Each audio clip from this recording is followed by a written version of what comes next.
Mushoku Tensei Volume 8 by Raifujimna Magonat, cast by Artale Studio. If you are interested in creating your own audio drama like this, please visit artale.ai and use promotion code ARTALE to activate your account. Now enjoy the story. Prologue, Quagmire, the Adventurer. It had been 5 years since the calamity commonly known as the Fittoa region displacement incident.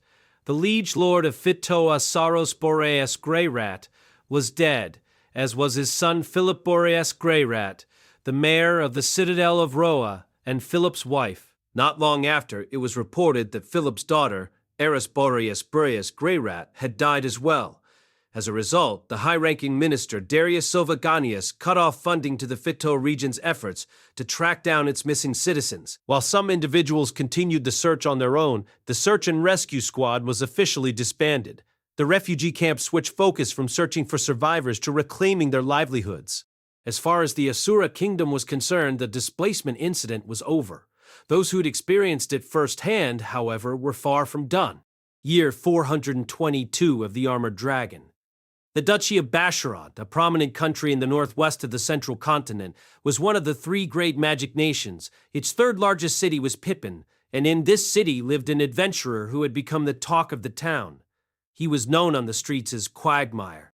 The man in question had been teleported a great distance during the displacement incident and spent several years trying to return to the Fittoa region. Upon his return, he, like many others, despaired at the disaster's aftermath. He traveled to the northern part of the central continent, also known as the Northern Territories, in search of a still missing family member, where he scoured each country in turn while working as an adventurer. Quagmire's mornings began early. As a deeply religious man, he was up before dawn to offer quiet prayer to a relic of his god, which was tucked away in a small box. But this was no sacrament of the Millis faith. In fact, those of the Millis faith would likely raise an eyebrow at the object of his worship. Regardless, he looked a picture of piety with his head bent in prayer. After his morning prayers, Quagmire would change into athletic attire and run laps around the town.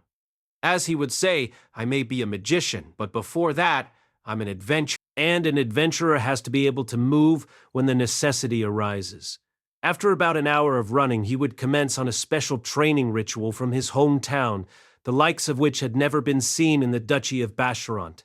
He would lie prone with his belly on the ground and lift himself up by the arms, and he would do this 100 times. Then he would lie on his back and lift his upper body toward his knees another 100 times. Once that was finished, he'd crouch and stand yet another 100 times. He did this routine daily, without fail. My muscles get jealous. If I don't pay attention to them every day, they get all huffy with me. Just like a woman. Although, unlike a woman, they won't just suddenly go off and disappear on me. Muscles don't betray you. Isn't that right, Hulk Hercules? Quagmire, a man who named his own body parts, would say this with a laugh, one that seemed a bit lonesome. Finishing his morning workout around the time the rest of the town was waking up, Quagmire headed to the cafeteria on the first floor of his inn for breakfast. Adventurers were said to eat to double or triple the portions of an average person. That said, food was expensive in the northern region, so many practiced moderation, but Quagmire was not one of them.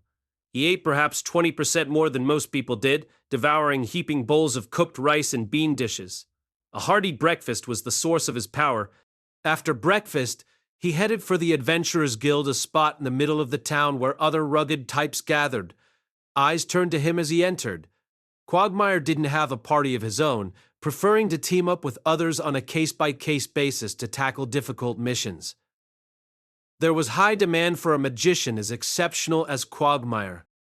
"Yo, Quagmire, did you hear? There's a red worm straggler up north." This was Soldat Heckler, an S-ranked adventurer. He was a man with deeply chiseled features characteristic of those who lived in the north, who possessed advanced tier skills in the sword god style and intermediate tier skills in the water god style, and who was a famous adventurer in these parts. He led a party known as Steppe Leader, one of the many parties controlled by the clan Thunderbolt, which worked all across the lands of Basharant. Steppe Leader had 6 members, 2 swordsmen, 1 warrior, 2 healing magicians, and 1 offensive magician. They'd had 7 people at one point, but a magician had kicked the bucket. They were a bit low on firepower as a result, and Soldat would occasionally solicit Quagmire to join them for real. Hey, Quagmire, isn't it about time you became one of us for real? You're comfortable working with us, right? However, Quagmire would simply shake his head. No, now that I've gotten famous here, I'll be moving on to the next country soon. Quagmire was searching for his mother. He knew very well that finding a single person in a world this vast 5 years since the displacement incident was going to be a tough challenge. He'd elected to make a name for himself everywhere he went, meticulously scouring his surroundings as he worked from country to country, hoping that if he got famous enough, his mother might be the one to find him instead. Oh, but I will go with you to eliminate the red worm. Quagmire accepted Soldat's request. Successfully dispatching a dragon would add to his fame. This lined right up with his objectives. He promptly headed to the counter to register himself with the party. But it can't be just us, right? We're going to get some more people together after this. This is our first big job in a long time. Everyone's all raring to go. Dragon-slaying quests were always carried out by multiple parties. It would be tantamount to suicide for a party to attempt it alone. This time, 5 parties had announced their intent to participate in the raid. They were the S-ranked party Stepped Leader, the A-ranked party Rod Knights, the A-ranked party Iron Cluster Corps, the A-ranked party Cave Amond, the A-ranked party The Drunkards Nonsense. 25 adventurers in total, a bit short of the 7 parties spread out over 40 people. That was the minimum recommended number for dragon slaying. Soldat was getting flustered. At this rate, the quest was going to slip right through their fingers. Hey, this is a red worm we're talking about here. You're gonna get 1,000 gold all in one go for a quest like this, so why aren't there more people?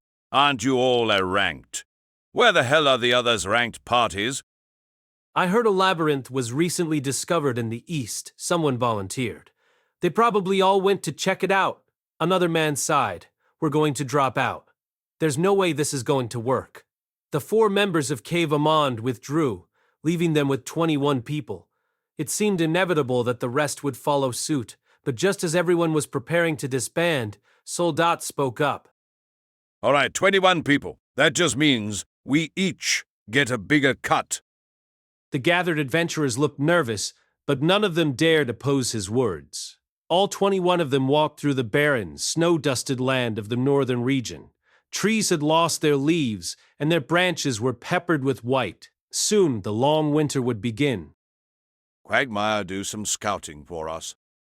Sure. Following Soldat's orders, Quagmire conjured a pillar to boost him into the air. Surveying their surroundings from his perch, he relayed what he saw. Red worms were huge.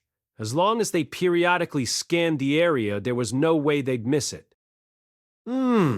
Luster grizzlies coming in at 2 o'clock. There's a swarm of them. They're kicking up a huge cloud of snow. How many? 8, no, 10 of them. They've noticed us. They're headed straight for us and fast. They weren't here to kill grizzlies. Their target was a red worm, and since there were so few of them, they couldn't afford to waste their energy fighting pointless monsters. Still, when your clothes caught fire, you had no choice but to stop, drop, and roll. Everyone, scatter. Quagmire, come back down. Cover for us. Got it. At Soldat's order, the 4 parties spread out, planning to ambush the herd of monstrous bears as they moved in. Quagmire. Yep. On Soldat's command, Quagmire instantaneously conjured an incredibly sticky pool of mud before him. Just as his nickname implied, he was skilled at casting the Quagmire spell. The herd of grizzlies sloshed into the unexpected bog, and their movements slowed. Now, the adventurers attacked as one. As you'd expect from warriors this highly ranked, they were swift, downing one beast after the other. It was kill or be killed, their lives or their enemies. No mercy was shown. However, when just a few of the grizzlies remained, a cry rose up. Hey, the red worm! It's coming! That's what the grizzlies were running from. Arg! Hey, Quagmire, what the hell is this? You weren't slacking off, were you? I couldn't see it through the cloud of snow. Their plan had been to spot the worm from afar and launch a surprise attack. Instead, they'd been caught off guard by a surprise attack themselves. They didn't stand a chance. Red worms were normally flying creatures, but their strong limbs made them lighter on their feet than you might think, and they were powerful foes even on the ground. Shit! Retreat! Retreat! Amid the chaos, Quagmire sprang into action. I'm going to cast a smokescreen. Everyone, separate and run. Deep mist! Quagmire was calm. He wielded fire magic with practiced ease, melting snow to create a wall of water vapor and impromptu smokescreen using the natural resources around him. The worm, however, was cunning. It was wise enough to identify the primary threat to it and eliminate them first, which meant that Quagmire was now its target. He ran in the opposite direction from his comrades. If the enemy was focused on him, then it was his duty to use that to give his comrades time to flee. Quagmire was nimble, light on his feet, as he led the red worm in circles. His daily training was coming in handy. Fire ignited in the worm's mouth as it ran out of patience, and flames poured forth, bathing their surroundings in fire in the blink of an eye. This was one of the creature's unique skills, fire breath. A living creature caught in the trajectory would be fried to a crisp. So, was Quagmire dead then? No, he was still alive. He'd quickly conjured an enormous wall of water to protect himself, and was still moving, cutting through the curtain of water vapor rising through the air. Ignoring the embers singing the edges of his robe, he created a stone cannon and launched this earthen bullet at high velocity. Quagmire lobbed shots at the creature, one after another. The red worm evaded several, but they were coming hard and fast, and eventually the creature turned tail and ran. It was a clever beast. It understood quickly there was great power hidden within the small vessel that was Quagmire. Quagmire didn't pursue. Was he really going to let such perfect prey get away? For a moment that seemed to be the case until a beastly roar echoed. It had run straight into the pool of goop from before, sinking fast into the sticky mud. Quagmire channeled more mana into the swampy water, and as the worm struggled to break free, the goo clung to it even more firmly than before. "Ooh, it got stuck in there," he mumbled, sounding surprised as he finished the dragon with an enormous stone cannon. The other adventurers, who had scattered when the chaos began, returned one by one. "Damn, Quagmire, you really are strong. Looks like it wasn't all talk when you said you traveled the demon continent. I always thought you were strong, but I can't believe you actually beat that thing." Quagmire, who knew arrogance bred discord, didn't let the praise go to his head. Well, it was already hurt. Anyway, help me butcher this thing and divide up the spoils. Everyone, take what you can. Are you sure? You basically killed it all alone, you know. Nonsense. Besides, I can't carry this all alone, and if we leave it here, it'll attract other monsters. Take what you can, and we'll burn the rest. We don't want it turning into a dragon zombie. With that, the quest that should have been a 7-day round trip had been completed in a single day. Quagmire's share of the loot scales, bones, and even meat from the red worm sold for a small fortune. He returned to the inn with a full coin purse, ate a more modest meal than he usually did for breakfast, and then retired to his room, where the pious man gave thanks to his God for having made it through safely through the day. This ritual of his would look peculiar to the uninitiated, but it was important to him. And so, Quagmire's day came to an end. Tomorrow, he would resume his search for his family once more. It happened when I was eating dinner at the pub one night. By myself, of course. Eating was a one-person affair. I was alone and wealthy. But not lonely, okay? Not at all. I mean, if anything, I hated crowds. It was then that the red worm appeared. 3 troubadours performed upon the pub's stage. One stood in front and told the story, in a clear, bell-like tone, while the other 2 matched their music to his rhythm, throwing in sound effects here and there.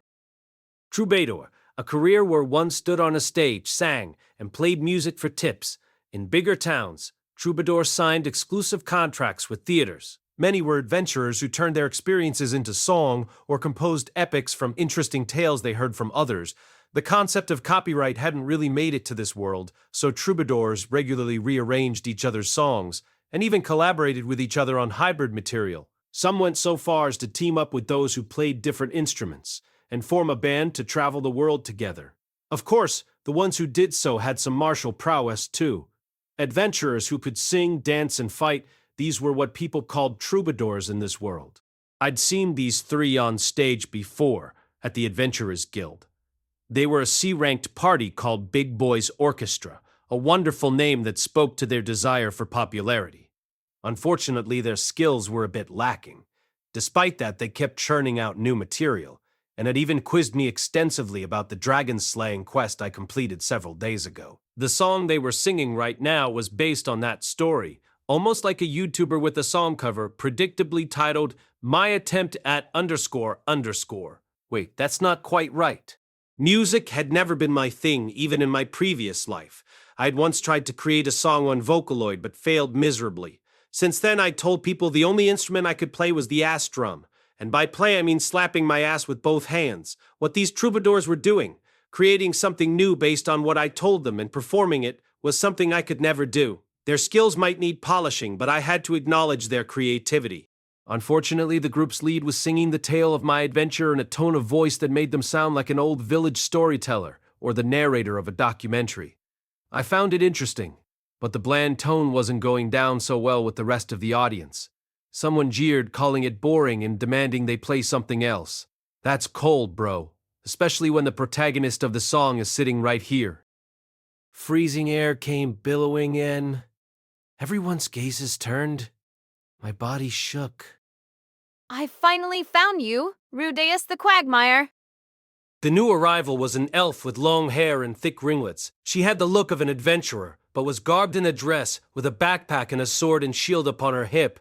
Her face was, in one word, beautiful. She had large, narrowed eyes, pointed ears, and radiant blonde hair. She was also incredibly thin, with a flat chest, and did I mention the ears? She was truly the perfect picture of an elf, and she was pointing at me. Gah! So you were here after all, Quagmire. The guy who jeered earlier looked disgusted, but I considerately ignored him. I was generous, after all. So you finally found me, eh? I said nonchalantly to the elf, even though I had no idea who the heck she was. I hadn't done anything in the past few years that might give someone reason to hold a grudge against me. I'd helped people, avoided fights, and been careful not to attract the wrong kind of attention. This was the first time a beautiful woman had sought me out, but maybe I'd done enough general good that people were now seeking me out to give thanks. Somehow, I didn't think that was it. You stick out like a sore thumb, just like I was told you would. I found you immediately. Wait, you said finally just a second ago, didn't you? I thought you would be further east, she said, her beautiful eyes staring straight at me. For some reason, there was drool trickling from her mouth. She licked it away. What, had she fallen for me instantly? Was her mouth watering at the sight of the athletic physique I'd recently built up? Well, I had been getting fit lately, plus I was right in the middle of puberty and starting to bulk up. What's wrong? No, nothing at all. The elf woman cleared her throat and took a seat beside me. The pub erupted in oohs and an ahs. I hear people whisper, to think Quagmire had a woman all this time. I couldn't believe it either. It was enough of a shock to bring tears to my eyes. Whew. She put her backpack down and noisily scooted her chair toward me. She was close. I mean, really close. Close enough that if I were a virgin, I might have mistakenly thought she liked me. That's dangerous, miss. If you fall for me, you'll get burned. My name is Elenilus Dragonroad. I'm your father Paul's former party member. Was it Paul's friend, huh? So that was it. She'd probably come bearing some kind of message. Dash, and I'm also Roxy's friend. What? My teacher. Where is she? I leaned forward in my seat, excited to hear someone else say Roxy's name for the first time in a long time. Praying to her had been the only thing keeping me going these past few years. More importantly, I heard you kill the red worm all by yourself, didn't you? Yeah, well, it was basically at death's door anyway. Now, I understand why Roxy was so proud of you. Well, it hadn't been an easy fight. It wouldn't be an exaggeration to say it had had the least room for error of all the requests I'd taken in these past few years. It still paled in comparison to my confrontation with the dragon god Orsted, though. Once you'd experienced something that extreme, you found yourself being strangely calm about other things by comparison. I'm tickled pink to hear my teacher's been boasting about me. No, that actually tickles. What are you doing? Touching your chest. You're very strong. Elanias was fingering my upper arms and chest. Still, it wasn't a bad feeling being told how strong I was. Her finger brushed the pendant Leah had given me. My, how quaint. Who gave you this? Our maid. Maid? Are they an elf? Huh? No, they're not. Why are you asking about that? Oops, now I was even talking like her. That's not important. We match. Elise didn't seem bothered by my slip-up. She showed me the sheath that had been hanging from her hip. It had a pendant attached to it, with the same shape as mine, albeit far more elaborately made. An amateur had made mine, while hers was clearly crafted by someone skilled. She said, snuggling up against me. She'd been awfully touchy since she walked in. What's going on here? Do you actually like me? Yes, you're a good man, more so than I anticipated. I'm surprised. I thought you'd be more of a child, but you're so muscular, it's wonderful. She was probably just messing with me, but it kinda got my heart thumping. You're quite beautiful yourself, miss. I wasn't going to get all flustered like some kind of virgin. I slipped my finger under her chin and tilted it up. When I did so, she softly closed her eyes as if she were waiting for a kiss. I started to wonder just what kind of joke this was. Her hand slipped around the back of my head. Seriously? I was definitely feeling some sexual vibes here, but was that okay? Was I really free to give her a big sloppy smooch? The moment I thought that, her eyes flew open. Oh no, I can't. Shame on me. Please don't tease me like that. I do not tease men, but I also have no intention of becoming Paul's daughter, and I want to continue being Roxy's friend, too. What the hell? So she and the rest of the party had fought with Paul before they split up, a long time ago, and as a result, she couldn't bring herself to date his son. Well, whatever, it didn't matter. I had no intention of dating anyone again anytime soon. So then, Miss Alice, do you have some business with me? Yes, I've brought you good news. Good news? Elanice grinned at me. That was the day I learned that Zenith's whereabouts had been confirmed. Chapter 1. Letter of Invitation. A week after I learned where Zenith was, I was still at the inn in Basharant. She was apparently in the labyrinth city of Rapand, somewhere in the center of the Begarai continent, and as much as I wanted to set out immediately, that was far from here. I had no idea how many months it would take to make the journey on foot. It might even take over a year. Besides, winter would be here soon, and that was a harsh season in the northern territories. The snow piled up as high as 5 meters deep, and while the country cleared local roads to some degree, crossing the border would be difficult. I could use magic to stop the snowfall and thaw the ground, but I didn't know all the roads and I couldn't avert the weather forever. And so, I was staying put for the time being. Besides, according to Elanice, Zenith was having a merry old time going dungeon diving. I suspected she was just saying that to reassure me, but she had said there was no need for me to hurry, and that Paul and Roxy were already headed that way. Paul didn't inspire much confidence, but if Roxy was headed to my mother, then I could relax for the moment. Better to wait for winter to end before I made a move. All right, let's do some more training today. And so, I started the day with my usual workout routine. Snow or no snow, I could still do my weight training.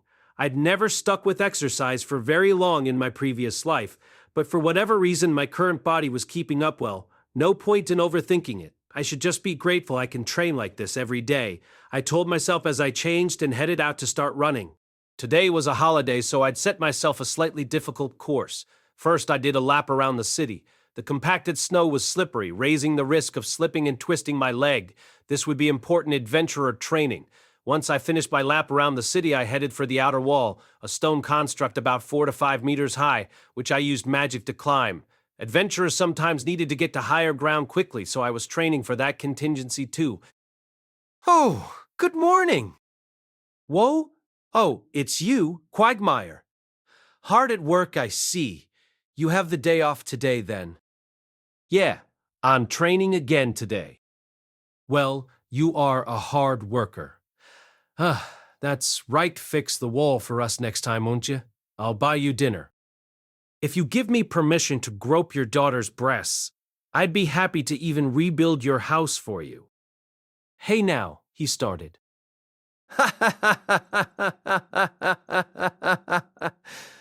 I'm just teasing.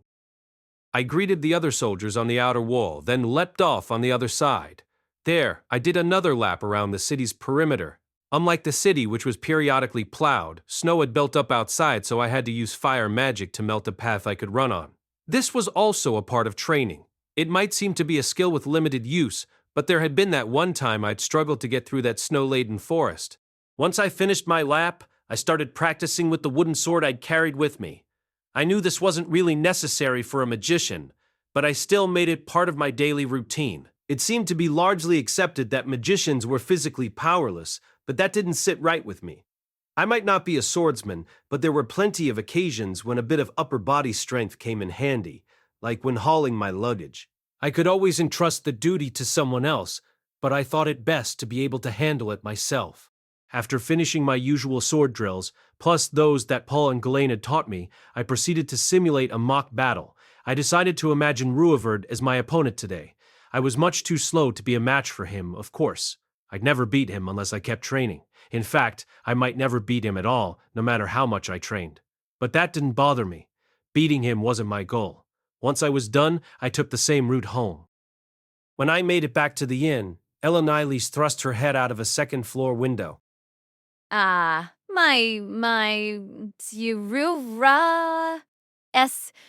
Welcome back.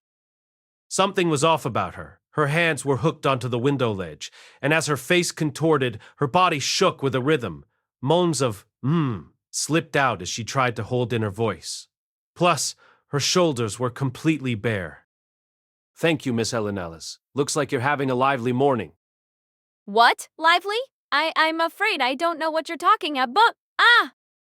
I was sure there was a guy inside that room giving her you-know-what from behind, opening a window for some fancy kinks when it was this cold outside. Lively, indeed. It's freezing outside, so please be careful not to catch a cold. I pulled my gaze away from her and went inside, heading toward my room. It had dawned on me this past week that Eleniles was a massive slut. It had startled me at first, but now I was used to it. The woman had a man in her room basically every day. Her very existence was a sex crime. Of course, I didn't judge her for it. In fact, I'd love to participate if I could. But that wasn't going to happen because for the past 2 years, I'd been afflicted with a certain sickness. A sickness of the mind and body. Let's use a plant bulb as an example. When that plant bulb sees mountains or valleys, it blossoms. Its shoot rises toward the heavens and grows into a stem so strong that rain and wind can't bring it down, with a magnificent flower at its tip. Then, when the time is right, it spreads its white seeds everywhere. However, my bulb wasn't growing and its flower wasn't blossoming. Screw it, I'll just say it. I had ED. And no, we're not talking about the extra dynamic cassette tape. My little man had stopped standing to attention after Eris and I broke up, as I'd found out when a fellow adventurer approached me during the period I was trying to get my name out there. I'd ogled her happily as I took her back to my inn, but my little buddy wouldn't stand up when it came to it. She ended up leaving in a huff. I'd done everything I could to fix it. Solde had even taken me with him to the red light district, where my heart had pounded as a woman serviced me. Ultimately, it was a failure, however. My tulip wouldn't bloom, but silently drooped instead. On top of that, no, let's just stop there. It had been quite the shock. I'd been an absolute wreck. I pulled myself together with time and tried again to no avail. My useless friend had remained unusable. I still appreciated the sight of an attractive woman, but no ripples went up and down my spinal cord, and my lower half remained silent. As time went on, I was overcome by a pervasive sense of loneliness and helplessness, and after one too many failures, I gave up. I no longer thought of this as a problem someone else could help me solve. There was no one I liked enough to try. If all my attempts at romance were going to end in betrayal, I was better off just admiring from afar. I didn't need to hope for anything more than that, even though just getting a taste always left you wanting more. All I had to do was make the most of flying solo. I didn't need comrades. I hated crowds. Although lately I hadn't even been able to coax my little friend into flying solo, not that I was all broken up about it, of course. I returned to my room. After warming the air with magic, I conjured some hot water and wiped the sweat off my covered body. Then I got changed and stepped out, thinking about grabbing a bite to eat. Oh! I ran into Elenise, who just finished her business. The person with his arm wrapped around her shoulder was the same one I'd been working alongside these past few years, Soldat. He immediately went pale the moment he saw my face. No, it's not what you think, Rudeus. I had no intention of putting my hands on your woman. No, it's not what you think, Soldat. She is absolutely not my woman. Besides, you know that mine isn't in working condition, right? Oh yeah, that's right. Sorry for rubbing salt in your wounds then. I didn't mean to start something. Besides, you made me a lot of money not too long ago. It's fine. By the way, was it good? Yeah, it was the best. Shh. Well, you heard him, Miss Elenise. Good for you. Well, of course it was. Anyone who's been with me leaves happy? Oh, really? I knew she'd already had her fill of numerous other men from Soldat's party. Each of them had come to me with their own apology and boastful story about their tryst. I didn't really need the apologies, but did they know what their buddies were up to? Wouldn't someone eventually find out and chaos ensue? Ah, well, not my problem. I was keeping my nose clear as I'd done these past 2 years. I'd done nothing to invite anyone's ire, and I'd started no fights. In other words, Miss Elenise, you're free to enjoy yourself, but please deal with the aftermath on your own, okay? That was right self-preservation. Soldat and his team had looked out for me, but I wanted nothing to do with the entanglements that issued around other people's crotches. Of course. Hey, what's that all about? Based on his expression, Soldat had no idea what we were talking about. Elenise planted a kiss on his cheek and guided him down the stairs. Nothing at all. Come, let's go have something to eat. What a cruel woman. Elenise Dragonroad was one of Paul's former party members. Apparently, she'd teamed up with Roxy to search for Paul's family in the wake of the displacement incident. They'd traveled across the Demon Continent together, and then Elenise had made her way alone to the Central Continent while Roxy went to tell Paul about Zenith's whereabouts. In other words, if not for Elenise's selfish whims, the person with me right now could have been Roxy. Damn it. No, I should be grateful. They could have all gone to Militian and left me on my own. I could see Roxy once I made it to Begaret. No need to be impatient. Elenise was an S-ranked warrior. The two of us took on an elimination quest together once, and as expected of an S rank, she was good. Her attack power was a bit lacking, but she was insanely good at tanking. She had to be right in the top tier of warriors out there, though not the best. The best would always be Rudeus, in my eyes, even if it was a bit unfair to compare her to him. She had a regal elven beauty with radiant gold hair set in magnificent long curls. Her soft demeanor and distinct way with words stroked men's egos by gazing right into their eyes and touching them with little caresses. She disarmed them without even trying. Every little motion she made was primed to seduce, like when she first approached me and I thought, oh, has she fallen for me? Her prowess in the bedroom was clearly impressive, too, because almost all the men who spent a night with her were completely exhausted the next day. That said, she didn't ignore or condescend to other women. She played the part of an older sister to the younger girls, giving them relationship advice, teaching them how to draw men in, and protecting them in combat. She never tried to seduce a man who already had a partner. You might consider that her way of trying to set boundaries. Everything had its time and place. If you overlooked her small breasts, she was perfect. Of course, her sexual appetites were still insatiable. One by one, she devoured all the single men around her. It was like watching a fuse burn down.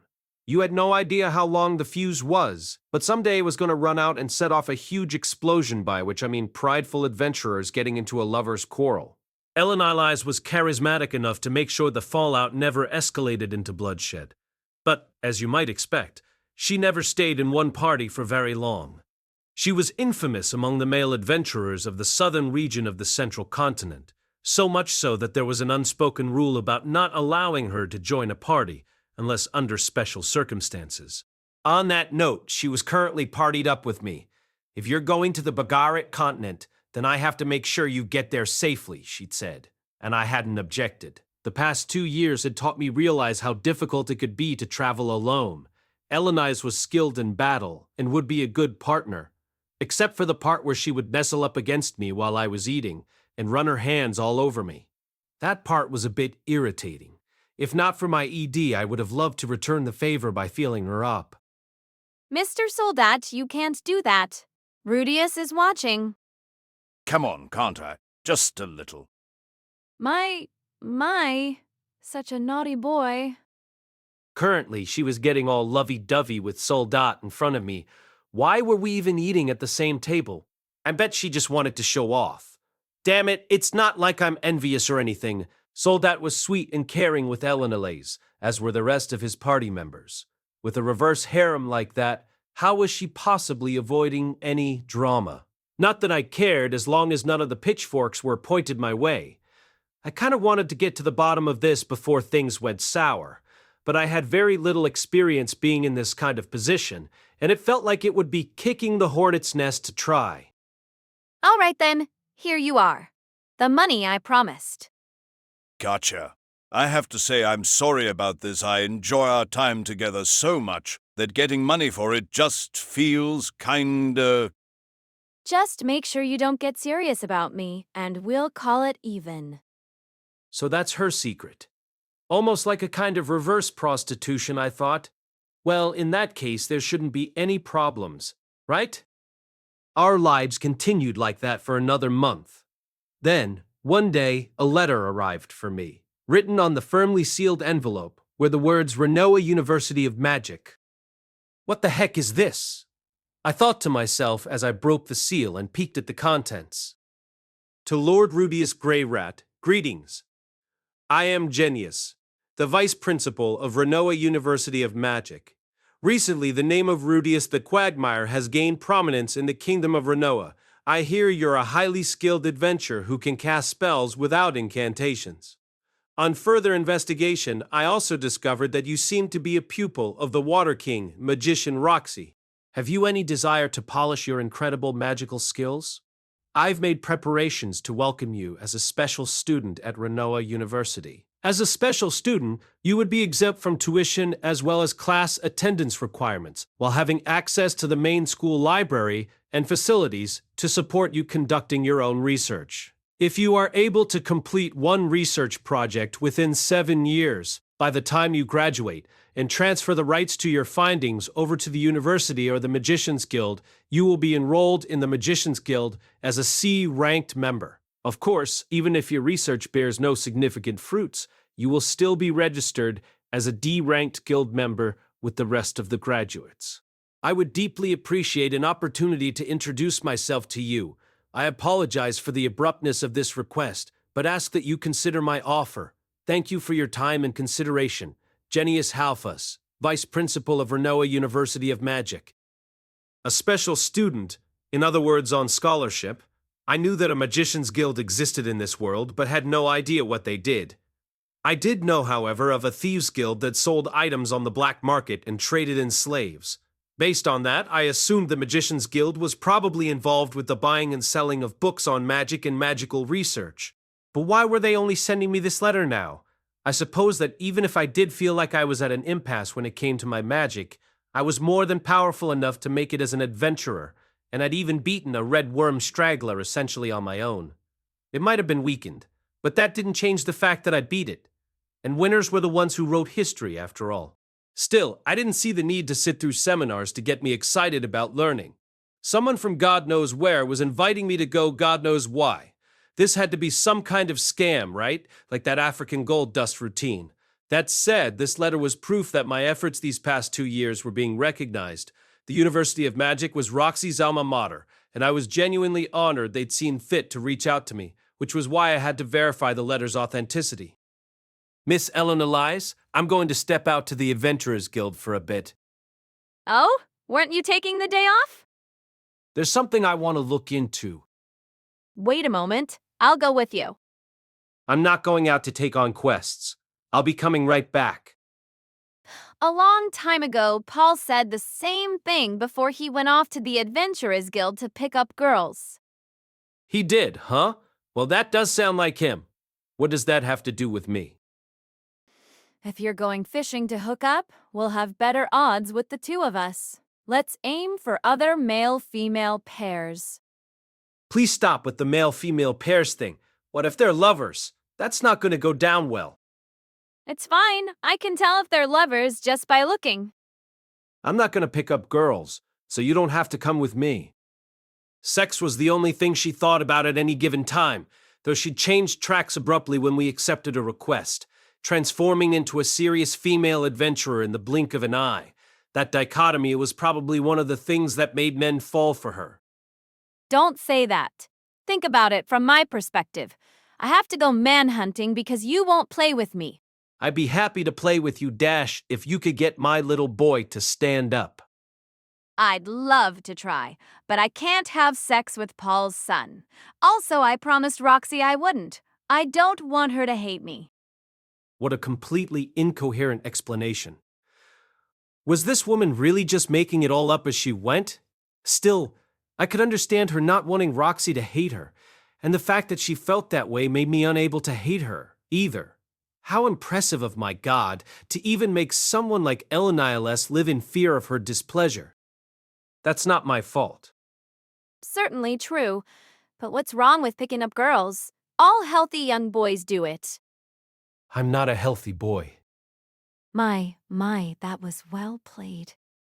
And so, I somehow wound up taking Eleniales with me as I set off to the Adventurers Guild. Not to pick up girls, though, okay? It was already past noon, and there weren't many adventurers around. Soldat and the rest of Step Leader weren't around either. Despite being bears, Lester Grizzlies didn't hibernate in winter, and elimination requests were aplenty. After scanning the room, I spotted the A-ranked party Cave Amand. They were a party of magicians with only 4 members, 1 magic warrior and 3 magicians. All of them could use at least intermediate tier magic or better, and their leader was an advanced fire magic user.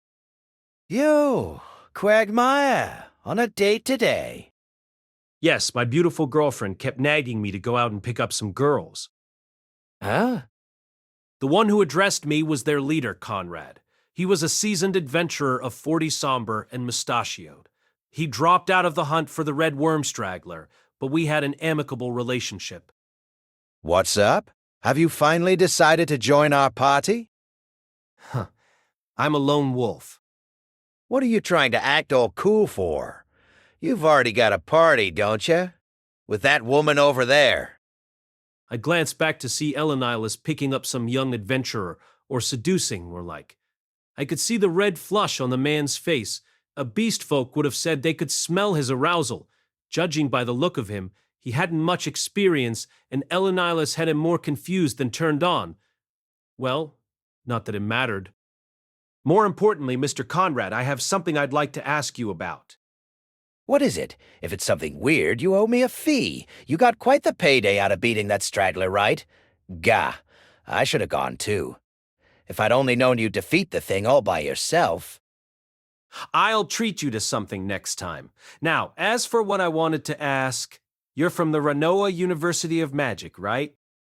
Yeah. Dropped out my 5th year, though. I received this letter. Ah, a special student. Yeah, they have those. Can you give me more details? At the university, they have guys like you who can use weird magic, and adventurers who've made a name for themselves but aren't associated with the Magicians Guild. They've got nobles and royalty from other countries too, but they mainly solicit those with incredible magical power. They tell them they don't have to attend classes as long as the university can list them as a student. How come? Simple. If those guys make a name for themselves in the future, It's free advertising for the university, right? Or so he said. Scholarship students, huh? We'd had those at schools in my former life, though this seemed a little different.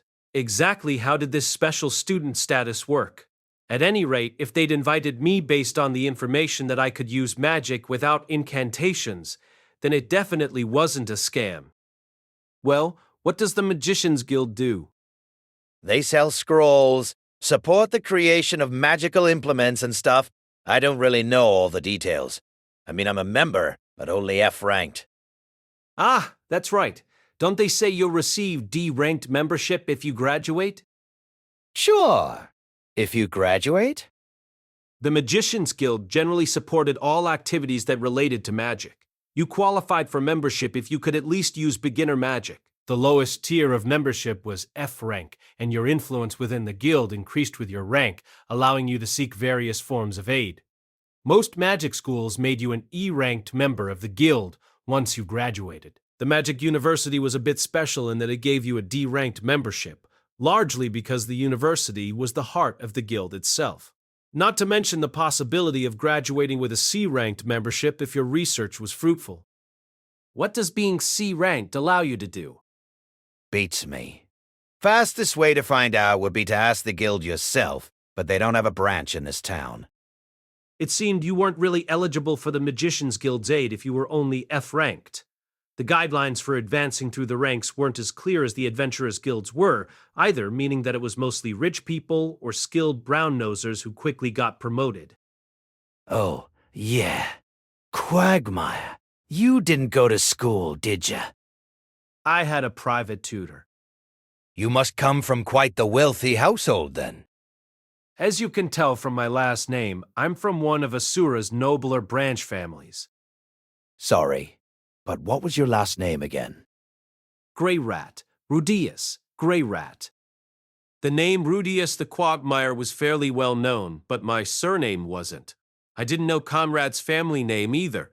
He'd said it when he first introduced himself, but I didn't remember. Grey Rat the Liege Lords of Asura, huh? That's amazing. What are you doing as a solo adventurer out here then? Well, I started to say, and then an image of Eris popped up in the back of my mind. Her face, the warmth of that night, the sense of loss I felt the next morning, and the unpleasant memories with Sarah. It had been in the wake of Eris's departure that my little boy stopped being able to stand up. By the time I realized what was happening, tears were rolling down my cheeks. Sorry, shouldn't have asked. Everyone has their reasons. I'd made him uncomfortable. I meant to forget Eris, but each time something like this happened, I'd be hit by the memories. It was about time I moved on, surely. Eris was quick to get over things. She'd probably forgotten about me long ago. There was no point clinging to those feelings. It'd been so easy for me to cut off my feelings for Sarah, so why couldn't I forget Eris? No, just stop thinking about it, I told myself. Well, anyway, since they went out of their way to welcome you, isn't it worth going and seeing what they've got to offer? When Conrad said that, I remembered being Eris's tutor. Back then, I thought I was doing it to save up for attending the University of Magic alongside Sylphie. Boy, that was a trip down memory lane. Sylphie was getting bullied at the time, and I'd been teaching her magic, although at the same time, I felt like my own magical abilities had hit a wall. Back then, all I thought about was honing my skills in pursuit of that goal, and I was still well aware of the importance of improving my abilities. I planned to keep doing so from here on. Becoming a member of the Magicians Guild surely had its benefits. But I still had my family to think about, and I knew from these past couple of years that my current abilities were more than enough for my daily purposes. Unlike a few years ago, I didn't feel the same urgency to learn anything new. Granted, there was the possibility I'd suddenly run into someone like Orsted again, though he was hardly an opponent you could defeat with just a bit of training. He'd disposed of Ruigerd, who'd lived for several hundred years, with just one hand. If we did cross paths again, I'd be better off avoiding fighting him at all. Rather than tagging along behind someone like Paul, why don't you try doing something for your own sake? Like going to school? You're old enough to be independent, right? I'll have time for that after I go and see my family. Zenith is just fine. You'll see them again while they're still alive, that's enough. But our family was separated. We should at least reunite first. Paul and the others are going to return to Asura anyway. You can go see them there. But they might continue living in Milishian instead, you know? It's not the best place for a man with 2 wives to live. Just be honest. You don't want to meet with my father, do you? No, I don't. Did she really hate Paul that much? She hadn't wanted to see him in the first place, but she also had no intention of abandoning her job to deliver me there. Sometimes I really had no idea what she was thinking. By the way, Quagmire, isn't it about time you introduced me to the pretty lady? He looked at her with a thirsty gaze.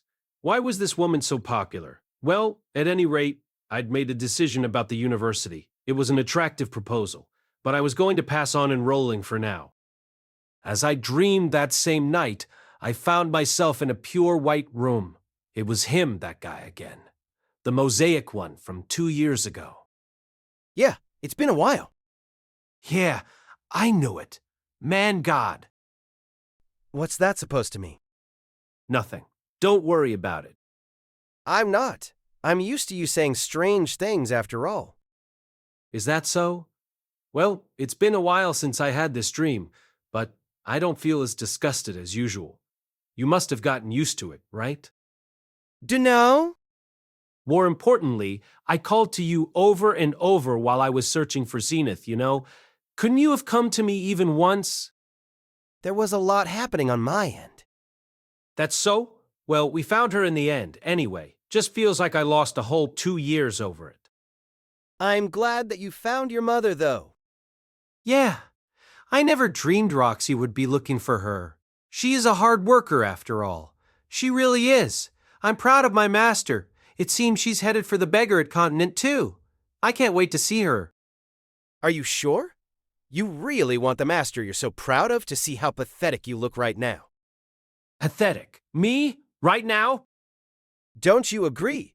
After Eris ran off, you went through all that trouble to make it with that girl Sara, and then your nether regions wouldn't play ball. Your magic may have improved a bit, but it's hit a dead end these past few years. Even your swordsmanship hasn't gotten much better, despite practicing every day. The only thing that's really gotten stronger is your body, but is that something you want to brag about? See what an amazing pupil I've become. Grr, you're really laying into me, aren't you? Okay, so what are you trying to say? Isn't it important for you to hone your abilities right now? Go to the University of Magic, and you'll learn so much that your time as an adventurer will pale in comparison. What the hell? You running a cram school or something? Wait, is this what I think it is? Your usual advice? Yeah, something like that. As always, you beat around the bush and make everything sound fishy. Really? But you should listen to what I'm telling you this time. If you go to the Beggaret continent, you will definitely regret it. Regret it? Why? I can't tell you. Yeah, sure. Well, it's not like this is the first time you've concealed something from me. You should know your reasoning sounds weak. I want to take things slow, too, but only after my family has all been found and gathered in one place. That's why my actual advice is what I'm about to say. Rudeus, go forth and enroll at the Ranoa University of Magic. There, you must investigate the displacement incident in the Fitoa region. If you do this, you will be able to regain your abilities and confidence as a man. Huh? Seriously? Man-God, are you saying that my erectile dysfunction can be cured at the university? That's what you mean, right? Right? Right? My words left only an echo as my consciousness faded. I opened my eyes to find Elinalize's face right beside mine. Dumbfounded, I stared at her in amazement as I recalled the events of the previous night. In a rare turn of events, her manhunting had ended in failure. When day turned to night, she said, "It's too cold, I can't sleep," and slipped into bed with me. It was true that winter nights in the north were bitterly cold. This was a world with no air conditioners or gas heaters. Good inns had fireplaces in every room or a single magical one that heated the entire building, but this one was cheap. It provided a super thick comforter, but that was it. I used magic to heat the room, so it didn't really bother me, but Elenai seemed rather cold. I decided this was one of the demands of the job and welcomed her in. So here I was in bed with this beautiful older woman who had no concept of chastity, and yet my little seal remained firmly supine. I tried fiddling with her body while she was asleep to test myself, but got no reaction. This was exactly what I'd dreamed of in my previous life, just having my way with a woman's body. And I was doing it. I was insanely turned on, but there was no ripple down my spine, no reaction from below. When I lifted my hands from her, she wrapped herself around me like an octopus. Her body, soft despite its lack of padding, pressed against me. The way she coiled herself around me was so suggestive, and yet I felt no reaction. Eventually, her breathing grew calm and quiet once more, and my arousal began to fade, leaving an emptiness, a loneliness, and a sense of inferiority. Tears welled up in my eyes. So, this will finally go away. That was how I quietly came to my decision to attend the university. 3 months later, when the snow began to melt, I announced my departure to Soldat and his group. Although I considered myself a solo adventurer, I'd traveled often with the members of Step Leader and thought farewells were in order. I gathered the members of the party in front of the inn and explained that I was going off to Ranoa. Everyone, thank you for everything you've done for me up until now. They all looked a bit desolate as they replied, "Good luck and be well." I looked at last towards Soldat, who wasn't meeting my eyes, and bowed my head. Soldat, thank you for everything. What? I mean, you took really good care of me and I did nothing for you in return. Soldat Heckler. Regardless of what he said, he looked out for me these last few years. He'd even tried a bunch of different things to help me cure my ED. If it hadn't been for Zenith, I probably would have joined his party. I wasn't looking out for you in particular, so you have nothing to return. In fact, you helped me make some cash. Your magic skills are top-notch. The one who should be saying thanks is me. He gave a vulgar chuckle, but his expression turned awkward and he averted his eyes. What a tsundere. He was bad with words. But I was pretty sure he'd taken a liking to me. If he really didn't like me, he wouldn't have panicked when I saw him and Elenilis together, nor would he be looking so awkward right now. But, well, good for you. You're finally gonna get that fixed, right? Nothing certain yet. Ah, okay. Well, I'm sure our group will eventually have a reason to head out that way. When that happens, let's go out for drinks and women again. Soldat said with a grin, smacking on the back. Feeling grateful for that parting nudge, I set out for the Ranoa Kingdom. Chapter 2, Entrance Exam. Ranoa Kingdom was the largest country in the central continent's northern region, wielding the same kind of influence and power as the Chiron Kingdom in the south. However, it also had an alliance with Basharant and Neris, as well as intimate ties to the Magicians Guild. The three countries of Ranoa, Basharant, and Neris were called the Three Magic Nations. Why magic, you ask? Was it because the Magicians Guild's HQ was located there? That was part of it. But the real reason was that these three countries poured a tremendous amount of resources into magical research, gathering exceptional people from around the world. Created for that purpose, and acting as leader of the alliance, was a grand city built on the edge of Ranoa Kingdom, the magic city of Sharia. The Ranoa University of Magic, the Magicians Guild HQ, and Nuris Magical Implements Workshop were all shoved into that one flourishing city that was basically the center of the magic nations. If you viewed the city from above, you'd find the Magicians Guild at its center, built with the latest style of magic-resistant brick.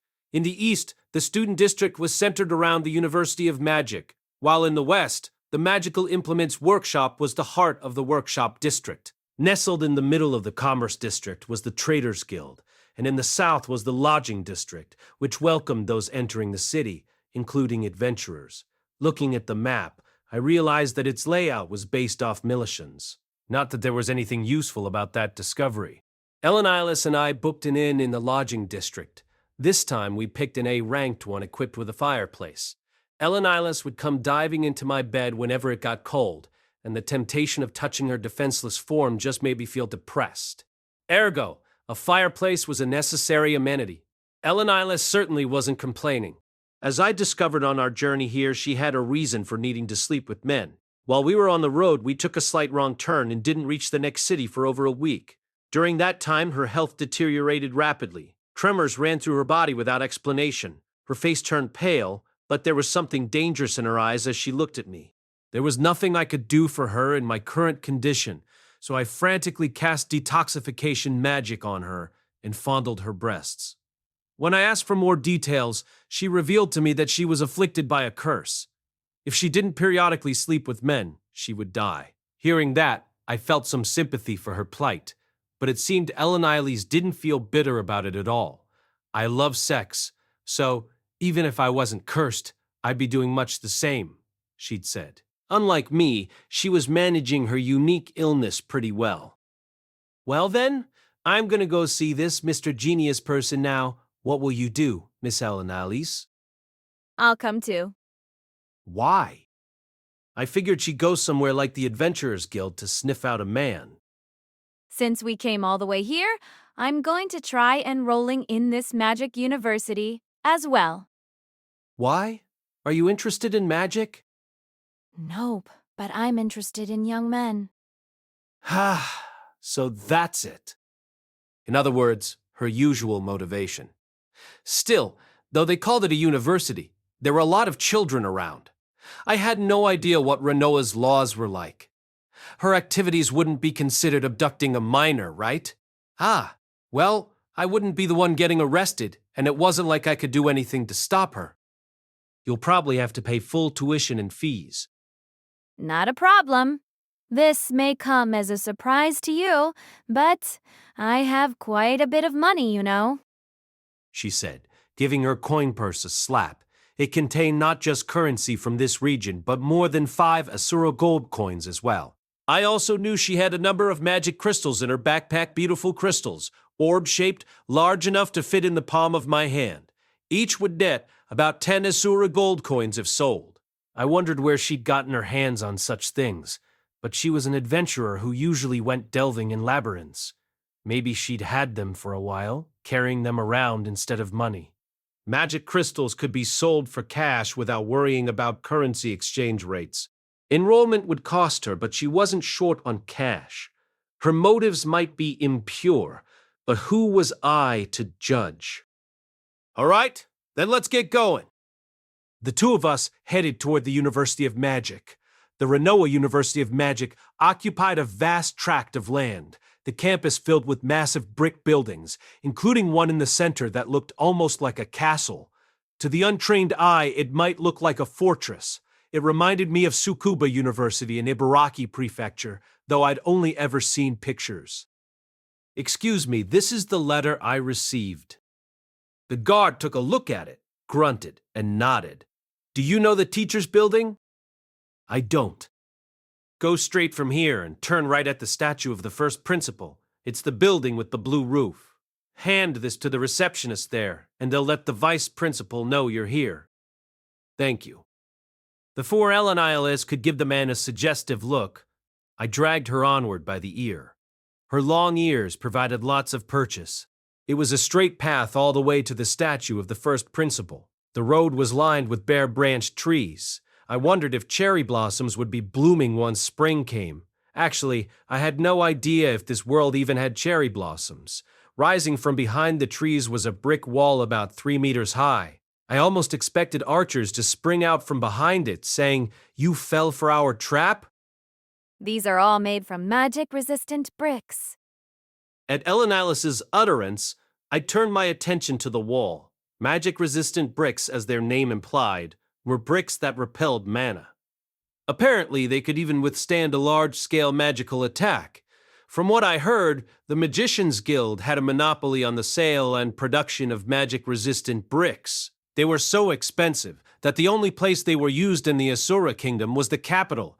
I hadn't seen any in the holy country of Milis or the King Dragon Realm, but you saw them a lot in the Magic Nations. They were even used in the walls of the Adventurers Guilds here.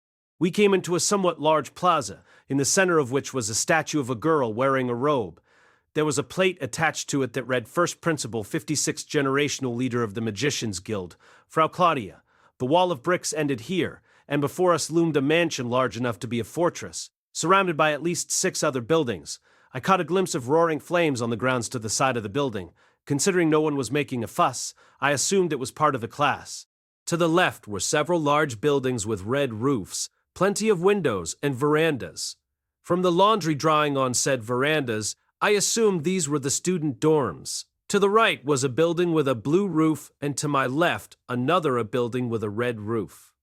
Since I wasn't a part of the Sylvanian family, I was going to head to the right. I'm getting a bit excited. You are?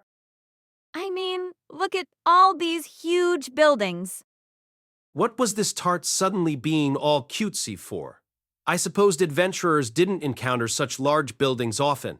At most, they had the Adventurers Guild. What's the biggest building you've been inside before?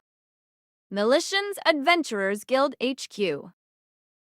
Come to think of it, that place was pretty big. I'd been to the Militian Adventurers Guild before, too. Granted, I'd seen even larger buildings in my previous life, so it didn't really impress me. You're such a party pooper. When I saw the Militian Adventurers Guild for the first time, I was so excited that I almost threw my arms around Paul without even thinking, those are memories I'd rather forget. As Ellen Elias mumbled to herself, her expression contorted in disgust. Exactly what had Paul done to get this woman, who'd boasted about being fine with any man, hate him that much? Come to think of it, how long ago had the two of them parted ways? I was 15 right now, so it had to be more than 15 years ago. This is a bit out of the blue, but how old are you, Miss Ellen Elias? That's not a question you should be asking a lady. I'm 50, by the way. You liar. As we talked, we finally reached the building with the blue roof. I handed my letter to the receptionist, an old woman, and we were led to an inexpensively furnished room with a sofa and a table. Please wait here for a bit, she said, and vanished. If you sigh like that, you'll let all your good fortune slip away. I sat on the sofa and Ellen Eyes nuzzled against me. She always did this when she sat next to a man, but it didn't really bother me. It made her happy to fondle a man's body, and it made me happy to have a beautiful older woman pressed up against me. There was no reason for either of us to object except for my little man, who refused to respond even in this situation. Preoccupied with those thoughts, I surveyed our surroundings. If I had to rank this reception area, I'd give it a C. The room was sparse and the couch was hard. Maybe that made it a suitable place to welcome adventurers. Sorry to keep you waiting. I'm Vice Principal Genius. The vice principal appeared after about 20 minutes, responding quickly, despite our lack of an appointment. He was old and fussy-looking, with a receding hairline. As he was wearing a deep blue-colored robe, I assumed he was a water magic user.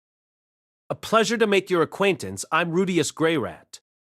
I promptly stood, offering a nobleman's greeting and bowing before him. When I glanced at Ellen Eyes, I noticed her doing something similar as she lowered her head. And you are? My name is Elenilis Dragonroad. I'm Rudeus's party member. He gave her a look that said, "Who the heck are you and what are you doing here?" But Ellen Eyes seemed entirely unperturbed. Genius shrugged it off and motioned for us to take our seats. I never imagined you would make it to us this quickly. I came on someone's recommendation. Someone's? Ah, you must mean Roxy? That's Miss Roxy to you, punk. That's not who I meant, although she recommended this school to me as well. Aha! Well then, may we go ahead and enroll you at the university? Yeah, sure. Ah, where are my manners? Most magicians who work solo tend to be very prideful, particularly ones as young as yourself. I see. I heard that you downed a red worm straggler the other day. I never expected someone like you would actually agree to enroll at our university. While it differed slightly by country or race, for the most part, people in this world were considered adults when they turned 15. Of those who became adventurers before they reached the age of adulthood, most never rose very far in the ranks. The few who did, however, tended to develop oversized egos. I'd met two such people myself. One was a 14-year-old B-ranked boy, what was his name again, who was incredibly self-assertive and had considered me a rival for some reason. We were the same age back then, and he probably didn't like the fact that I was a ranked. Around the time I started thinking, haven't seen him around for a while, it turned out he'd failed an extermination quest and died. The other was a 15-year-old B-ranked girl. Her name was Sarah. I didn't want to think too hard about her, but she had been real proud and we clashed a lot at first. Genius probably thought I was like them, someone who had a big head. Unfortunately, the one big head I did have wasn't feeling very energetic lately. There's a lot that I'd still like to learn. The university seems like a good place for me to do that. And, of course, I'll be sure to advocate for the school after I graduate. I appreciate that you cut straight to the point. That said, I don't know what a special student is. Exactly. I was hoping you could explain it for me. Before that, would you be willing to take a small test first? A test? Like an entrance exam? Crap. I hadn't prepared anything at all. It'd been 10 years since Roxy first taught me about magic, too. If memory served me correctly, then combination magic was… crap. If I'd known this was going to happen, I would have prepared ahead of time. Yes, a test to determine if the rumors we've heard of your abilities are correct. A practical test. So, not a written test. That was a relief to hear. I was hoping they didn't want me to defeat another straggler, because frankly, I wasn't up to doing that. I was an absolute coward, after all. When I said as much to Genius, he just gave a strained laugh and said, "Of course not." His laugh often sounded like that. He must have been through a lot.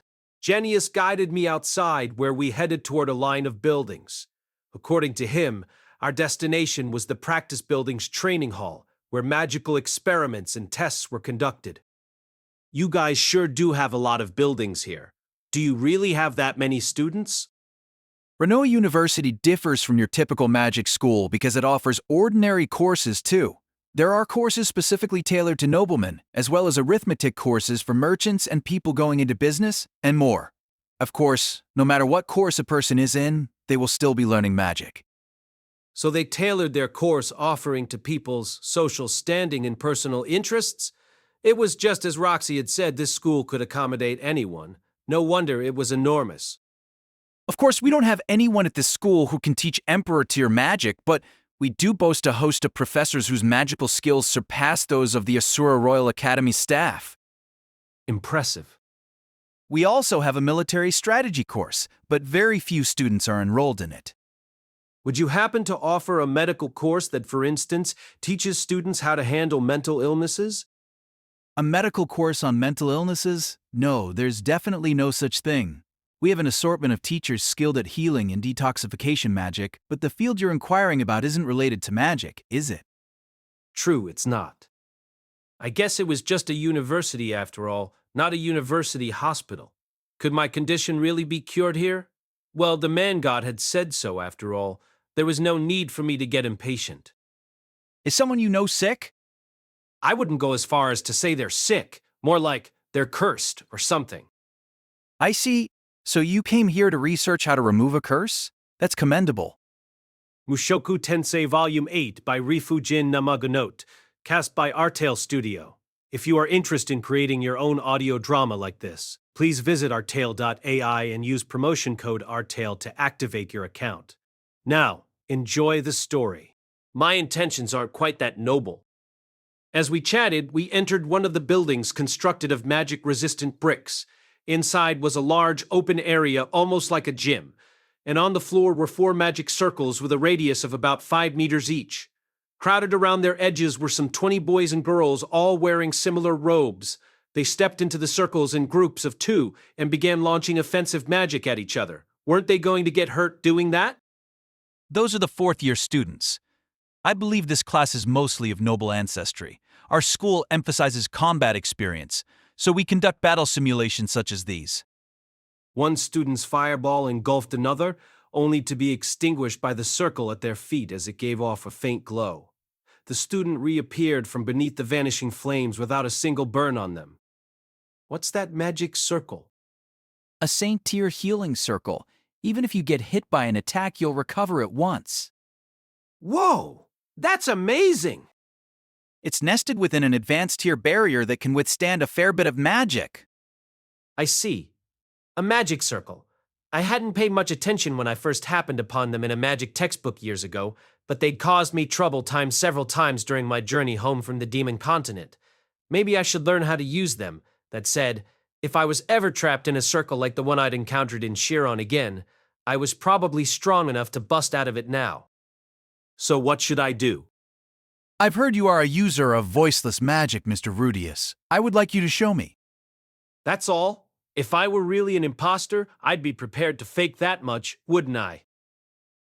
Well, that's certainly true. But our school only had one teacher of voiceless magic and he passed last year. Old age.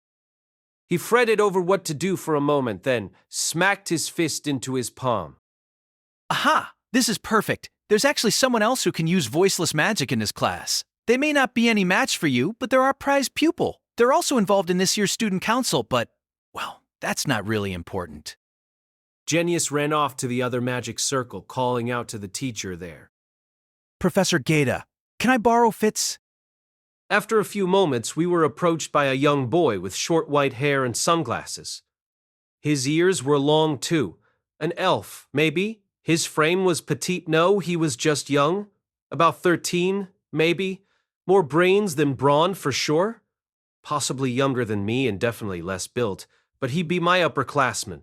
I should at least pay my respects. The moment his eyes met mine, I bowed my head and loudly introduced myself. It's a pleasure to meet you. My name is Rudeus Grey Rat. Provided everything goes smoothly, I'll be a first year starting next semester. If you find me lacking in any way, I hope you'll help guide and encourage me along.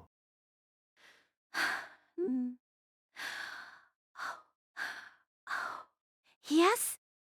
Fitz tried to say something, but I'd already finished my introduction. After all, the first person to introduce themselves was the victor. His mouth kept opening and closing, but finally he managed. I'm Fitz. A pleasure. His voice was a bit awkward and high. It seemed he hadn't yet hit puberty. Definitely younger than me, but an upperclassman was still an upperclassman. Afraid of leaving a bad impression, so I decided to show some deference. I realize this is an inconvenience, but thank you for participating in my trial. Once we were both within the magic circle, Genius mumbled something and the circle began to emanate faint light. I tried testing the outer barrier by knocking on it, but my hand went right through. Huh? Vice Principal Genius, this isn't functioning properly. Mr. Rudeus, this barrier only repels magic. So physical attacks go right through. Right, the barrier I'd encountered in Chiron had blocked both physical and magical attacks, but it was king tier. Well, I could look into barriers when I had the time. It might be worth having someone teach me, since I'd come all the way to the university. Well then, since you're an adventurer, you won't mind conducting a mock battle with Fitz, would you? I'd like you to primarily use voiceless magic. Sure, that's fine by me. Although, if I was defeated, would I have to pay tuition instead of getting a full ride? I had a nice nest egg after eliminating that straggler Y, but as someone who'd counted every penny for years, now I wanted to avoid paying if I could. Time to get serious then. Empty space yawned between us as Fitz took his stance. He held in his hand a single small wand. That brought back memories. I'd once used an instrument just like that. I readied my staff, the one I'd been using for the past 10 years, Aqua Hardia. I used it so much that I was debating giving it a name like Charlene. Though honestly, giving it a girl's name wouldn't really make it more powerful. Now then. I'd decided to take this seriously, but it was also my first time fighting another person who could use magic without incantations. I'd worked out strategies for this scenario, but I wasn't actually sure if they would work. All right, begin. In the instant that command was given, my demon eye showed Fitz readying his wand. He probably planned to use the speed of his voiceless magic to launch the first attack. In that case, I'd just have to counter it, using my magic to disrupt his. Disturb magic. Huh? What? Why? Fitz stared at his wand in shock when it didn't work like it was supposed to.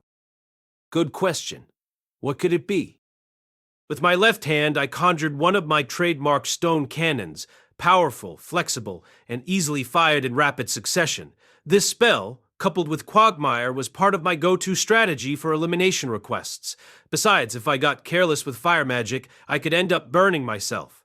I made my cannon the size of a fingertip, put a tight spin on it, and launched it at top speed. I initially meant to aim it right at Fitz's head, but changed my mind. And fire! The cannon whistled through the air, skimming the edge of Fitz's cheek and bursting through the barrier with a beautiful crash. It stopped when it hit the wall of magic-resistant bricks, spraying debris everywhere. A rivulet of blood trickled down Fitz's cheek as he stood frozen in place. The wound closed almost immediately, thanks to the healing circle. Fitz wiped off the blood with a finger and looked back to where the stone cannon had planted itself in the wall. Then, he fell back onto his bottom with a thud. It was a good thing I'd aimed to miss. Healing magic wasn't all-powerful. Saint Tier healing magic could heal simple wounds in an instant, but not bring back the dead, and a direct hit could have killed Fitz. Fitz's gaze met mine. He was wearing sunglasses, but somehow, I knew that our eyes had met. Neither of us said anything to the other. Fitz's gaze just steadily grew stronger. I got the feeling somehow that I'd really screwed this up. Those gathered around the other magic circle had all turned to look my way too. Jenius stared wide-eyed. Ellen Eilis yawned. How did you do that just now? There was a tremor in Fitz's voice. Jenius, too, looked curious to know the answer. It's called disturbed magic. You don't know of it? Fitz shook his head. Guess not. It must not be that well known, though I found it particularly useful in battle against other mages. Come to think of it, in the 2 years I'd been adventuring, I'd never seen anyone else use it except for Orsted. Fitz just stared straight at me. His gaze was so intense, even through the sunglasses, that I quietly averted mine. Jenius had said he was a prodigy, and I'd forced him onto his butt in front of everyone. There was a good chance I'd ruined his reputation. He was going to have it out for me, wasn't he? He'd probably tried to trip me during nil times, spill his drinks on me and shower me with derisive laughter.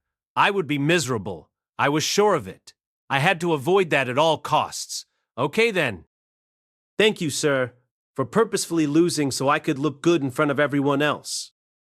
I beamed radiantly and said loud enough for all the other students to hear as I approached him. Huh? I offered my hand to help him up. Fitz seemed a bit confused, but he accepted it. His hand was soft. He'd probably never held a sword before. I'll be sure to thank you properly later. I whispered into his ear as I helped him up. He nodded quickly and a shiver ran through his body. Once I enrolled, I'd buy him a cake or something to pay my respects. As for the test, I'd passed with flying colors. Jenius lavished me with praise.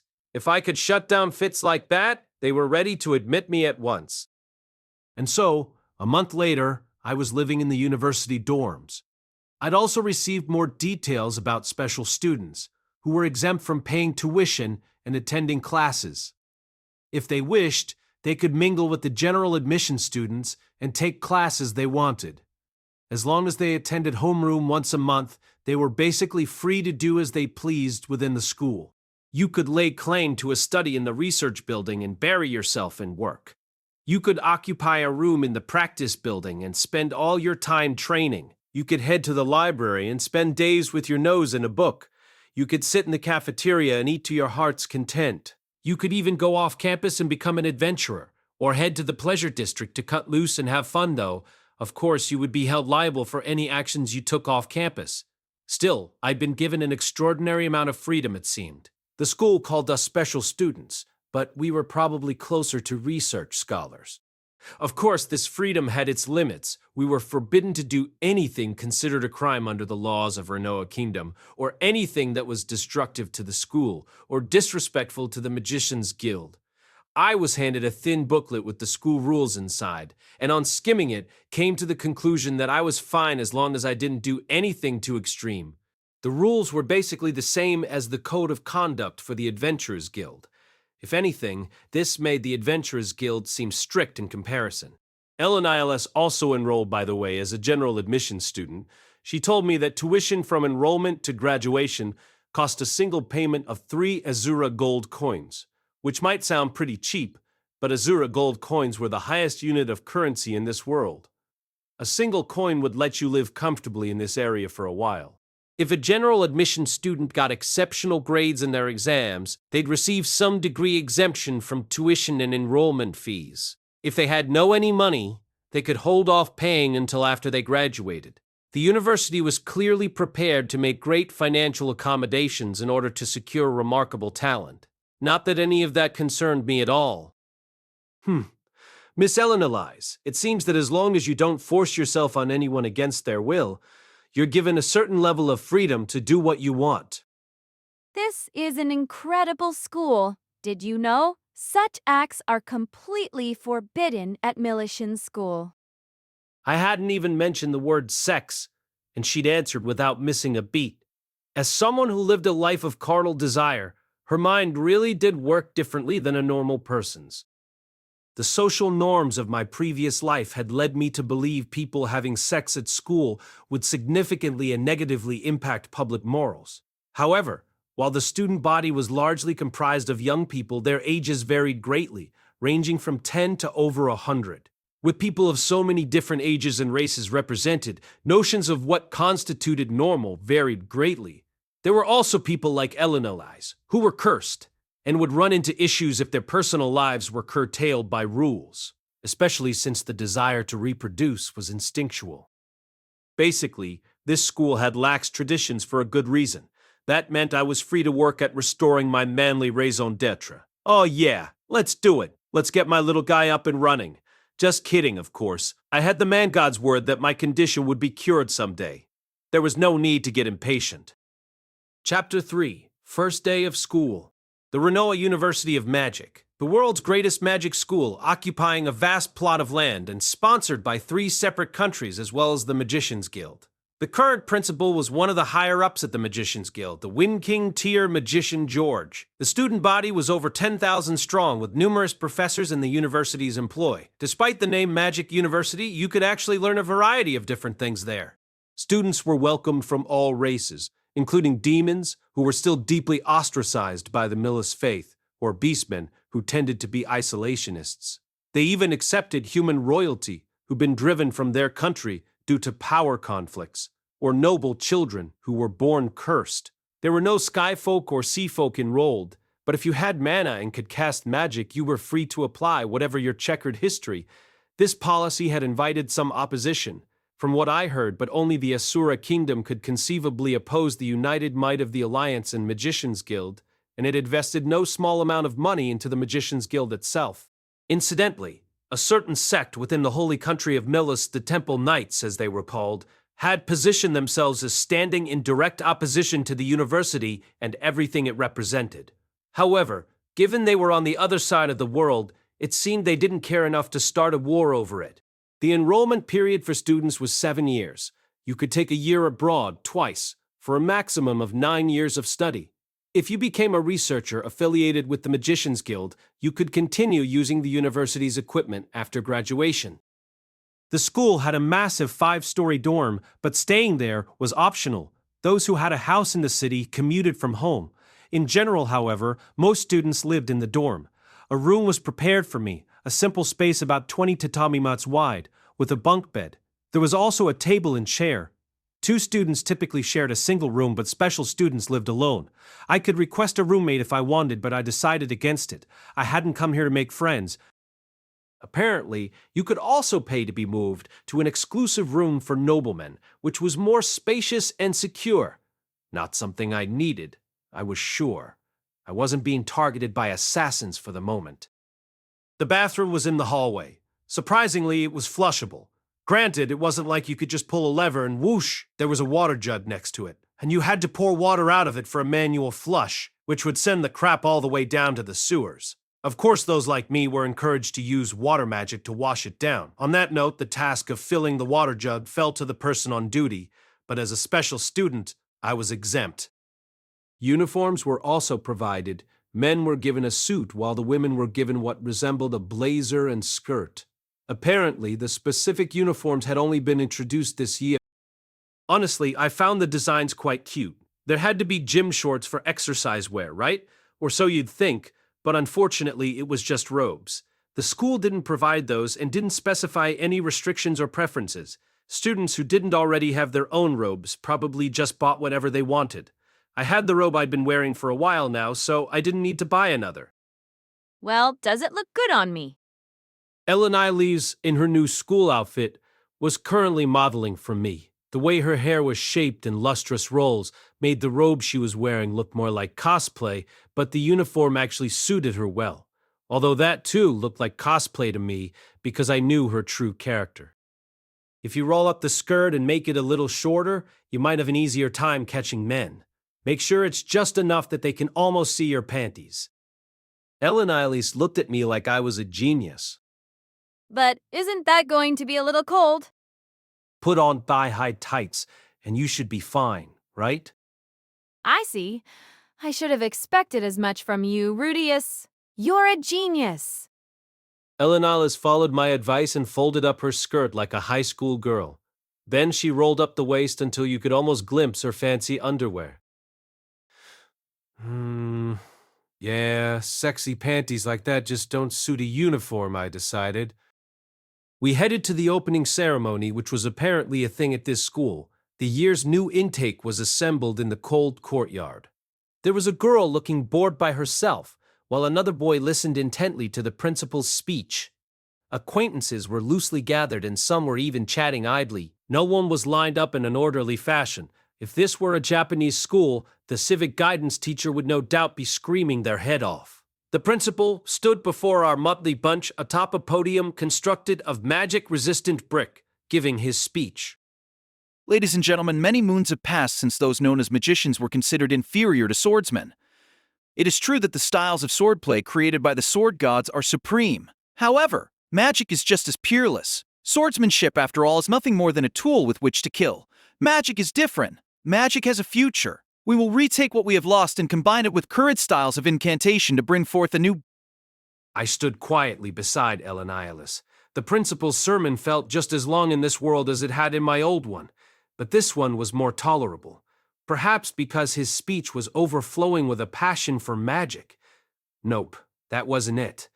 It was because of how hilarious it was watching him frantically try to restrain the wig on his head. Elenialis was surveying the area, evaluating the men she saw. She looked like she was struggling to decide who to start with first. That is all. Ladies and gentlemen, the path of magic extends before you. Janius ended with words that made him sound like some protector of freedom and justice. There was no singing of the school anthem. There wasn't even a school anthem to begin with, despite the fact that the country had its own song. And now, a few words for the new students from the Student Council President. At the vice principal's words, 3 people, a girl and 2 boys, took to the stage. Standing at the forefront was a young girl with beautiful golden hair and long, silky tresses, with braids woven in. Her clothes, a brand new school uniform, were the same as mine, but even the way she walked brimmed with grace, completely unlike the joke of a young lady beside me. Granted, while Elenialis' actions lacked grace, they had their own charm. My. Isn't that the kid you made cry not so long ago? At her words, I looked to the 2 boys walking behind the girl. One of them had white hair and sunglasses, Fitz. He kept his guard up, surveying their surroundings as they mounted the stage, and for what it was worth, I didn't think he'd cried when I beat him. The other boy was someone I didn't know. He seemed a bit older than me. With his brown hair slicked back, he had a frivolous look about him, a sword hanging from his side. He didn't look like a magician, and judging by the way he carried himself, he was probably a swordsman. The only other noteworthy thing about him was his good looks. Incidentally, according to my research, sharply defined features, which I considered handsome, were popular in the countries of the central continent. That aside, this guy kind of looked like Paul. On a similar note, I was often told I didn't look half bad, except for when I smiled. Elenialis was the only one who ever told me I had a stunning manly smile. Since no one complimented it, the only smiling I did anymore was fake. As the 3 of them took to the stage, the young crowd around us erupted in murmurs. Isn't that Princess Ariel? Then that one over there must be Silent Fitz. It's Lord Luke. They were famous judging by the squeals.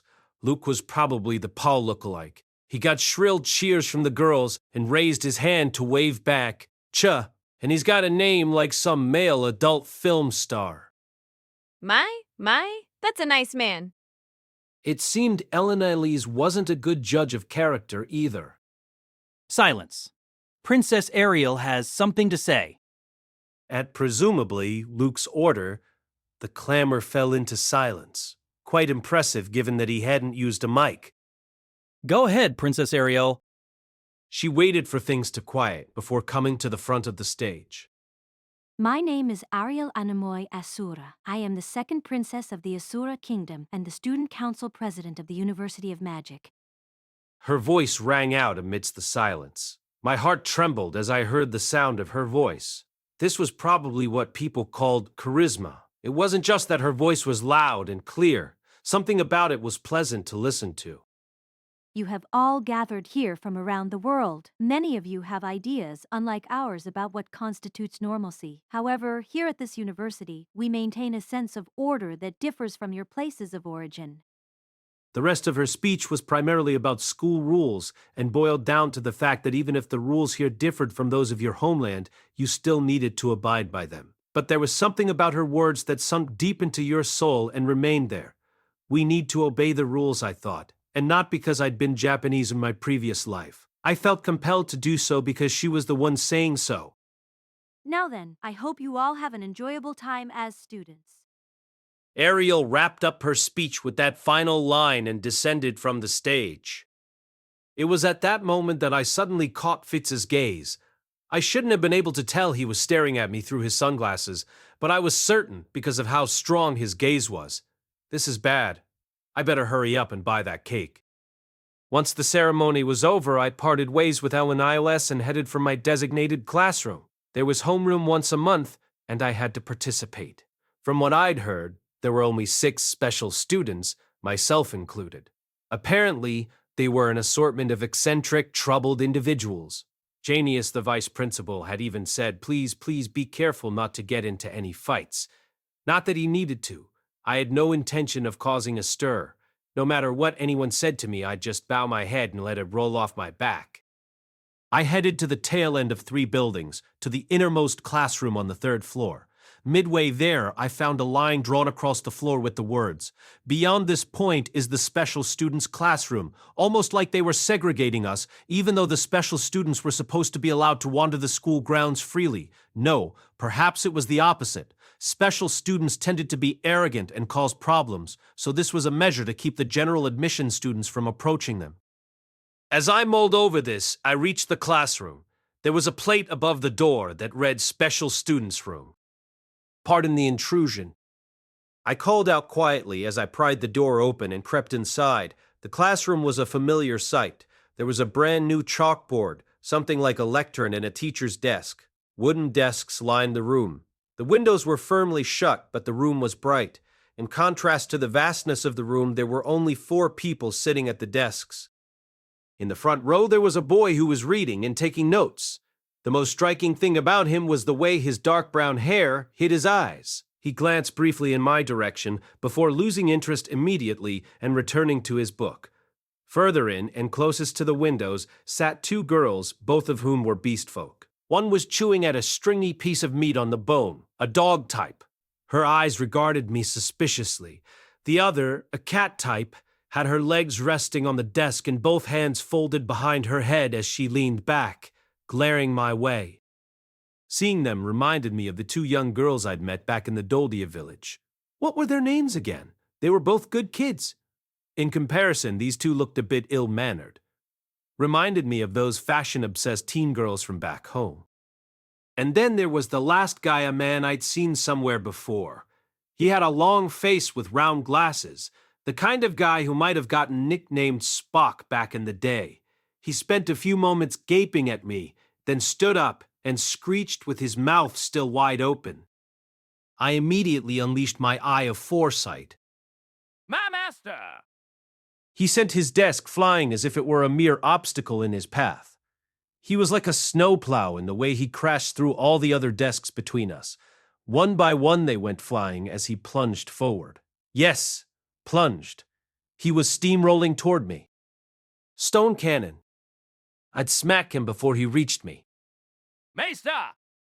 He took my stone cannon right to the face and it hit him with a loud crack, but he didn't even stagger a bit. That cannon had enough power to knock an adult man out, but it had absolutely no effect on this guy? Impossible. Was this really the power of a blessed child? He grabbed me by my waist and tried to hoist me to the ceiling. Whoa, hold it in. Release the tension from your shoulders, relax, calm down. Knock it off. His arms had enough power to send me flying into the ceiling, but fortunately, he just lifted me up. Master, have you forgotten me? It is I, Zenoba. Zanoba was grinning from ear to ear as he carefully wrapped his arms around me in a hug. What's with that introduction? Are you supposed to be the wife of a certain Mr. Isono? Yes, I remember. My dear pupil, please release me. This is terrifying. Before me stood the third prince of the Shironi kingdom, Zenoba Shironi. It seemed, when Zenoba was sent away under the pretense of studying abroad, he'd been sent off to the Ranoa University of Magic. Under normal circumstances, a blessed child who couldn't control their power would be treated like a cursed child. However, the Magicians Guild had a department that studied curses and blessings, and blessed children made excellent specimens. And so Zenoba was allowed to enroll at the university as a special student in exchange for allowing himself to be studied. A timely offer given that he'd recently acquired an interest in magic. I've been aiming to be just like you, Master. I've been diligently practicing my earth magic every day. Bust! Have you? I'm glad to see your majesty is doing so well. Once things have calmed down, let's make a figurine together. Yes! This was nice. It brought back memories of my underclassmen in junior high who latched onto me the same way when I bragged about having built my computer myself. Also, while we're here at school, you're an upperclassman. What year are you right now? Second year. Ha! Please don't refer to me as your majesty or as an upperclassman. You can just call me Zenoba. You are my master after all. Zenoba, then. Yes, master.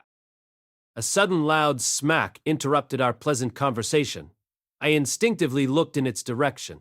The beast girl who'd had both feet on her desk had slammed one to the floor. The other still remained on the desk, which meant her skirt was spread right open so I could see a certain something. I don't like this Mew. She said, Mew. That was something I associated with the Doldia tribe. And heiresses. No, let's not go down that road. Hey, Zenoba, what are you and that new kid rattling on and on and on about? Mistress Linear, this is the person I spoke about before. My master. That's not what I'm asking about. Mew! The cat-eared girl irritably slammed the heel of her other foot against the table. Hey, Zenoba, don't mess around, okay? You know what I'm talking about, right, Mew? You know, don't you, huh? His face went stiff. What was going on? Was he actually being bullied? Zenoba was supposed to be pretty strong, but this could be a question of social hierarchy. Brute strength didn't necessarily put you at the top. If you do, then bring him over here. She made a beckoning motion in my direction. I'm sorry, master. No, it's fine. I approached the cat-eared girl as I was told. A cat-eared girl and a dog-eared girl. Their piercing gazes would have made my legs tremble in the past, but they didn't feel scary at all now. Their glares needed a little bit more, well, you know, right? They needed some murderous intent in there, right? That was how truly scary people like Ruisherd glared. Greetings. A pleasure to meet you. I'm Rudeus Grey Rat. I'll be in your care starting today. I'll be careful not to butt into anything. I hope we'll get along well. I bent in a swooping, Japanese-style bow. Where people like these were concerned, it was best to behave modestly and to do my utmost not to get involved. Straightforward, eh? Not bad at all, Mew. I'm Linnea de Doldia. A 5th year. Mew! Though you might not know it, just by looking at me, I'm actually the daughter of Guys, the warrior chief of the great forest Doldia village. Some point, I'll inherit the position of village chief, so you'd best start serving me now. Mew. So she was really of the Doldia tribe, and Gas's daughter to boot. Come to think of it, they did say his oldest daughter had been sent off to another country to study. So this was it? Man, that sure brought back memories. Oh, truly, Mr. Geis took good care of me when I visited the Doldia village before. Ah, I'm so touched. To think I'd be able to meet the daughter of the man who looked after me at a place like this. Oh, that means you must be Mr. Gustav's granddaughter as well, right? Mr. Gustav was good to me too. He even let me stay at his house during the rainy season. Really? That's so? So you're one of Grandpa's acquaintances? In contrast to her earlier spiel, spitting out word after word like a machine gun, Linnea was left staring at me dumbfounded. Not that it really mattered, but the force with which she'd kicked the table made a certain article of clothing super visible. Aqua blue, huh?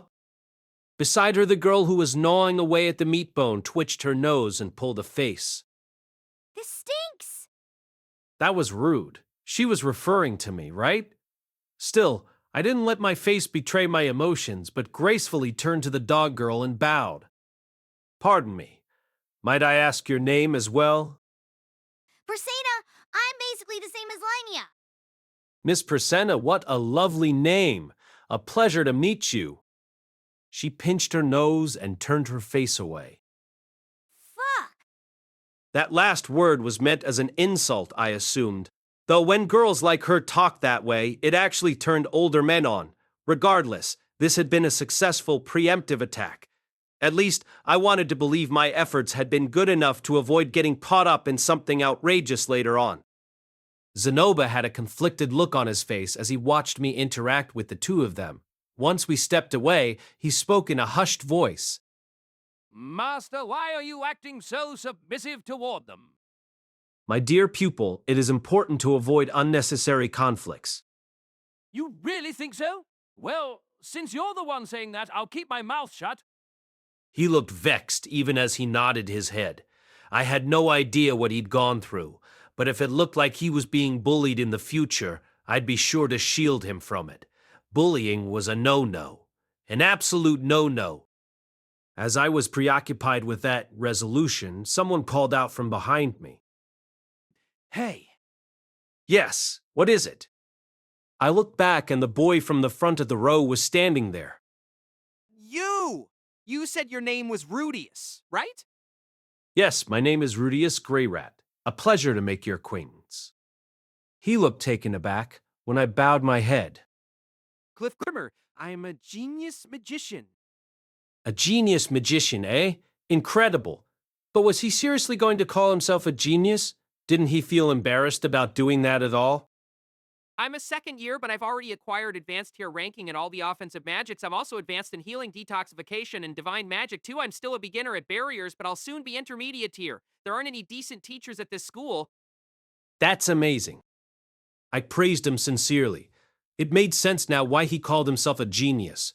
What did it take to become an advanced user of all 7 types of magic in only 2 years? I could still only use intermediate healing magic and basic detoxification magic.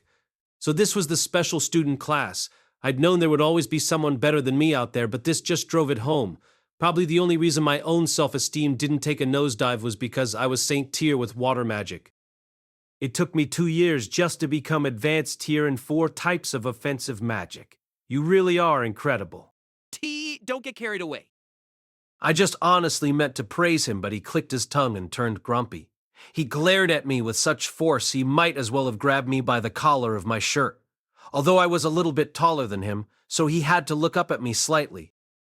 You can wield a sword as well as use magic, can't you?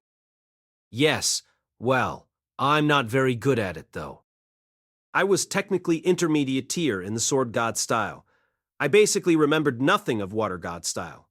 Part of my bodybuilding regime included swinging a wooden sword, but that wasn't swordsmanship that was usable in combat. To be honest, no matter how much time passed, I still couldn't master what came as easily as breathing to other sword fighters such as Eris and Rudeus. So I'd semi-given up on the path of the sword. I never even used it once while living as an adventurer. Even so, who told you that? That I could wield a sword? Miss Eris. That shook me. Had he met Eris within the last 2 years? No way. She wasn't here at the university?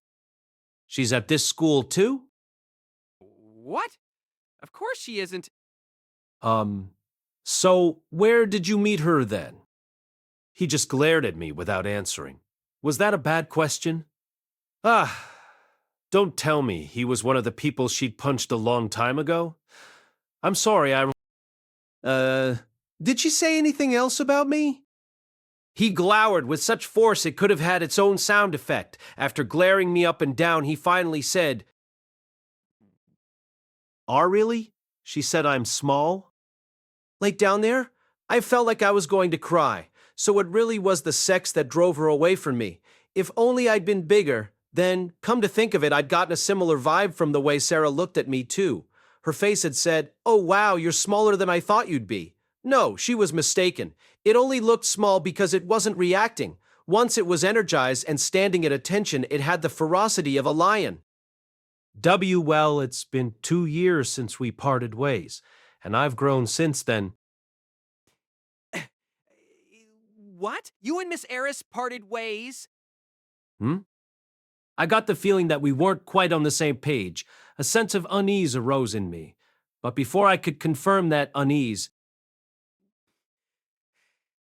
Well, whatever. You don't suit Miss Eris regardless. those words were like daggers to the heart. Cliff huffed air out of his nose and returned to his seat. I'd have to keep an eye on this one. The teacher arrived soon after. I introduced myself, and after a short conversation, homeroom was over, though we were missing one person. Huh? I heard there was one more special student? When I tried asking Zenoba, he just shook his head. Master Silent is exempt from the monthly homeroom. And why's that? Good question, but I haven't an answer for it. The last person was apparently someone named Silent. Don't tell they're a person who can't use shadow magic. I guess they must be pretty incredible, huh? They're well known. They influence the academy at every opportunity, or so I hear. They've increased the items on the school menu, created magical implements. These uniforms were also one of Master Silent's suggestions. Rumor has it they were recommended by one of the 7 great powers, so they're getting special treatment. The image that popped up in my head was that of a mad scientist with a white coat and bottle cap glasses, carrying flasks of green goop in their hands. Someone who was intelligent and delivered successful results, but was otherwise a sad excuse for a human being. They usually shut themselves in their private research room, but they do emerge if they have reason to, so I'm sure you'll eventually meet them. He also mentioned that Silent was a third-year student. If I saw them, I'd be sure to show them the proper respect. And just like that, I was absorbed into the ranks of the special students. Once homeroom was over, Zenoba and the others went off to their classes. It was only natural for someone as serious as Cliff to attend classes in earnest, but Linnea and Priscena, who seemed more the type to play hooky, were doing so as well. According to Zenoba, the lunch break was about 2 hours from now. He beamed as he invited me to eat with him, and I was happy to oblige. Eventually, I'd take classes myself. I hadn't come to this school just to study, but I hadn't come here just to bum around either. I decided to check out the school's facilities in the meantime. First up was the school infirmary. The one at this school was spacious, with 8 beds and 2 healers, which probably meant there were a lot of magical accidents where people got injured. At that very moment, a man twice my height was being carried in on a stretcher. He was clutching his arm, and one of his legs was bent at an odd angle. One of the healers took hold of an injured area and began a hastened chant of intermediate tier healing magic, and the anguish on the man's face quickly faded. I didn't want to get in the way, so I left, spotting the plaque at the entrance, which said Medical Office 1 on my way out. The next place I headed to was the gym's storehouse, a room adjacent to the practice area where I'd taken my exam the other day. The entrance was locked, of course. I had some options: go to the teachers' buildings to get the key, or ask the gym teacher if I could borrow theirs. Then there was the option to pop it open with voiceless casting. That was what I chose, using my earth magic to remove the lock so I could enter. The inside smelled slightly moldy and dusty. The shelves were lined with leather breastplates and masks that looked like kendo masks, and in the corner was what looked like an umbrella bin stuffed with magic staves. There was an iron scarecrow and some unidentifiable white powder sitting in a jar. Apparently, classes here didn't involve high jumps or floor gymnastics, so there were no mats. In fact, the name of the room wasn't even gym storehouse, it was practice equipment. I thought about heading to the roof next, but this was a region that got a lot of snowfall. So many of the school buildings had sloping roofs. They did have one rear rooftop room, but I decided to forego that for the moment and head for the library next. The library at this school was set off from the other buildings, so I had to leave the main campus to get there. After about 10 minutes of walking, I made it to the 2-story building and was stopped at the entrance by the gatekeeper. Halt! Eh? I've not seen you before. Are you new here? Why aren't you in class? Yes, I'm a new student. A special student with an exemption from classes. Show me your student ID. My movements were stiff as I passed him the student ID I'd received just the other day. The gatekeeper stared hard at my face as he confirmed my identity and said, Okay. He carefully patted me down and then gave me an overview of the what to be careful of when using the library. Usage of magic was forbidden in the library. In general, taking books out of the library was strictly prohibited, but there was a certain section you could borrow from. For the latter, you needed the permission of the librarian and were required to have your name recorded, and of course, you'd be penalized for any books you destroyed or defiled. Same rules as your average library, but really tearing up a book could result in a fine and possible expulsion, even though most of the books in the library were just copies. Still appropriate, I supposed, given how precious books were in this world. It's quite strict here, isn't it? Some lowlife secretly switched out some of the books before and sold the originals on the market, if you can believe it. I see. I bowed to the gatekeeper and headed inside, where the subtle scent of books awaited. It was a unique blend of aromas, the smell of mold, of ink, and of paper. A bathroom sat at the entrance, convenient for those who felt the need hit them the moment they stepped into the library. I offered a light greeting to the librarian before heading further in. There were desks and tables lined up by the entrance, and further in were rows of tall bookcases. Whoa! Astonished, I unintentionally let out a gasp. I'd read a lot since coming to this world, but this was the first time I'd ever seen such a vast number of books in one place. Stairs led through an opening in the ceiling to the second floor, which was, as expected, similarly occupied by bookcases. The desks and chairs scattered around suggested quite a few people made it their habit to study here. I remembered the man-god's advice. Rudeus, go forth and enroll at the Ranoa University of Magic. There, you must investigate the displacement incident in the Fittoa region. If you do this, you will be able to regain your abilities and confidence as a man. Phew, I'd almost completely forgotten about that first bit, but this was perfect. With the sheer volume of books here, I was bound to find something about teleportation.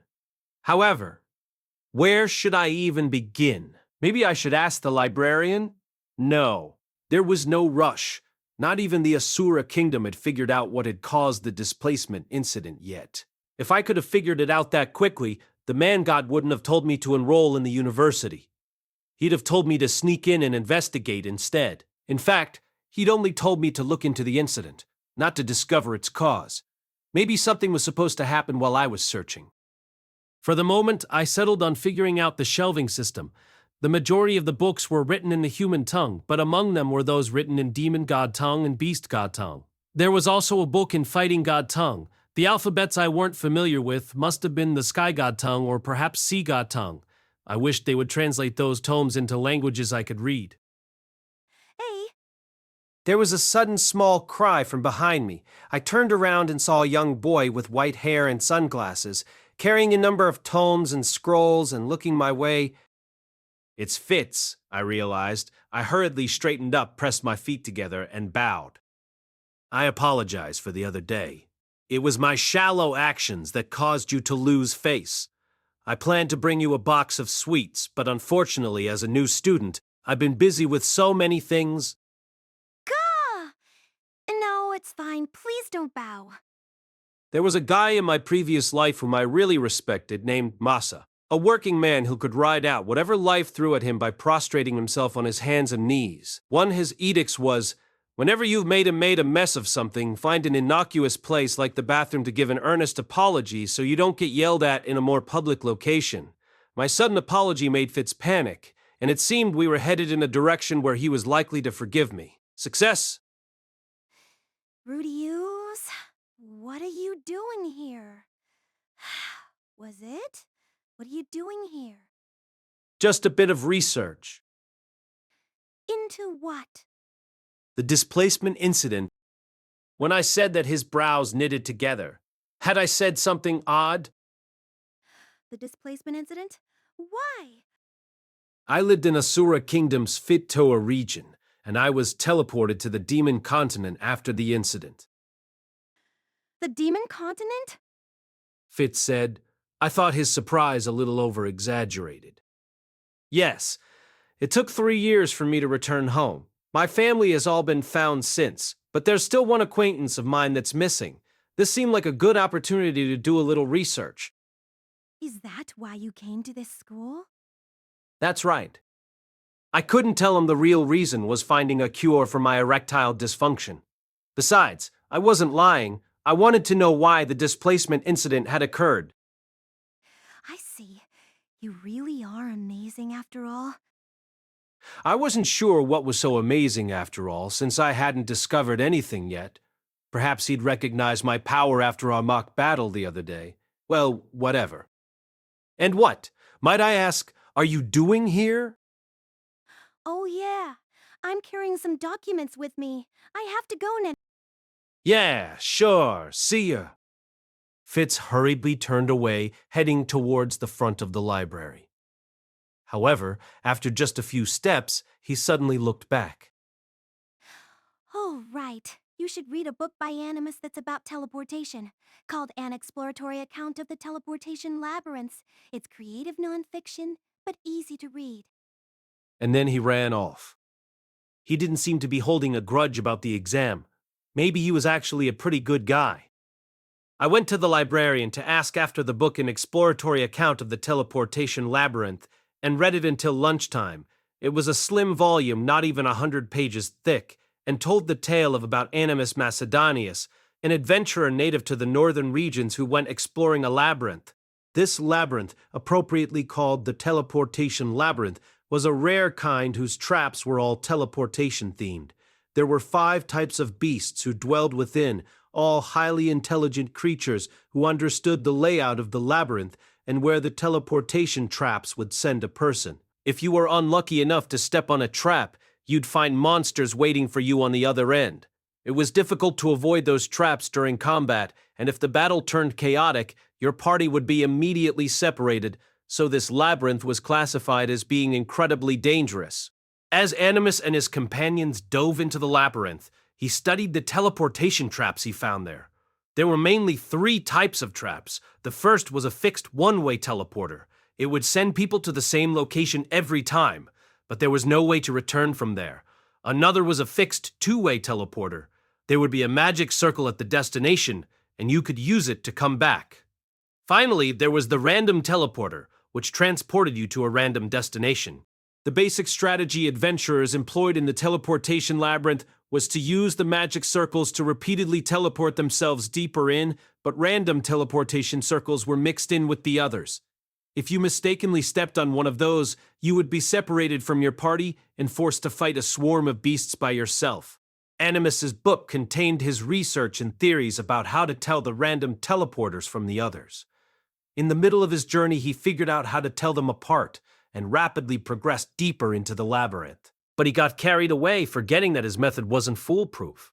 At the end of the story, he misidentified a trap and stepped on a random teleporter. Surrounded by a vast number of enemies, he lost one arm but somehow managed to escape alive. However, he'd lost all 3 of his comrades in the process. Animus himself could no longer fight, so he abandoned his life as an adventurer. The story ended with a line saying he'd leave conquering that labyrinth to the reader.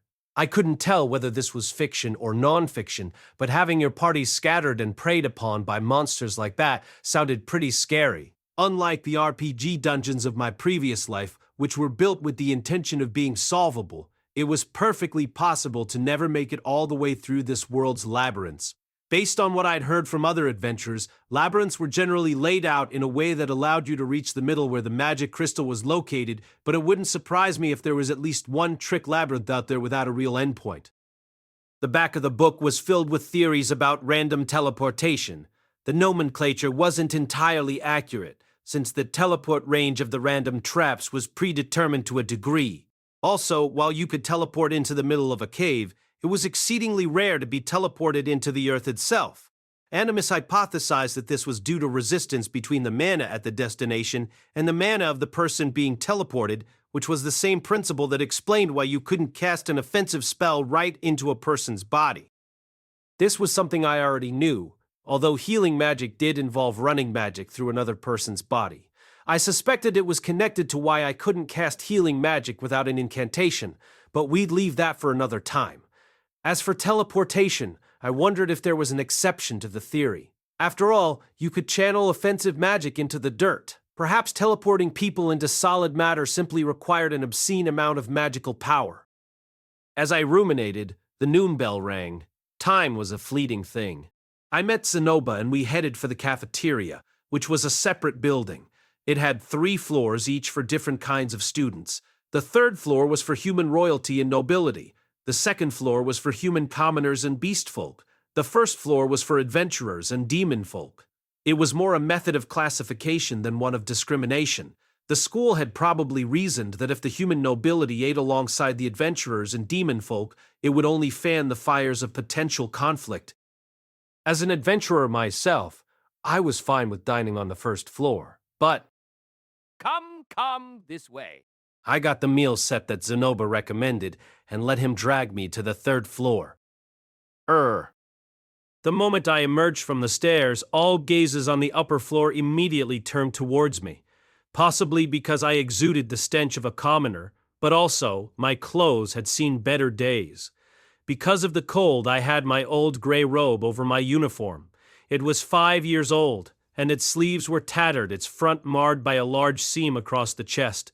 With my recent growth, my clothes were also a size too small. To put it frankly, I looked completely disheveled. Unlike on the 1st and 2nd floors, not a single person wore a robe to protect themselves from the cold. It was full of people in cozy-looking cloaks and cardigans. They might as well have been wearing suits, while I was the only one in sweats. Zenoba, I don't think I fit in here. Can we at least eat on the 2nd floor? No, not the 2nd floor. Linnea and Persena are there. Okay, then how about the 1st floor? The 1st floor is full of heathens who don't know any table manners. It's not a place fit for royalty like me to go, no matter how briefly. Okay, then let's just eat separately. Don't be heartless. Do you know how much I've suffered not being able to see you again until now, Master? You can at least eat a meal with me. Don't ask your master to suffer in your stead. We were arguing at the head of the staircase, and despite its width, the students passing by made it seem like we were blocking them. Suddenly, a burst of noise came from below, a chorus of shrill voices, gradually getting closer. Ah, Lord Luke! Lord Luke, I'm next! Oh, no way, Lord Luke. Not... Lord Luke, can I come on your next date? A handsome man, surrounded by women, was coming up the stairs. No, I'm sorry. I've already decided I can only take 2 girls on a date at one time. I only have 2 arms, you know? So if I invited 3 girls, one would be left out, right? Oh, wow. That sucks. Sorry, but I am a popular man, you know. Let's go on a date some other time. I think my left arm is free next month. Those unbelievable words spilled from the mouth of the young man who resembled Paul. On either side of him was a girl whose uniform bulged in the chest area. His arms were wrapped around their waists as he climbed the stairs, laughing carelessly. I was pretty sure he was the guy I'd seen at the opening ceremony. Luke or whatever. What was his last name? Skywalker? Our eyes met. It's you. His eyes narrowed. The carefree look on his face turned grim. You're Fitz's... I bowed my head, so he knew about my match against Fitz. Fitz didn't seem angered by what happened, but perhaps his companions were pissed on his behalf. A pleasure to meet you. I'm Rudeus Greyrat. I'll be under your guidance during my time here at the school, since you're an upperclassman. I hope you'll look out for me. Yeah, I know. I heard about you from Fitz. Apparently, you're insanely forgetful. Insanely forgetful, was I really? I didn't really get it. What did he think I'd forgotten? You know my name already, don't you? No, I don't. I shook my head as I was suddenly asked a question reminiscent of a certain Fist King's younger brother, figuring it was better to honestly confess my lack of knowledge than give a half-baked answer. So you've chosen to pay it no heed. That makes sense. Sorry. If it's no trouble, would you mind telling me your name then? Still disgruntled, Luke stared at me for a few beats before huffing and spat out. Luke Nodos Greyrat. Then he shoved past me. Oh, what the heck was that about? I can't believe it. Seriously, that robe was so lame. It was totally worn out at the edges. If it's falling apart, he should just go out and buy a new one. His groupies followed in his wake, spewing insults, but their words went unheard by me. Luke Nodos Greyrat. My father's birth name was Paul Nodos Greyrat. Was Luke an illegitimate child? No, that couldn't be. Paul had long ago disavowed the name Nodos. Luke had to be a cousin or something. Master, you've caught the eye of an unpleasant character. I guess I have, huh? If that exchange was anything to go by. That was Luke, one of the Asura Kingdom's upper nobility. He's technically a student, but he's one of Princess Ariel's guards. Regardless, let's forget about eating here. I suppose we have no choice. We compromised by eating outside. The weather was nice, and I used my earth magic to conjure some chairs and a table, creating an insta-cave terrace. Zanoba expressed his awe at each spell I cast by shouting, "Whoa!" It delighted me to see how deeply moved he was. As we ate, Zanoba told me about Princess Ariel and her group, Ariel Anamoy Asura, age 17, second princess of the Asura Kingdom, the only daughter of the crowned queen, and still third in line for the throne, despite her relative youth. The queen's health had taken a downturn after giving birth to Ariel went poorly, leaving her unable to conceive another child. Also vying for the throne were first Prince Grable and second Prince Hafost. The powerful people of the Asura Kingdom formed factions behind them, hoping to back the prince who would become king, then reap the benefits. However, with the size of each group, not all were certain to get a taste of the honey that trickled down. Even the ministers were ranked in a hierarchy, so it was given that the bottom would be ignored. When the second princess was born, those who felt they wouldn't benefit from their candidate's succession switched their loyalties to her. However, hers was the weakest of the factions, and during the chaos of the displacement incident, some of the group's most powerful members lost their standing. Multiple attempts were made on the second princess's life, and under the pretense of studying abroad, she escaped to this school. The princess brought 2 guards with her. One of them was Fitz, Silent Fitz, as he was nicknamed, a magician who used voiceless casting and had killed an assassin targeting the princess. People knew he was an elf, but it was a complete mystery where he was born and raised. Only a handful of people could teach voiceless casting, but his master was unknown. Ariel and her group were tight-lipped about Fitz's existence. Rumors abounded that the Asura royal palace had raised Fitz in secrecy, as part of an organization of heartless killing machines, which definitely wasn't true, judging by my conversations with him. Her other guard was Luke Nodos Greyrat, the second son of the current head of the Nodos family, Palemon Nodos Greyrat. Since birth, he'd been trained to become one of Princess Ariel's guardian knights, and continued in that role in the event that the princess managed to regain power and return to the struggle for succession.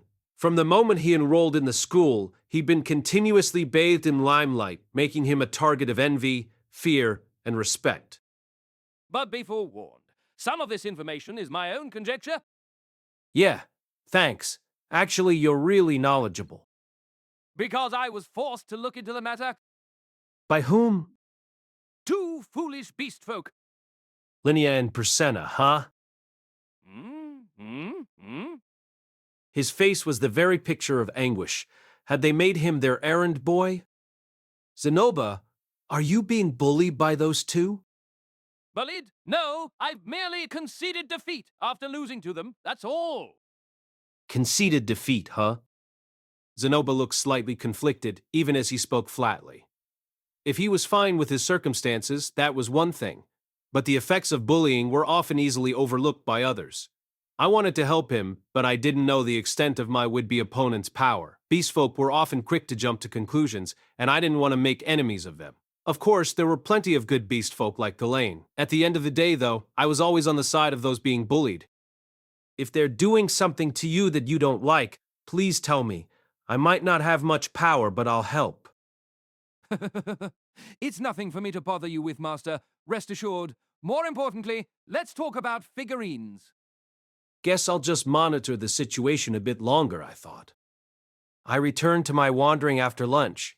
I couldn't think of other places I wanted to have a look at, so after a cursory glance around, I headed back to the library.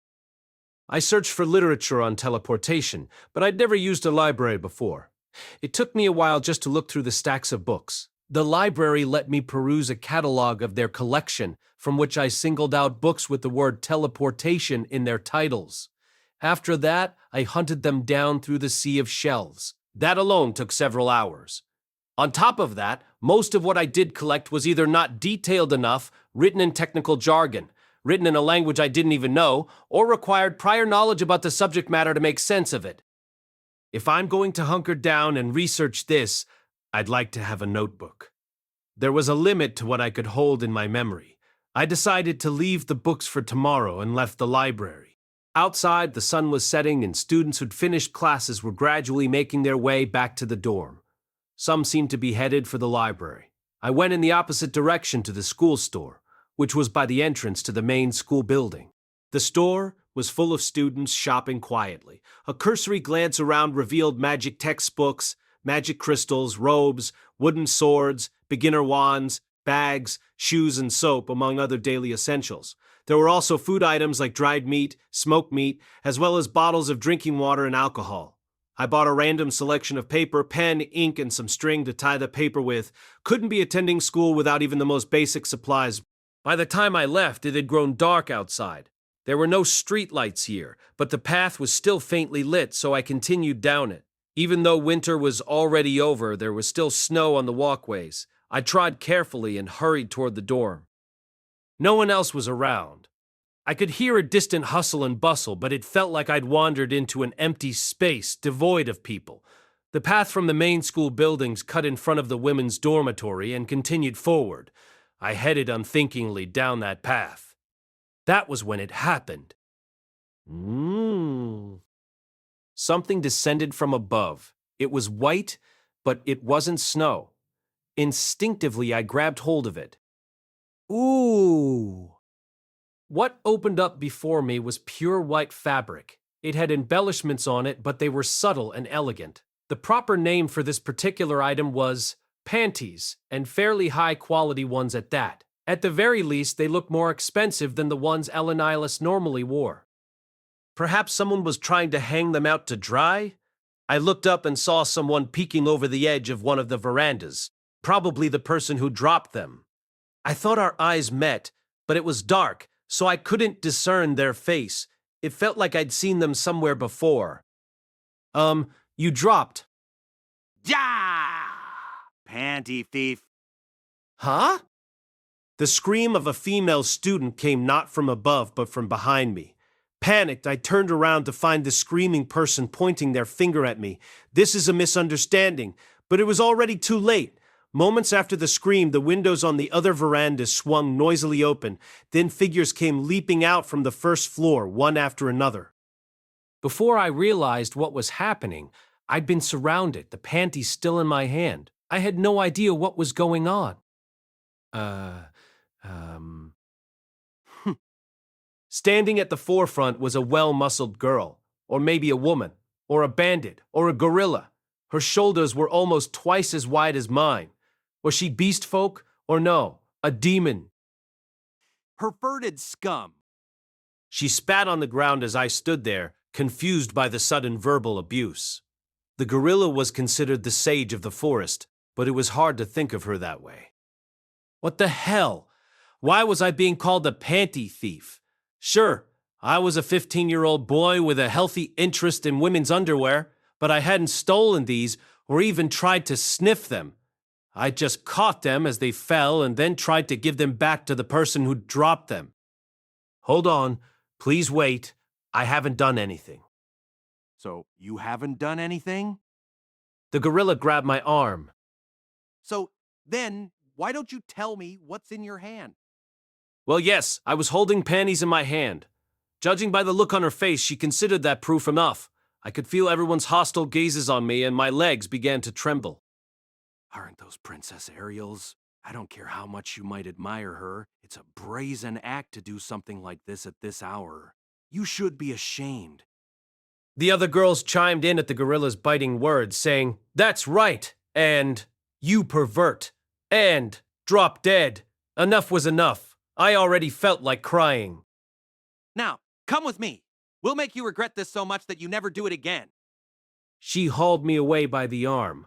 I attempted to resist her, but all I did was leave skid marks from my shoes. I thought I'd toned my body quite a bit, but her strength was on a whole different level. I mean, her arms were 2 or 3 times meatier than mine. At this rate, I was going to be dragged inside for an unspeakably horrific beating, and all because of a false accusation. Should I run, even though I hadn't done anything wrong? But running would be like proclaiming my guilt. Was this like when a man got falsely accused of feeling a girl up on the train? Would they hear me out if I tried to talk to them? It seemed like they'd already made up their minds that I was guilty. No, I had to stand my ground. I hadn't done anything wrong. I used earth magic to anchor my feet in place. The gorilla looked back in surprise, then sneered. So what's this? You plan on resisting? How gutsy for a panty thief. You really think you can fight this many people? A good question. I surveyed them and felt good about my chances. I'd fought off much worse in my time as an adventurer. I could take these girls. Still, fighting back would be as good as confirming my guilt. I might be falsely accused, but if I kicked up a fuss, I might get violence against women added to the charges against me, and this one would be true too. It might even get me expelled. Wait! Don't do anything to him! A boy's voice, slightly high-pitched, rang out. Lord Fitz. What? Lord Fitz! Such a beautiful voice. What's he doing here? The crowd split, revealing a petite boy with white hair and sunglasses, Fitz. He cut between me and the buff woman to explain the situation. Sorry. That's the underwear I was trying to hang out to dry, but dropped. He picked them up for me. His shoulders trembled as he tried to catch his breath. Fitz, sir, I realize that you're in charge of washing Princess Ariel's underwear, but despite the late hour, he was still walking in front of the dorm, even though it's been agreed that once the sun sets, this path is only to be used by women. Really? I didn't see a sign saying so. Fitz looked at my confused face and shook his head. He's new here, and a special student on top of that, so he rooms alone and doesn't have a roommate. He must not have known about the more intricate rules of the university. I'd like you to let this one pass. He sounded frantic. Even I could hear the panic in his voice. I wasn't sure why, but I was grateful. The gorilla turned in my direction. Is that true? Her expression seemed to ask. I bobbed my head up and down. She kept a firm grip on me as she studied Fitz's face. It's surprising that you go this far to defend someone. What you say must be true. Still, the fact remains that this boy violated the dorm rules. We'll make an example out of him by punishing... What? As she spoke, she tried to pull me along, but then froze. Fitz had whipped out his wand and thrust the tip of it right into the gorilla's face. Didn't I just say he did nothing wrong? Enough! Now let go of his hand. If Fitz, sir... The hint of anger in his voice that stirred murmurs around us. Even in the darkness, I could see the gorilla's face blanching. Or would you all like to be sent to the medical office? His voice might be high-pitched, but there was definitely murderous intent behind his words. I could hear the girls gulping around us. How badass. Shh. Fine, I understand. She let go of me, albeit a bit violently. Forced to comply, the other girls backed off as well. My wrist smarted, but it didn't look like any healing was necessary. So let this slide. But you, over there, you better not show your face around the girls' dorm at this hour ever again. Next time I see you, I won't show you any mercy. The gorilla spat those words before ducking back into the window she'd leapt out of. The other girls also sneered at me as they disappeared. In an instant, they were all gone. Phew. That girl. If only she'd listen. Fitz breathed a sigh as he watched her go. He looked back at me and his head drooped. Sorry. If I hadn't dropped that underwear, this would never have happened. Just why on earth was a boy like him washing underwear in the girls' dorm anyway? Or so I wanted to ask, but he was the princess's highly trusted and capable bodyguard, so he must have had special permission. He seemed like an honest man and a harmless. He was reliable, young, and his glasses made him seem all the more dashing, though I'd call him cute rather than handsome. Crap. My heart was pounding even though the person in front of me was a guy. To put it nicely, I might be falling in love. To put it crudely, I was ready to lick his feet. You haven't done anything wrong. You helped me. Helped you? They're the ones who would have been injured if you'd seriously resisted. The reason he was so frantic hit me.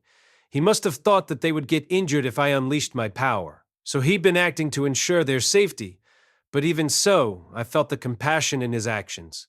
If this were a shoujo manga, this would be where our love story began. Still, that came out of nowhere. What did she mean? Yes, well, it's like Miss Goliad said. When the sun sets, male students aren't allowed to come near the girls' dorm. Apparently, the gorilla from a moment ago was called Goliath. The name certainly emanated strength. A perfect example of someone's name matching their physique. Really? But that wasn't written in the school rules? It was decided between the students living here at the dorms. When the sun sets, the boys aren't allowed to use that road and must take a detour to get to theirs. An unwritten rule, huh? It would have been nice if someone had told me about it beforehand, like Zenoba. I didn't know. It's not your fault. Just be careful next time. I will. He didn't need to tell me twice. I probably wouldn't take that path again, not even in the middle of the day. I still couldn't bear having the hostile glares of an entire crowd trained on me. At any rate, thanks for helping me. If you hadn't come to rescue me, I don't know what would have happened. Don't worry about it. I only did what anyone else would do. What anyone else would do, really. In hindsight, I had a lot of memories of being misunderstood or falsely accused these past few years. It had started with the beast folk, then Paul, then Orsted. Was my face that untrustworthy? However, Fitz hadn't arbitrarily decided I was guilty. In fact, he stuck up for me, even though I was partially at fault for what had happened. He seemed the easygoing sort, clearly wasn't holding a grudge over the exam. And he'd even given me advice at the library. He had a lot of clout within the school, but he hadn't let it get to his head. Instead, he'd carefully evaluated the situation and figured out how to help me. He might look like a boy, but he was a man of character. An upperclassman, in every sense of the word. I'd made up my mind. As a show of my respect for him, I was going to call him Master Fitz. Besides Rudeus, you could have gotten out of that without hurting anyone, couldn't you? Not at all. I'm truly grateful to you, Master Fitz. When I bowed my head, he bashfully scratched at his cheek. Aha.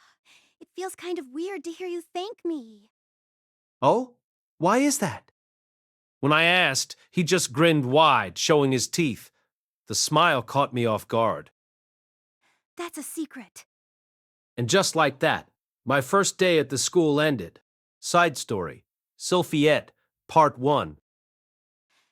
Early morning, I woke to the sound of birds. It was still fairly dark outside when I peered out the window. I pushed myself upright in an attempt to shake off the drowsiness as it clung to me. Then I slipped out of the bed, which was neither luxuriant nor crude, and stretched. From beneath my bed, I pulled out a bucket, filled it through magic, and washed my face. Then I began to warm up for my morning exercises. I sat on my haunches and stretched my feet, then spun my arms in circles to loosen my joints and shoulder muscles, and finally took a deep breath. My body seemed to be in good condition today. It must have been thanks to the good dream I'd had. Rudy had starred in it. He'd made love to me. I didn't remember why he'd done it, but I did remember how happy it had made me. I was disappointed when I woke to discover it was only a dream. I traded my pajamas for clothes that were easy to move about in. A light brown top and pants, made of soft material, not the least bit sexy. Just as I was about to leave, I stopped. Oh, I can't forget this.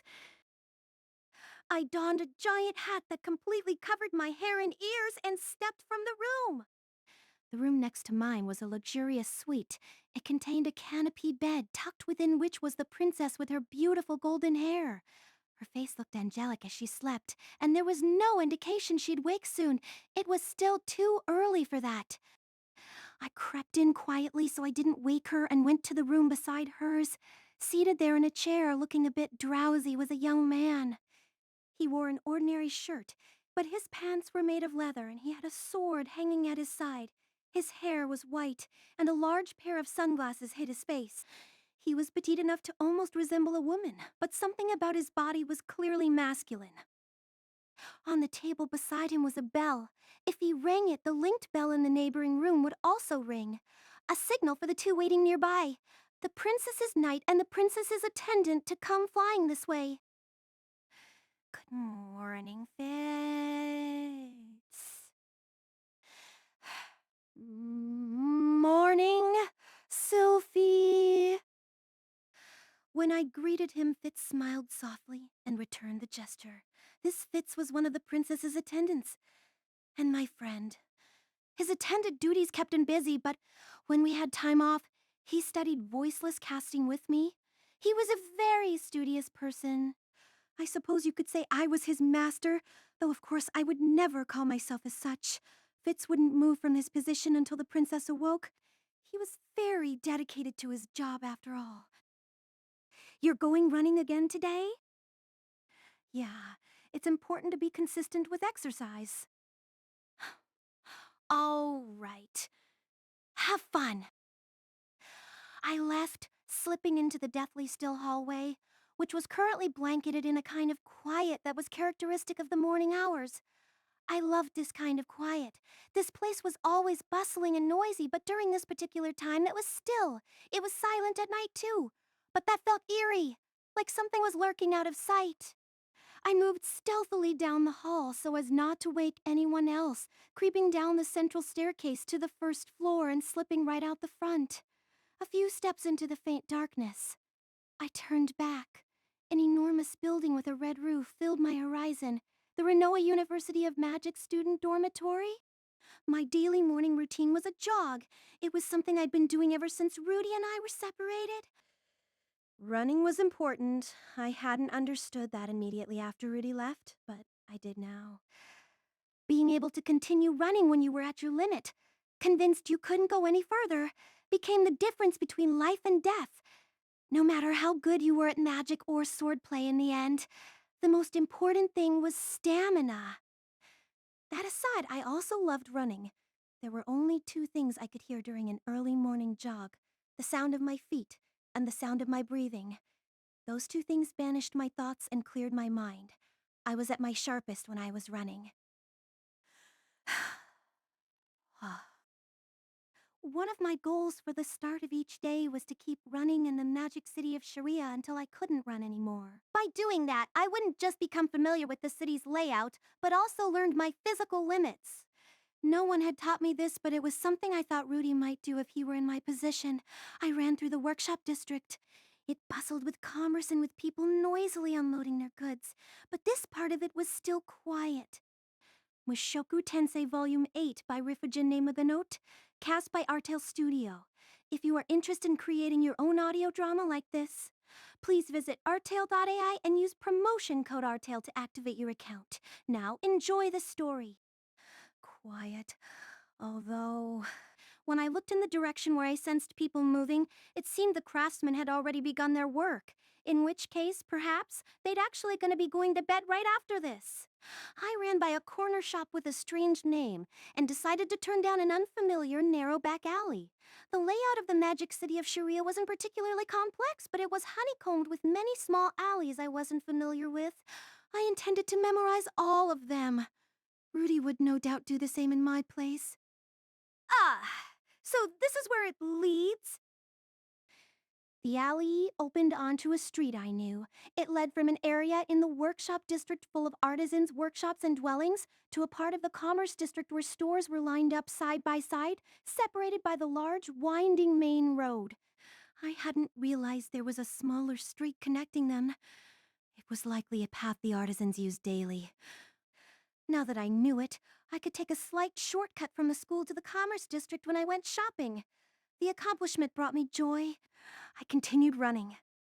After jogging around the city for a bit, the sky grew light. Watching the sunrise was one of the rewards for rising early. I liked the sunrise. The sight stayed constant no matter what country you were in, which brought comfort. I never tired of seeing it.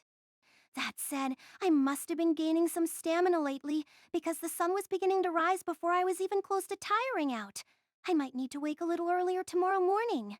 Still, I returned to the school for now. When I got back to the dorm, the princess had just woken up. Still half asleep, she sat up in bed, sluggishly crawling out of it. Sylphie, morning. Yes, good morning. That was the cue for my sleepless friend from the next room and I to start dressing the princess. I'd struggled with the duty at first. Her clothes were fundamentally different from what I was familiar with masses of bunch of buttons and lace. But last year, the university instituted uniforms that were well designed but somehow simple to wear. So it was now easy to dress the princess. All I had to do was unbutton her pajamas, slip them off, put on her undergarments, and... Sylphie, I don't feel like wearing a brassiere today. Occasionally, she would make selfish requests, but I didn't complain. As things stood, I was essentially her servant. I listened to what she said and moved according to her wishes. I didn't mind. After all, she'd saved me in the aftermath of the displacement incident when I didn't know up from down, but I'd come to realize that she'd only done it for her own benefit. She took advantage of who and what she could. Still, it was because of her that I'd survived this far, and I wanted to help her as much as I could, considering how painful it was for her to be exiled from her homeland. I honestly didn't know what she really thought of me. I admired her kind demeanor, but I'd begun to understand her true colors. She had a smile that bewitched all who saw it, but it was mostly insincere. It was a smile intended to reassure the other party and move them in a way beneficial to her. She wore that smile frequently. Perhaps all the smiles I'd seen from her had all been lies. I saw them so often it made me wonder. Still, she'd saved me. She'd treated me like an equal and been there for me. As such, she was a friend to me, the second one I'd ever made. You might even say she was my best friend. She wasn't like Rudy, but I was glad to have a friend like her. Seeing her true colors hadn't made me hate her. She was lonely now, too, and struggling in a foreign country, and it was my turn to help her. Sylphie, what's wrong? You look more natural when you don't smile, Princess. Oh my, you're the only person who would ever say that to me. Was this one fake, too? Of course, even if it was fake, it didn't necessarily mean she was displeased. On another note, the princess's skin was beautiful and smooth. I couldn't hold a candle to her, especially now, all sweaty and covered in flecks of dirt from my jog. I'm finished, Princess. Thank you. Now go shower before we eat. I returned to my room as I was told, hauling out the bucket and using magic to fill it with warm water. This country was still cold at this time of the year, so it was nice that I could use magic for things like this. Brassiere, huh? The princess had such a variety, and they were all really cute. Most were ones she'd brought with her, but some were purchased at a discount from the Asura Kingdom through a place called the Vermate Company in Sharia, which had a vast assortment of underwear, among other things. Meanwhile, my chest was flat even for someone with an elf blood. Depressingly flat.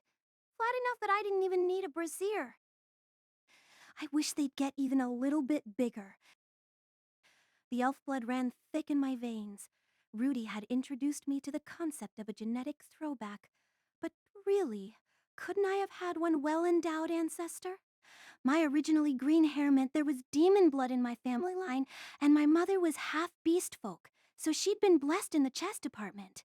To be perfectly honest, I wanted them to get a little bigger, even just a little. My unfeminine body hadn't bothered me in the past, but it might make a difference to my future. It would be devastating to meet someone I liked and be mistaken for a man. I sighed as I wiped my body down and got dressed. I was wearing a brassiere, of course. I didn't think it was necessary, but the princess had ordered me to wear one. I dumped the dirty water in a bucket in the corner of the room. I'd use it to do the laundry later. All right, let's give it our all again today. I slapped my cheeks before stepping out of the room. Classes were boring. Most of them were about things Rudy had already taught me, and sitting in on them made me keenly aware of how much he'd known about magic. Even when I asked him questions about things not in the magic textbook, he'd readily answered. I was taking a lot of difficult classes on combined magic lately, but they mostly came down to, if you combine this magic and this magic, this phenomenon occurs, but we're not quite sure why. Apparently no one had yet cracked the code behind how combined magic worked, but Rudy had known about it. Maybe he'd only had his own theories, but he explained them in a way that I could understand, and most of them made more sense to me than the teachers. Hey, Sylphie, what's the operating principle behind this magic? Oh, that. If you take a stone from a campfire that's turned red hot, the water heats up too, right? It's the same concept. As I listened in on the boring lectures and recalled Rudy's teachings, the princess would occasionally ask me questions and I would answer. She was passionate about her studies, even if these things wouldn't be of much use to her when she returned home. She wasn't just trying to get good grades. She was trying to understand magic. Combined magic was difficult, but despite the fact that many in our year were failing out of this class, the princess was trying hard. It was endearing seeing her passion. I liked people who were optimistic and passionate about their studies. Rudy had been like that, and I liked people who reminded me of him. I was content with my current position, partly because I considered the princess a friend, but also because I didn't mind serving someone. To put it simply, I liked doing things for other people more than I liked doing things for myself. The princess and my friends seemed frustrated by this at times, telling me to form my own opinions, recommending that I find things that I liked doing for my own sake. But there was nothing I really wanted to do. My parents had gone missing during the displacement incident, but they'd already been found. Or rather, I found out that they'd died.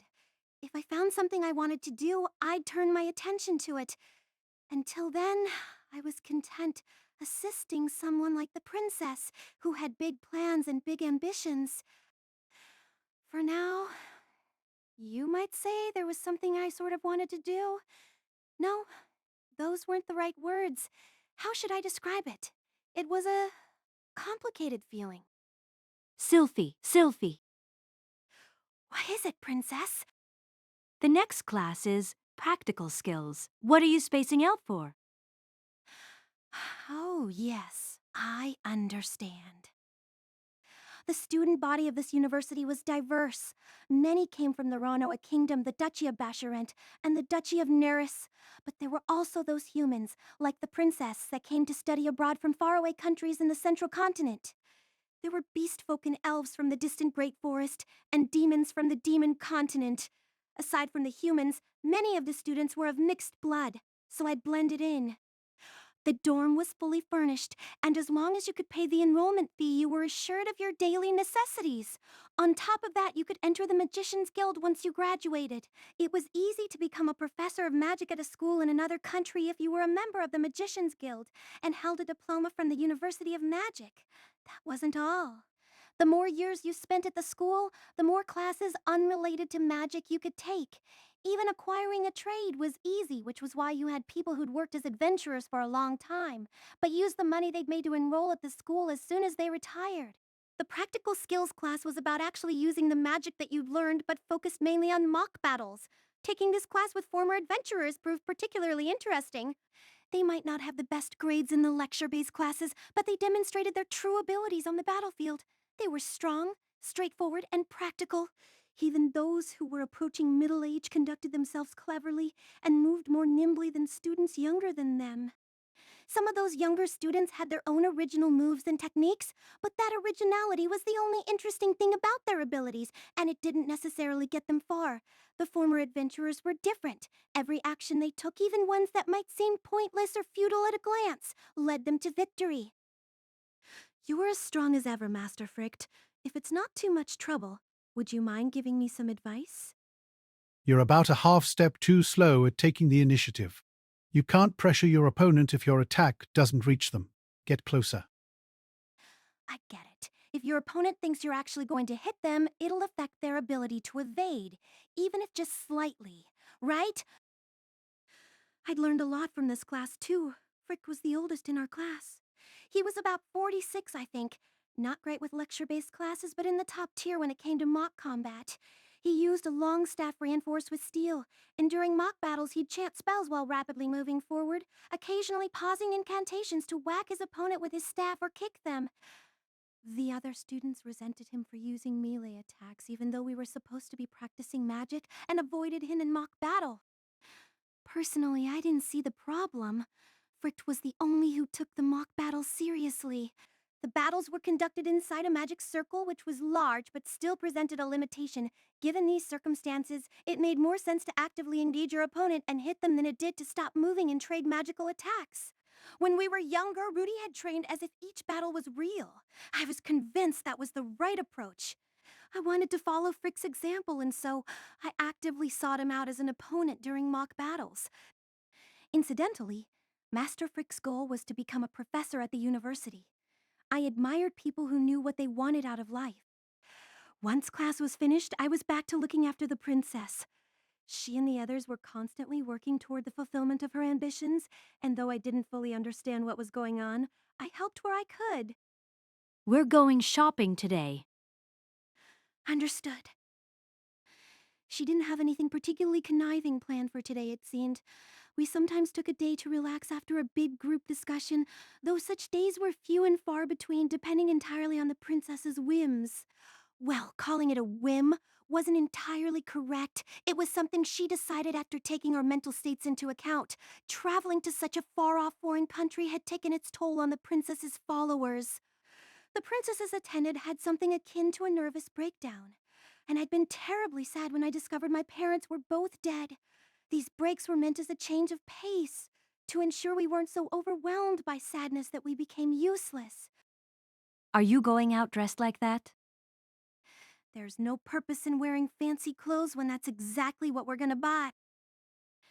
Normally the princess and her attendant dressed to the nines, but for some reason they were indifferent about their outfits when they went shopping. Meanwhile, just walking into the princess's favorite shop made me incredibly self-conscious about how we looked to those around us. Come on, please hurry. A handful of us accompanied her as we left the university and walked down the main road. It drew the attention of those around when the princess, her knight, and her attendant all moved as a group. The princess was beautiful, the knight was dashing, and the attendant was striking. I followed behind, but could tell that everyone's gazes were glued to the princess.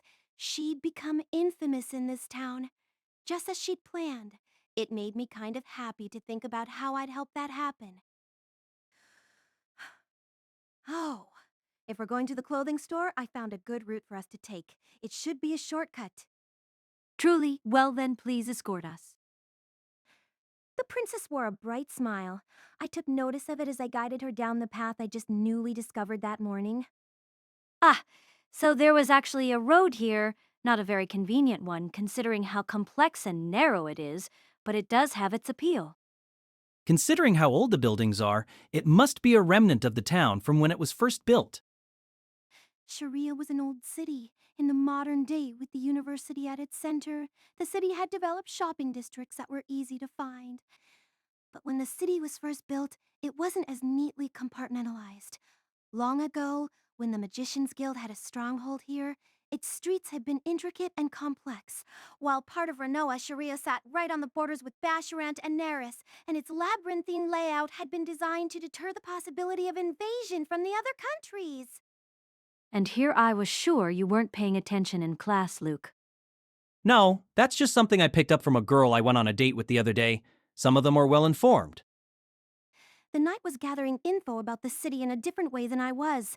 I didn't think much of his methods, but the constant dates with girls were likely a part of his own self-care. Try not to play around so much that you get stabbed in the back. I'm a man of the Nodo's household. I make sure to put distance between myself and any troublemakers. A man of the Nodo's household, huh? Come to think of it, the Nodo's blood also ran through Rudy, right? He was probably a ladies' man, too. I remembered how his attitude toward me changed the moment he discovered I was a girl. He'd probably keep skirt chasing even after he got married to someone. His father certainly had. Mr. Paul had only had 2 women.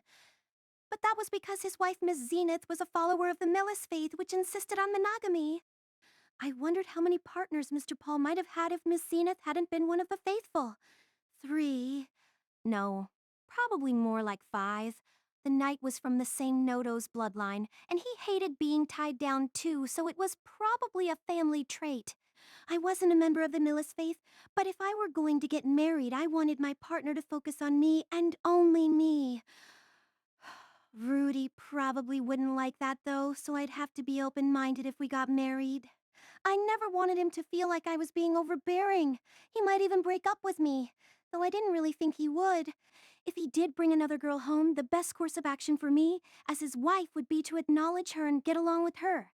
If there were more than 3 of us, I'd act as a mediator to keep them all from fighting. Wait, no. Wife? Why was I assuming Rudy and I would get married in the first place? Sylphie, what's wrong? No, it's nothing. This way? I escaped from my wild delusions when the princess asked me a question. I couldn't believe what a fool I was, dreaming about a future that would never come. A sigh trembled upon my lips. Ah, so this is where it leads. It's definitely a shortcut. Indeed, this is quite the achievement, Sylphie. I scratched at my cheek when the princess complimented me, and we stepped into the clothing store. I returned to my room after dinner.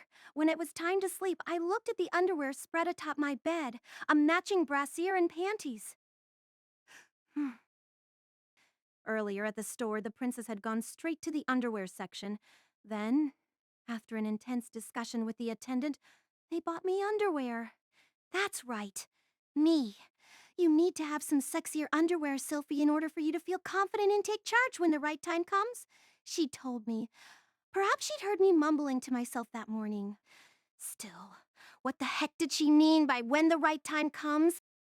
They'd forced me to try the items on in the store. It might sound arrogant to say as much, but I thought the underwear with its pale green fabric and lace flowers suited me really well. My body was still so thin I could be mistaken for a boy, so you couldn't quite say I looked sexy in them, but maybe if Rudy saw, he'd at least think I looked cute. Rudy. Huh? Suddenly, I remembered what I'd been thinking about during class that afternoon. The thing I wanted to do. Perhaps what I wanted was to get along with Rudy. It was thanks to him that my life was like this right now. I wanted to make friends with him and return the favor. No, that wasn't quite right. It wasn't just about that. These feelings surely didn't come purely from gratitude. Most likely Yes, I guess I really did. My face heated up as I reached a conclusion. I dove into bed as if trying to shake it off and hugged the blanket close. I curled into a tight ball, resisting the urge to roll around. I knew what it was I wanted to do right now. I finally knew, but then suddenly I realized something. When I did, I clenched my jaw tight. What should I do? I closed my eyes after blurting out those words. I didn't sleep very well. Chapter 4. The Beginning of My School Life. A month had passed since my enrollment. Rudeus the Quagmire's school life was a monotonous one. First I woke up in the morning, then, as had become my daily routine, I began my training. According to a manga I read in my previous life, there was a man who did push-ups and squats 100 times, ran 10 kilometers, and sacrificed his hair to obtain enough power to become the strongest in the world. I didn't want to lose my hair, so I had to work a little harder than him. More specifically, by practicing with my wooden sword.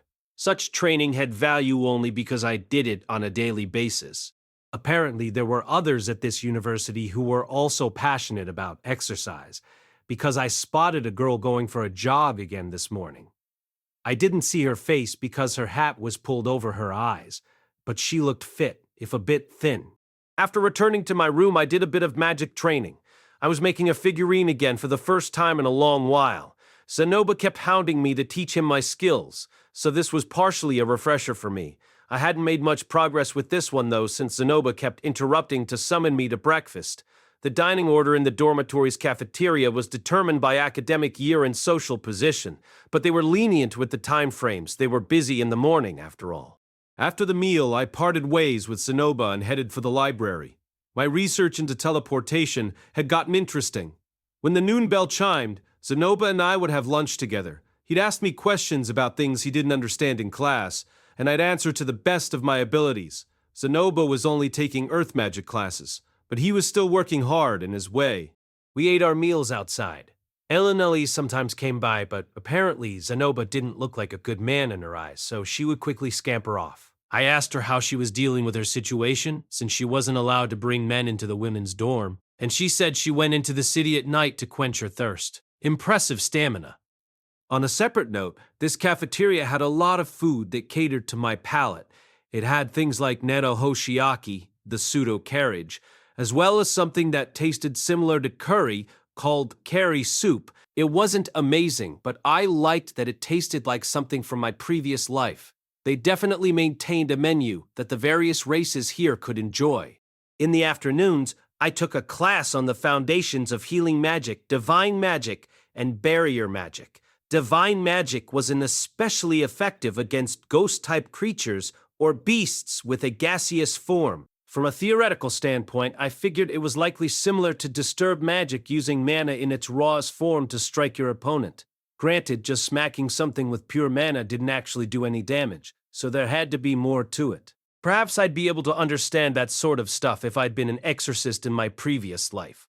As it was, I was just learning the theory behind it and memorizing each incantation.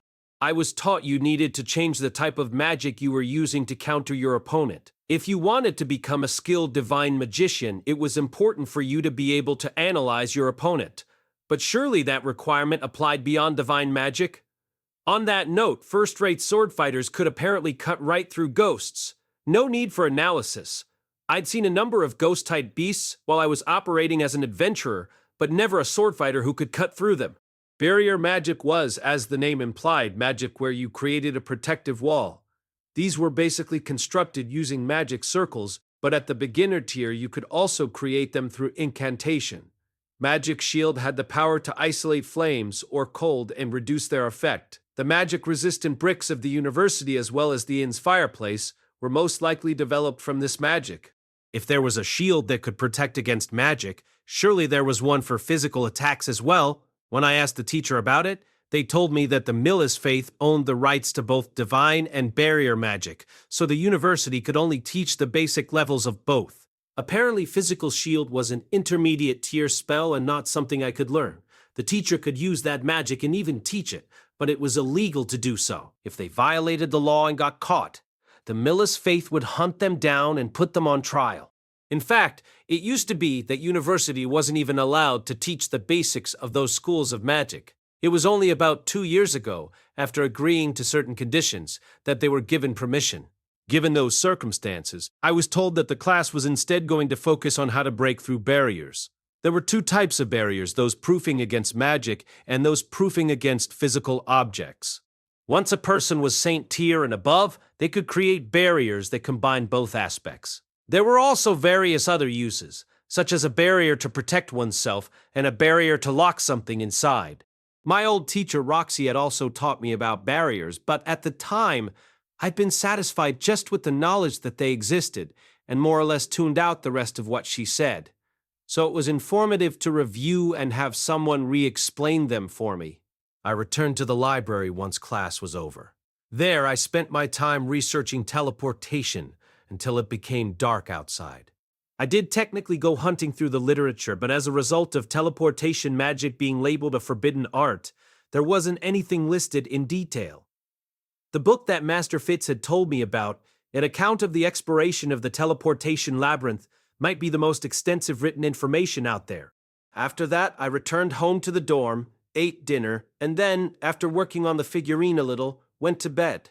My lifestyle had found a rhythm, and I was beginning to feel relaxed, but my little man's appetite, or rather lack thereof, remained unchanged. The healing magic class never touched on any subject related to ED, of course, and there were no books on how to cure such a condition in the library either. There was no sign I'd recover. Then, one day, something happened. It was evening, and I was in the library researching teleportation when Master Fitz approached with his white hair and sunglasses. He had a somewhat fashionable cloak over his school-assigned uniform, sturdy-looking boots, and snug white gloves. I'd run into him several times now, but it felt like he was always wearing the same things. Rudeus, mind if I sit beside you? Sit beside me? That makes it seem like we're strangers. Here, please have my seat. I warmed it for you. Aha! Sorry for the trouble. Master Fitz grinned widely and sat down. He seemed like someone who was adept at responding to social situations. Once I moved seats and continued my reading, he peeked over to see what I had in my hands. Are you making progress? It'd been a week since we'd last spoken about it. I had been digging through books about teleportation every day. I now know that there were apparently other incidents in the past that resemble what happened in the Fitoa region. Fitz had given me a head start on my research after all, so I decided sharing what I'd found was a way of showing my gratitude. It wasn't something worth hiding anyway. It wasn't on as large a scale as the Fito displacement, but there were cases of people abruptly disappearing one day and then suddenly returning another. In other words, being spirited away. A single person would vanish and then either reappear in another place or reappear in the same place. This phenomenon was quite common. Well, not quite, but it seemed to happen occasionally. I wonder if that's the same thing as the teleportation in the Fito region? Hard to say. Are you perhaps helping me? When I happened to look at what was in Master Fitz's hands, I noticed he was holding a book about teleportation. No. I'm also looking into the displacement incident. So that's it. Why are you going to all that trouble? Did Princess Ariel order you? Not quite. To tell the truth, one of my acquaintances went missing during the incident. Oh, I'm not sure what to say. I remembered the list of the deceased back at the refugee camp, how many hundreds of names had been listed on it. It had been 5 years since the disaster. The chance of survival for those still missing was basically zero. I was sure Master Fitz's acquaintance and anyone else still missing was probably already deceased. I was one of the lucky ones since my entire family was still alive. Oh, I recently found out they're still alive, actually. Huh? Oh, really? Yeah, I'd been researching teleportation up until then, thinking if I could figure out the pattern behind where people were teleported, then it would make finding them easier. That's why I looked into it. A pattern behind where people were teleported to. Ha! Interesting. I'd never considered that before. Incredible as ever, Master Fitz. That's an insightful idea. No, it's really not that special. Besides, I wasn't able to search for them in the end anyway. Based on what I'd heard, the second princess had lost her standing approximately a year after the displacement incident. Of course, there must have been signs she was headed down that path even before then. And as her bodyguard, Master Fitz must have been really busy during that time. That's not your fault. People had their own duties to fulfill. He couldn't just abandon them to participate in his own search. In fact, he'd actually used his position to access the university's library and conduct research on the incident. The fact that he knew his acquaintance had been found also meant he'd been gathering information. He had his own life to live and work to do, but even then he'd done what he could. That was enough, in my opinion. Instead of dwelling on the past, let's think about what to do from here on out. And on that note, would it be possible for you to tell me what you found, Master Fitz? Yeah, sure. I can gather my findings and bring them tomorrow. Just don't expect much. I'm not really good at looking things up, so I can't discover things as quickly as you do. He didn't seem very confident. Fitz had said he was a fourth year, right? He was attending classes, acting as a bodyguard, and according to what I'd heard the other day, also carrying out routine tasks for Princess Ariel. He'd also mentioned being involved in the student council. Even though he had all of that going on, he'd still carried out his search, refusing to escape the matter with the excuse that he was just too busy. I just have more time to spend on it than you do. After all, I was spending all my time before noon looking into the matter. I'd actually seen the epicenter of the disaster, and with my knowledge from my previous life, I had some ability to predict things. Hey, Rudeus. There's something I want to talk to you about. Yes, what is it?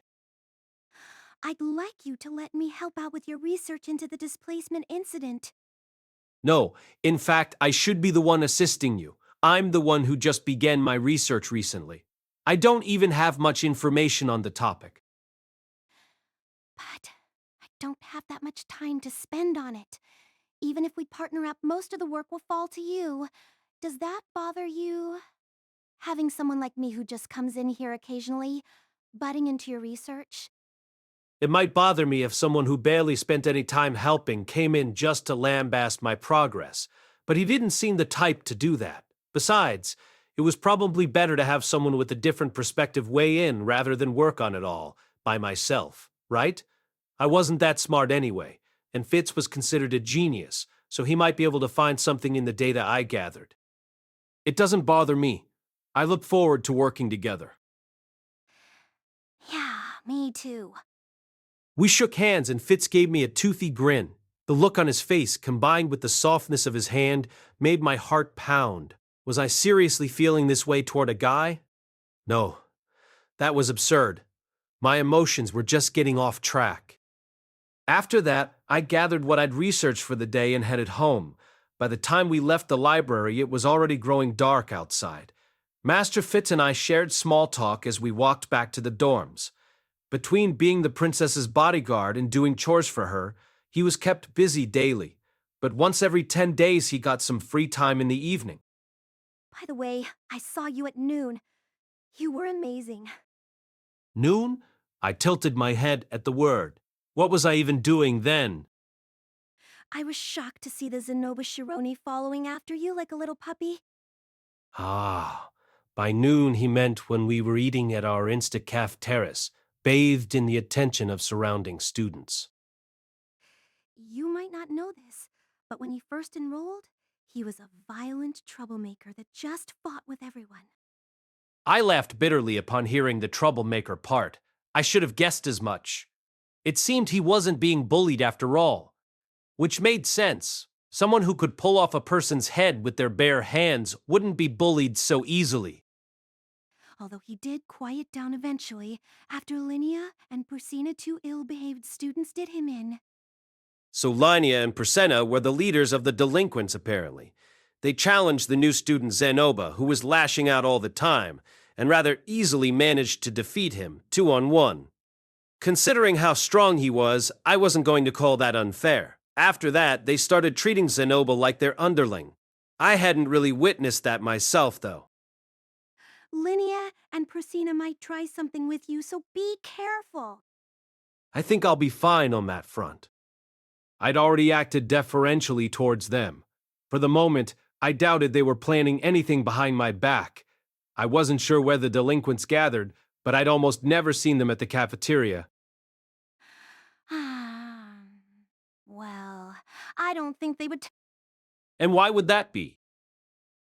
Well, when we were still first years, they tried to interfere with Princess Ariel. I then engaged and defeated both of them. 2-on-1? Yes, that's why they, well, might be resentful toward me. So that was it. Still, based off what he was saying, Master Fitz was quite strong. He defeated Linnea and Persena, who had themselves defeated Zenoba. Hey, hold up. That meant I was the strongest since I'd defeated Master Fitz, right? Nah, no way. It was just a bad matchup. I could use Disturb Magic, so I was better against an opponent who could use Voiceless Casting. My opponent being caught unawares also worked in my favor. If he'd known I was going to use Disturb Magic when we fought, there was no guarantee I would have still won. I'm sure you'll be fine now. Well, who knows about that? There isn't a person here who can defeat me one-on-one. I never lost a fight, not until you. I should be the one praising him for his attitude. Here was someone who had never lost, finally tasting defeat at my hands. Yet he didn't even hold a grudge. Wasn't he frustrated that he'd lost? That magic disturbed magic, wasn't it? That was amazing. Teach me how to use it sometime. Yes, certainly. I would be happy to, even if teaching him Disturb Magic meant I might not be able to defeat him anymore. The thought of refusing him didn't even cross my mind. Well, anyway, that's what I wanted to tell you, so be careful. There are a lot of eccentric people among the special students. There's Cliff, who's short-tempered, and apparently even Silent caused a lot of problems when they first enrolled here. There's also a former adventurer among the first years. A strange elf, I heard. They say she's been attacking boys. That last one is an acquaintance of mine, so don't worry. Oh, all right then. Not sure about the first two, but as for the last one, it was definitely a different kind of attack from what Master Fitz was thinking of. In any case, I'll be careful in how I conduct myself and make sure not to start fights with anyone. We arrived at a fork in the road. The path straight ahead led to the girls' dormitory. It was still light out, but I wasn't going to walk that road ever again. Oh, I have some business with Princess Ariel, so I'll part with you here. All right, thank you for today. I look forward to talking again. I don't have any free time tomorrow, but I will stop by the library. He had free entry into that palace full of women. Probably the only reason why I didn't feel jealous was because I could still remember that muscular terror from the other day. Or perhaps, just maybe, I could use my connection with Master Fitz to infiltrate that palace, and that would be the key to achieving my ultimate objective here at this school. For the moment, I still couldn't see the meaning behind the man-god's advice. And that was how Master Fitz and I started working together to advance our investigation. I thought the two of us had gotten close. Partly because he was friendlier than I imagined, but either way we were building a positive friendship, although he was still full of mysteries. By the way, Master Fitz, why do you wear those sunglasses? Sunglasses? Oh, you mean these? He never took them off. Not once, ever. No matter the occasion. I do have a reason for it, but I can't tell you. Sorry. It's fine. I did want to see what his face looked like without them, but I had no intention forcing him to show what he was hiding. Anyway, what floor of the dorms do you live on? I've never seen you at mealtimes. Well, technically I'm sleeping over at the girls' dormitory. I am Princess Ariel's bodyguard, after all. And that hasn't caused any problems? It's fine, I have permission, and I wouldn't do anything that would cause Princess Ariel problems. You could keep a slave with you in the dorms if you got the permission to do so.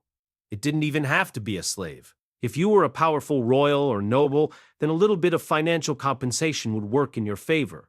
There were, after all, some nobles in the boys' dormitory that brought maids with them. However, if either maids or manservants caused any problems, their master would of course be responsible. Master Fitz wasn't a manservant and was being treated like a student, but thanks to Princess Ariel's charisma and the Asura noble family's influence, the university was placing their trust in Master Fitz as an individual.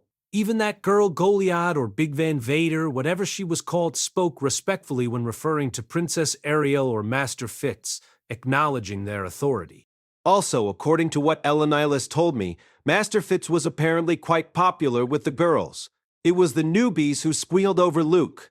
Once they gained some experience levels, their hearts would tremble when they caught a glimpse of Fitz's soft side profile. Having actually spoken with him, I didn't have the same impression of him, but I could understand where they were coming from. By the way, I noticed you talk to me pretty normally. Huh? What do you mean? Everyone says you're so quiet. I'm actually pretty shy. And yet, I'd gotten the impression he'd been the one starting conversations with me. Well, there were those that were on the same wavelength and those that weren't, I was told, so maybe that was the reason. At any rate, people told me it was common knowledge at this school that Master Fitz was shockingly quiet. He'd even earned the nickname Silent Fitz, or Silent Magician, though that was probably partially because he was a magician who used voiceless magic. Actually, your last name wouldn't happen to be Ryback, would it? Huh, Ryback? Isn't that the last name of the second North god? No way, not at all. Besides, I don't even have a surname. I'm not a noble or anything. There you go, being all humble. Be honest, you're actually an extremely good cook, aren't you? I can cook, but what does that have to do with any... He didn't get my joke. And yet he did chuckle, though I wasn't sure what it was he found funny. That's right, the man of mystery Fitz was laughing. It was also a mystery why he was helping me. Still, I wasn't fussed about unraveling that. If Fitz was being coy with his intentions, whatever they were, there had to be a reason for it. I had no intention being as ungrateful as to pry into the secrets of someone who had helped me out. I would be lying if I said I wasn't curious, though. Still, I kept the man-god's advice in mind. When I followed it, the person I met was Master Fitz. Judging by my experience with the man-god up till now, things would wind up the same no matter what actions I took. In other words, by associating with Master Fitz, I would eventually find out how to cure my illness. There was no need to rush. Chapter 5, An Unreachable Power, Part 1. Zenoba Shironi, the third prince of the Shironi kingdom, a blessed child possessed of supernatural power from the moment he was born, and a pervert, an unmistakable pervert. You could say he was a figurine otaku who took things too far. By the time he'd realized it, he was gazing at them every day, and when the feeling struck him, he gently caressed them with his hand. When he got excited, he lost control of his monstrous power, but he would never handle his figurines roughly. It might have been his love for them that ensured their safety. Love. Yes, he loved figurines. He was very partial to them. For example, there was a bronze statue of a naked woman in his room, a slender and slightly lustrous figure of a woman that he'd bought before on impulse when he spotted it in the markets. When I first visited Zenoba's room, it was only to spy him also fully naked, his arms wrapped around the statue, my fault for not knocking. Zenoba hurriedly put his clothes back on and bowed to me, apologizing for showing me something so unsightly lustrous. There was no need for him to explain what he was doing. His love was abnormal. Snow was still periodically falling in the northern territories, and it was cold if you went outside, so it didn't take a genius to figure out how frigid a statue made out of metal must be. He was risking frostbite for the sake of his desire. No one could fake such dedication. Still, I could actually understand where he was coming from. After all, I'd done similar things in my previous life. That said, I would never forgive him if he tried it with God's statue, Roxy's figurine. Come to think of it, I didn't see her figurine in his room. I wondered if he'd left it behind in Shirone, or so I'd thought until the events of that day. I was faced with Zenoba suddenly prostrating himself in front of me. Master, please teach me how to create figurines. It was evening, and I held in my hands the beginning of a new figurine. For the past month, I'd been continuously telling Zenoba to wait just a little longer. He'd waited like an obedient dog, but it seemed his patience was reaching its limit. Didn't you promise me? Why do you still refuse to start instructing me? Zenoba seemed a little angry. I didn't have a reason to turn him away, of course. I had promised him, and I'd been refreshing my skills for that purpose. The reason I hadn't started yet was partly because things hadn't yet settled down, and partly because I hadn't found the opportunity to, since it wasn't related to my goal in coming here. Zenoba, my pupil, be warned that my training methods are strict. I purposefully added some dramatic flair to my speech. Zenoba's face turned serious, and he nodded grimly. Naturally. Master, I would ask that you please not underestimate my resolve. Even if I start spitting blood, I still vow to learn the secret techniques of your figurine creation. Good, that's the spirit. And that was how I started teaching Zenoba to make figurines. I used my time in the evenings before I went to sleep, about an hour or two a day. I had an ulterior motive as well. This man's love for figurines was genuine, and he also happened to be a royal, which meant he was rich. Although I'd once given up on the idea, his aid might allow me to add color to my figurines and begin mass-producing them. This world had the technology to create bronze and Western-style statues. If we reappropriated that technology, we would be able to mass-produce figurines, even though the quality might take a dip from the originals. I would start with the mass production of the Roxy figurine. After that, I'd work on the Rudeus figurine. I'd write a book glorifying the Super Tribe for their loyalty, telling the story of the gulf between a hero the whole world recognized and a man it did not. I'd depict the struggles and conflicts he came up against as he worked hard even though people wouldn't accept him. Then I'd slap the figurine on as a bonus item to go with it. It would be a book with a free figurine. If that went successfully, I might put out another book lauding Roxy's achievements. Yes, this could work. It might have been impossible for me to do alone, but despite his flaws, Zenoba was still a member of the royal family. He was loaded with cash, and he had passion too. He was the optimal business partner. There was that saying about not counting your chickens before they hatched, but I was already doing just that. All right then, I shall begin imparting my special techniques upon you. Yes, master! Our figurine creation had just begun. Let's just skip to the conclusion. He couldn't do it. Zenoba was incapable of using voiceless earth magic to create figurines. There were two reasons for this. One was that he couldn't wield magic without incantations, and the other was because his total mana capacity was nowhere near enough. To be fair, there were very few people in this world who could use voiceless casting. The only ones I'd met were Orsted, Fitz, and Sylphie. There had been another example at this school, a professor who could wield wind magic without using incantations. But he died last year. I hadn't realized this, since I had been doing it from childhood, but voiceless casting was a high-level technique. In retrospect, neither Eris nor Ghislaine had been able to perform voiceless magic successfully either. It made sense that someone like Zenoba, who'd just begun learning magic, couldn't do it. The other problem was his mana capacity. For me, creating figurines was an effective way to use up my endlessly increasing pool of mana. But really, that meant creating a figurine required an immense amount of magical power. This was where I realized for the first time that I apparently had a considerably larger mana pool than most people. I'd thought my mana pool was a bit bigger than most, but never thought the difference was that much. As an adventurer, seeing other magicians use up all their magical power, I'd just think, that's because you guys are being too wasteful in the way you're using your mana. To demonstrate the difference in numbers, I used to think that if a normal adventurer had a max pool of 100, then I probably had about 500 in comparison. In reality, I apparently had much more. Anyway, me aside, I'd never dreamed that Zenoba wouldn't even be able to construct a single part for a figurine. He tried hard. He woke up in the morning, exhausted his mana until he passed out, then woke up and used it again until he passed out. His cheeks hollowed out so much that his face looked like a skull with tears and snot streaming down it. The thing he wanted to do the most was a thing he had no talent for. That fact was clear to see. What had I done to him? I reflected on my actions and apologized. I'm sorry. No, if only I were more skilled. He had the look of a man stricken with grief. The look of a man so defeated he was drowning in his sadness. We couldn't give up here, though. All right then, let's try something different. There's another way. Zenoba, who'd moments before been stricken with grief, suddenly recovered and sat forward. Yes, let's do the best we can and find a way that doesn't use magic. I conjured up a clump of earth clay specifically.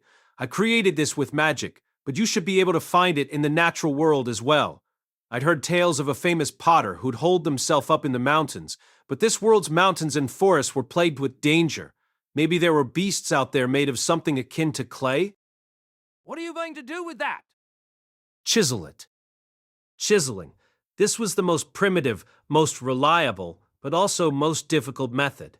You would chisel down the clay to make each part. This would make figurine creation possible even for someone without mana. The only problem was that we didn't have chiseling tools, but we should be able to find those by searching for magic items on the marketplace. I'd seen a knife somewhere before that could carve through boulders as if they were butter. Now I understand, Master. With this method, even I should be able to create figurines. Zenobas raised his voice in excitement. His face was full of hope. That hope, however, was easily crushed 1 short hour later. Zenoba's fingertips were not very dexterous. That stemmed from the power he was born with, his supernatural strength. That's right, his blessing was getting in the way. He could restrain himself enough to not break things, but that was the extent of his control. Doing delicate work such as chiseling each part with careful precision was difficult for him.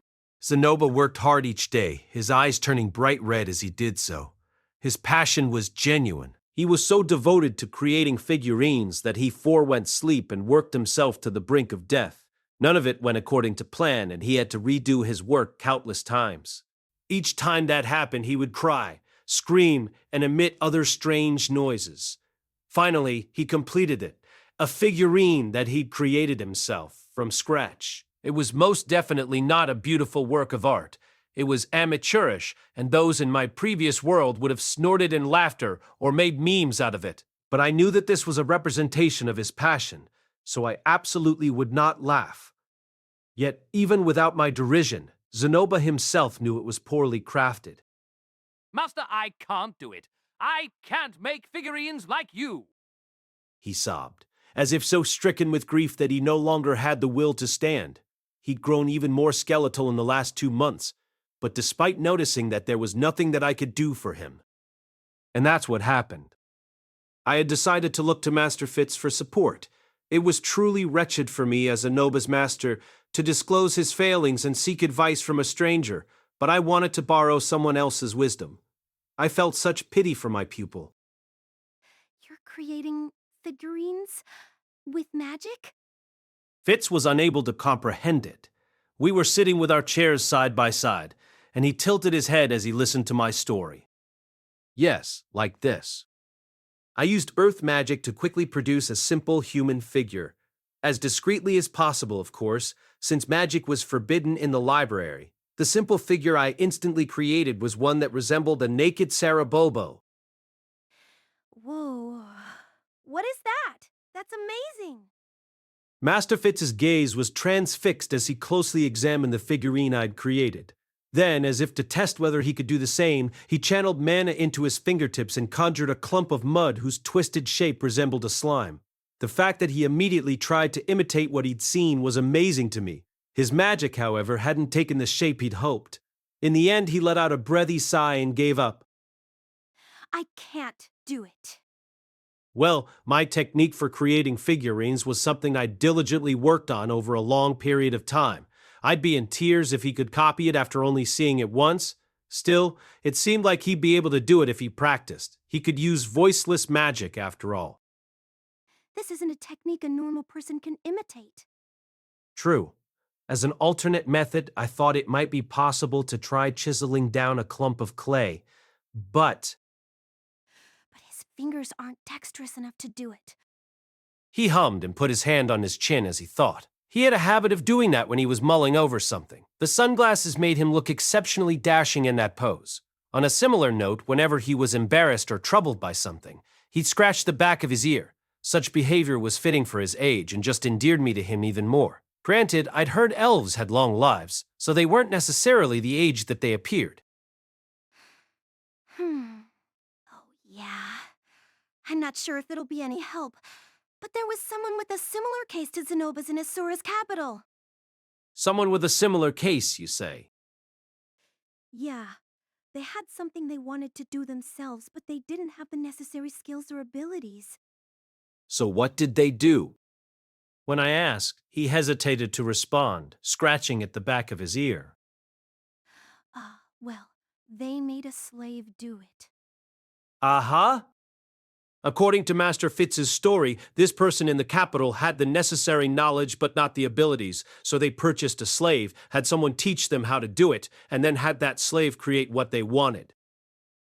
Based on what you said, Zenoba likes the figurines you make, and he'd like more of them, so he said he wants to make them himself, right? Huh? Is that what I said? That's how it sounded to me. Really, was that the case? Well, while the normal figurine enthusiast might remodel or paint a figurine, They wouldn't think about trying to make one from scratch. The most I'd done in my previous life was enjoy a little bit of nude remodeling. I'm sure that Zenoba would like you to become his personal figurine creator, but he knows that's impossible. So that's probably why he's asking for this instead. I don't actually think that's impossible, though. I could live in the Shironi Royal Palace employed by Zenoba, making figurines every day. That wouldn't be a bad way to live my life. Working at a royal palace would give me reliable income, too. Now that I thought about it, how much was Master Fitz receiving from Princess Ariel? I felt like it'd be rude to ask. Well, I'll try suggesting that option to Zenoba. Thank you for your advice. Yeah, no problem. I bowed my head and Master Fitz gave me a toothy grin. Why did I feel so shaken when I saw that smile? It was a mystery of the already mysterious man known as Fitz. Buy a slave, teach them the technique, and have them create a figurine. When I mentioned that plan to Zenoba, he immediately jumped on board and began joyfully planning his slave purchase.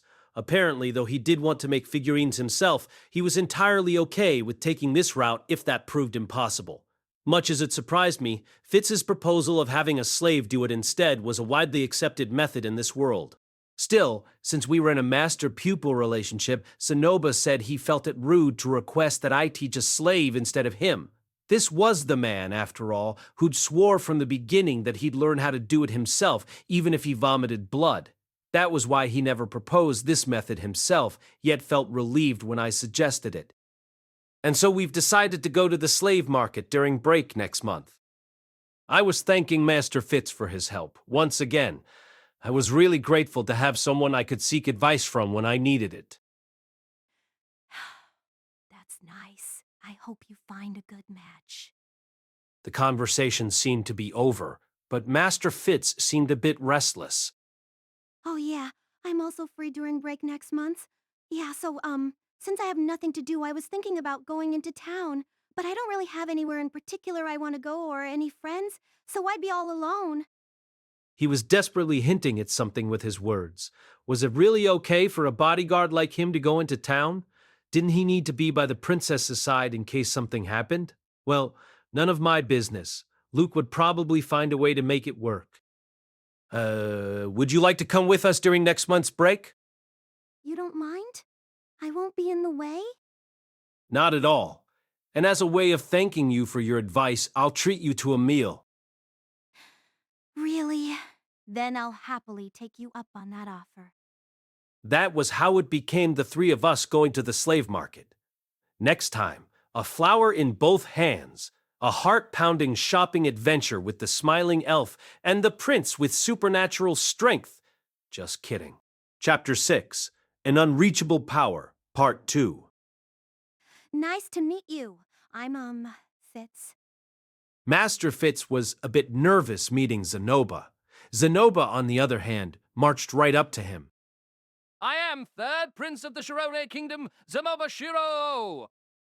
He was acting so arrogant that I hit him in the knees, forcing him to stoop.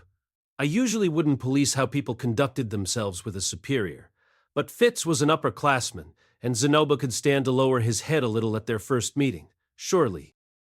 Zenoba, Master Fitz, is the one who proposed the solution we're using. Show him the appropriate amount of respect. When I said that, Zenoba bent at the waist. Understood, Master. It's a pleasure to make your acquaintance. My name is Zanobo Shirone, third prince of the Shirone Kingdom. And no, you don't have to be so, formal. You're a member of the royal family, so please don't stand on ceremony. Master Fitz waved his hands frantically as he positioned himself behind me. Zenoba's eyes widened. A great dissonance existed between the rumors about Master Fitz. B.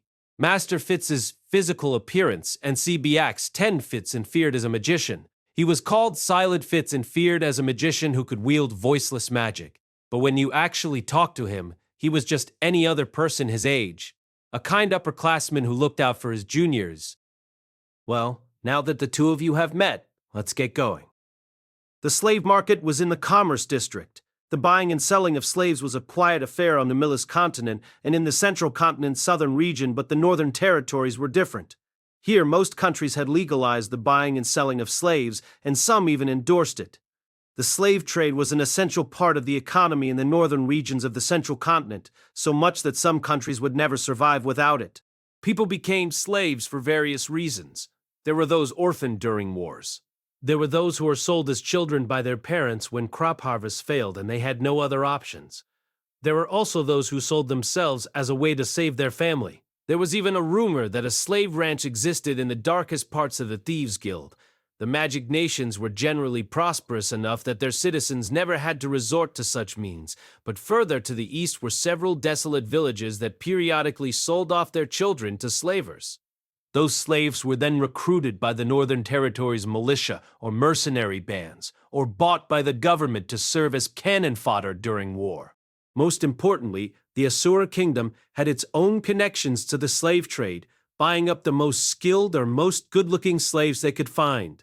They were a rich country. Even the people at the very bottom of their social ladder never knew hunger. Slaves who made it to the Asura Kingdom were winners, though you'd already kind of lost everything the moment you became a slave. Slaves from the north tended to be hardy and talented, so many traveled all the way up here to purchase them. As long as there was someone out there selling people, there were buyers to be found. Before setting out, I had gathered some information from the Adventurers Guild. Large cities had multiple slave markets, and this particular one had 5. The less savory markets would sell off slaves who were sick or even on the brink of death, and though there were bargains to be found there, beginners like us wouldn't know the difference between a good deal and a scam. So instead, we made our way to a market that was both beginner-friendly and aimed at clientele with deeper pockets. This is quite unlike the market in my home country. At a glance, the slave market looked like any other building. It was plain, comprised of 3 mud and stone buildings. Above the entryway were the words Riem Group, Slave Market. A brazier crackled near the entrance, and beside it stood a man clad in thick Arctic clothing, topped with leather armor. He was thickly bearded, but didn't give off a disreputable vibe, though that might just have been because I'd gotten used to seeing such types in my time as an adventurer. So it's not outdoors, huh? Slave markets were generally indoors affairs in the Northern Territories, for a simple reason. Let's go inside. A blast of hot air enveloped us when we entered. Crackling fires were spread throughout the interior of the building, as were 8 stages where naked slaves were lined up obviously, not something you could do out in the cold if you cared about the slaves' health at all. The market I'd been advised against visiting was held outside. There's lots of shops here. Master, where should we go? I've never done this before. Let's just have a look around first.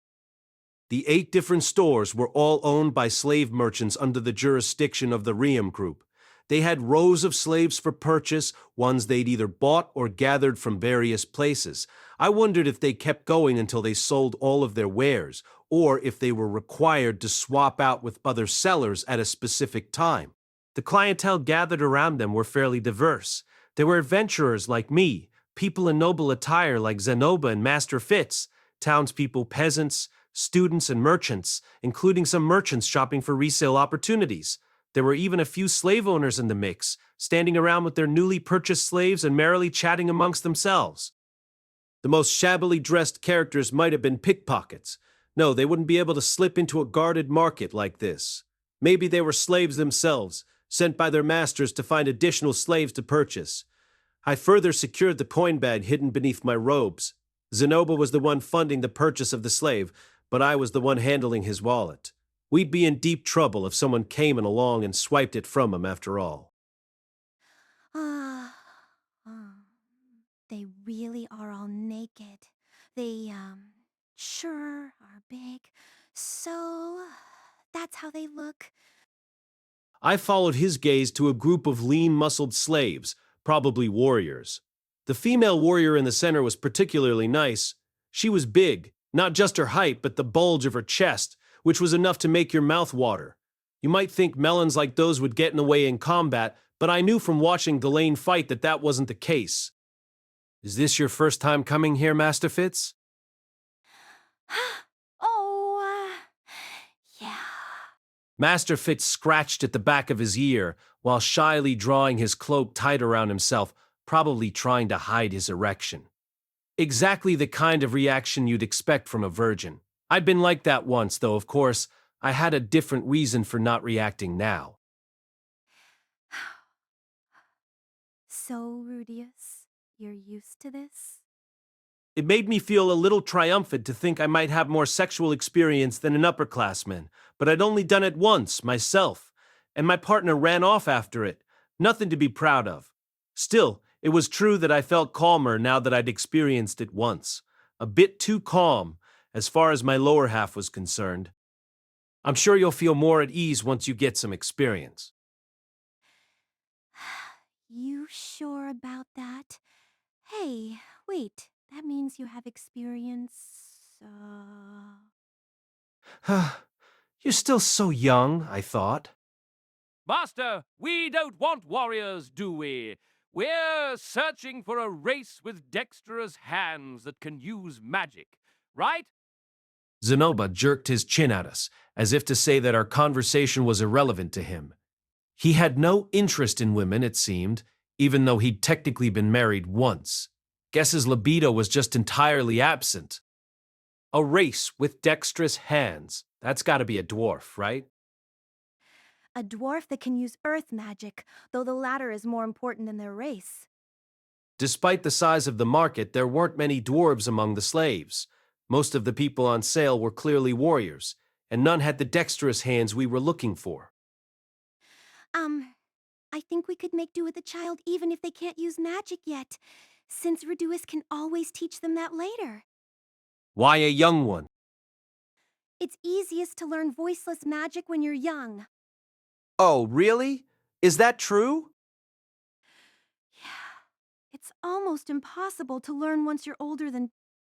Seriously? Although, come to think of it, Sylphie had been able to use voiceless magic, but Eris hadn't. Perhaps their age had something to do with it after all. So it's connected to age, huh? Yeah, I might be mistaken, but this is the conclusion I've come to on the basis of my personal experience, my masters, and the words of our professors. Also, if you start using magic by the age of 5, the size of your mana pool will drastically increase. If you want to teach the slave how to make figurines using your method, then the bigger the mana pool they have, the better. I thought the size of a person's mana pool was fixed at birth. That's incorrect. The textbooks may say so, but the truth is that a person's mana pool ceases to grow once they reach the age of 10. I see. That would explain why I had such a vast mana pool, having started using magic when I was about 2 or 3. And since Master Fitz had said he was speaking from personal experience, he probably harbored an impressively large mana pool, too. Have you also been using magic since you were pretty young? Yeah. Well, a long time ago, my master saved me, and I asked him to teach me, which is how I learned. Aha! Maybe his master had saved him from monsters in a forest or something. No, if he'd been a child then, it was more likely that he'd been kidnapped. There was a thriving business in trafficking children in this world. And even with the sunglasses on, Master Fitz was good looking. So your master can use voiceless magic too? Yes, he's amazing. I respect him deeply. That's great. I'd love to meet him. Meeting another teacher of voiceless magic could help me improve my own abilities. I'm pretty sure that's impossible. Really? I guess he must be a pretty important person. Master Fitz was bodyguard to a princess after all, so his master might be a court magician or something. Maybe he'd wound up being saved by such a person, become their pupil, and as he grew older, the princess's bodyguard. Voiceless casting would be a piece of cake for an Asuran court magician. He's, not highly ranked, but he is from the Thitoa region. I'm not really sure what to say then. I hope he's still alive. Someone who got caught up in the displacement incident, so Fitz probably didn't know where he was now. He's still alive. I found him, in fact. Come to think of it, he had said that he'd started looking into teleportation to search for an acquaintance. So that was his master, huh? Wait, then why can't I meet him? That's a secret. Why was it that my heart seemed to pound when I saw his smile? Sure, I might swoon over fictional otoko no ko, but I wasn't gay. Maybe this was my body taking drastic measures in its pursuit of recovery. In keeping with Master Fitz's suggestions, we settled on 3 criteria as we searched for a slave. 1, they had to be around 5 years old. Any younger than that, and there was a high probability they wouldn't have a grasp of language. Yeah, that seems fine. 2, they had to be a dwarf for their dexterous hands. Most dwarves are good with their hands and have an understanding of the fine arts. And 3rd, they had to be a cute little girl, my personal preference. A go? I don't mind either way, but Master, aren't you losing sight of our goal here? Rudeus. It was my last requirement that led to both of them scolding me. Huh? We were all men here. It thought they'd agree with me, but I guess they weren't that type. Ellen Elise would probably have agreed with me, actually. No, she might suggest a cute little boy instead. She'd recently awoken to a love for Shota, after all. That said, we can't expect a 5-year-old to have had much education. If all they speak is the beast god tongue, then we can forget about trying to teach them magic. I speak beast god. I can educate them.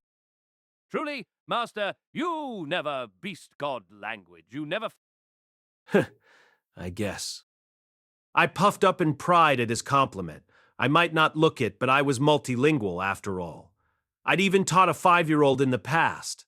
Speaking of which I wondered how Sylphie was doing.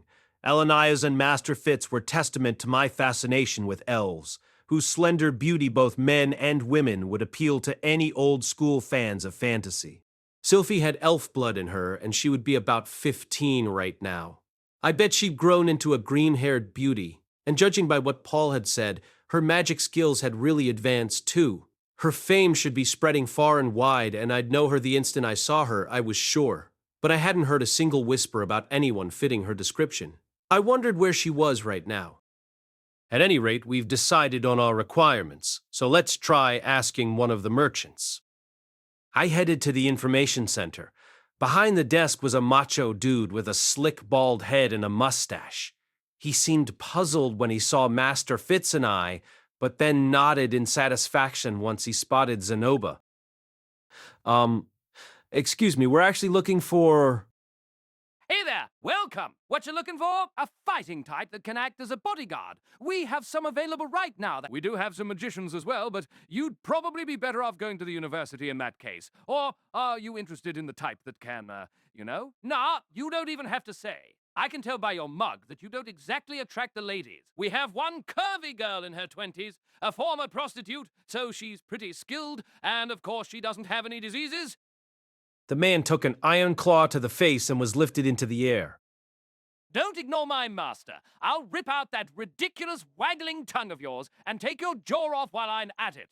Hey, now! What are you doing? 2 guards swarmed in to subdue Zenoba, but he didn't budge an inch. In fact, all he had to do to fling them off was to shrug slightly. Impressive, I thought. This tall, underfed otaku had totally overpowered 2 brawny guards without even trying. So this was the might of a blessed child, huh? Well, strength did seem to equal power. Oh, wait, I shouldn't be spectating. Stop! Zenoba, knock it off. Down, boy! Yes, sir. At the sound of my voice, Zenoba released the man. Now that he'd stopped, that gave the security guards pause as well. I flipped around to face them and bowed my head, as if that were the exact moment I'd been waiting for. I wasn't proud of it, but I'd perfected the speed of my bow in these past couple of years. Speed equaled swiftness. I'm terribly sorry about that. He just got a bit excited. No, it's fine. Just try not to go too wild, okay? We'll draw our swords next time. They happily let it slide, and I pretended not to notice the fear in their eyes. The most unexpected thing, however, was Master Fitz's reaction. The moment the guard seized Zenoba, he stepped in front of me with his wand raised. His movements were incredibly fast, but unsurprising for a princess's bodyguard. I guess I was the only one acting like a chicken. Well, whatever, on with the conversation. We're looking for a dwarf. about 5 years old. The man trembled as he ran his eyes over the inventory list in front of him. He flipped page after page, and his eyes narrowed.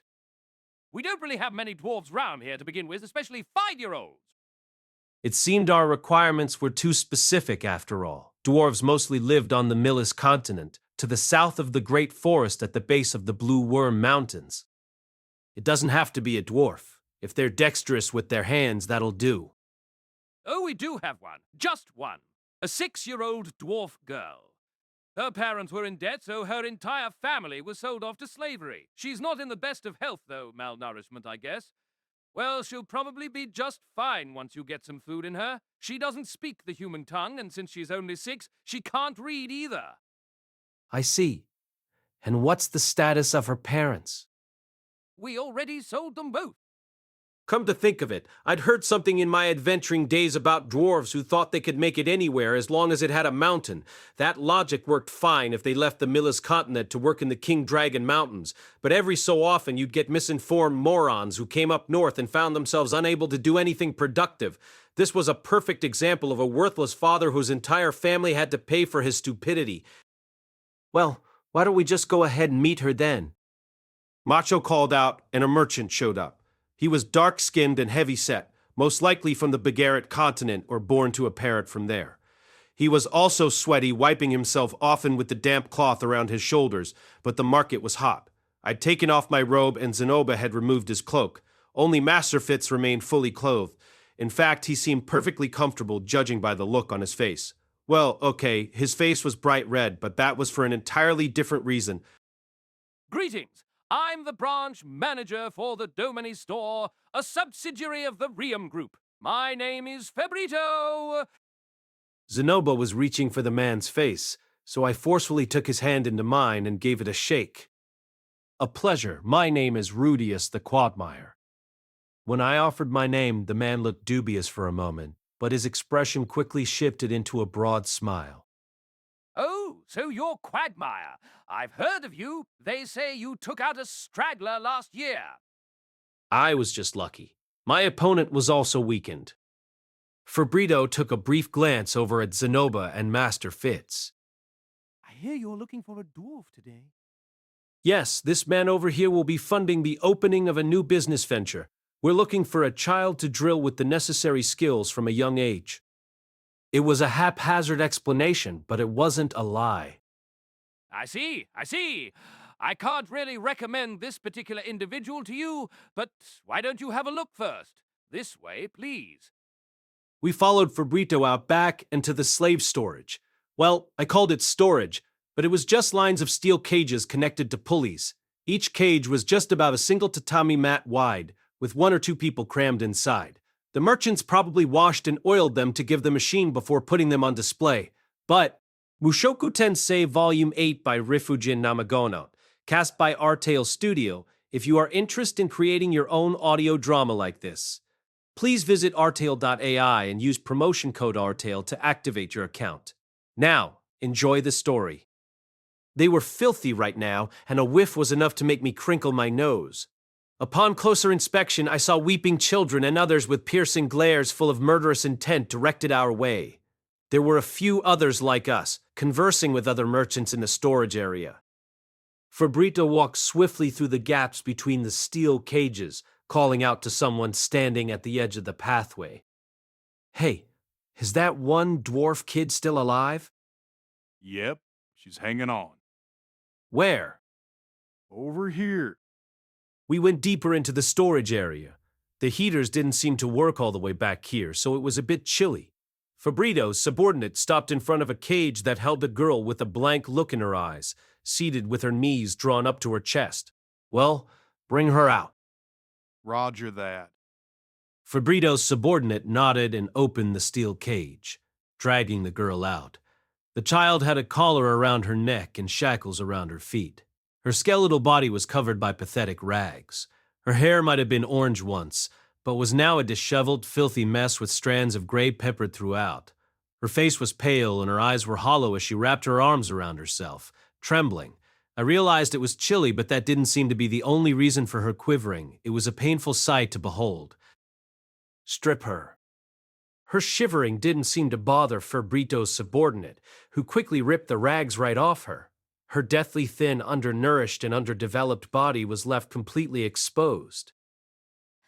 Rudeus. Even I felt no desire for the equivalent of a child who might appear in a Pulitzer Prize-winning photograph. I just wanted to hurry up and buy her so we could get her a meal and a hot bath. However, the girl's eyes did concern me. Those empty eyes. I'd seen them somewhere before. As you can see, she's a dwarf, 6 years old, so she doesn't really have any skills to speak of. Both of her parents were dwarfs. Her father was a smith and her mother crafted jewelry. She should have the dexterous hands you desire, assuming she's inherited their skill, but the only language she knows is the beast god tongue. We didn't really think we could sell her, so her health isn't in the best condition either. We'll give you a discount on that account. Master Fitz looked troubled as he approached the girl, putting a hand to her cheek. After a few seconds, her complexion improved a bit. He'd probably cast something on her. And she's a virgin, of course, so you needn't worry about any sexually transmitted diseases in the future. We'll detox her just in case if you decide to buy her, though I can't really recommend it. Master Fitz looked at me like a child that had found an abandoned puppy and brought it home with them. The girl met our criteria, but those eyes really bothered me. I had to check for myself. Hello there, miss. My name's Rudeus. What's yours? You see, there's something I'd like you to do. She just stared back at me with those blank eyes, not offering a single word in reply. Fabrito's subordinate reached for the whip resting at his side, but I stopped him with my hand. Master, what is it? She's lost all hope. She's got the look of someone who doesn't want to live anymore. You've seen someone like that before? Many times, long ago. Both Zenoba and Master Fitz looked concerned, but I didn't intend to volunteer any more information about my past life if I could help it. Nothing good could come of it. The emptiness in the girl's gaze brought back memories. I'd had the same look in mine when I was around 20. I had no schooling, no hope for the future, no job prospects. All I could do was eat, crap, and survive. My eyes had been empty back then, too. In hindsight, it hadn't been too late for me to turn things around, but instead, I'd sunk further into despair, become even more of a shut-in. My eyes had gotten even emptier. I'd lost all hope. I'd wanted to die. Do you not want to live anymore? You feel like everything's hopeless. I understand what that's like. Her gaze slowly settled on me. If it's that bad, should I just end it for you? My tone was lighthearted, but I meant what I said. There had been a time when I genuinely wanted to die, and when I didn't, I kept on living for a long, long time that I'd come to regret. I couldn't save this girl. I could buy her clothes, I could feed her, I could even offer her kind words.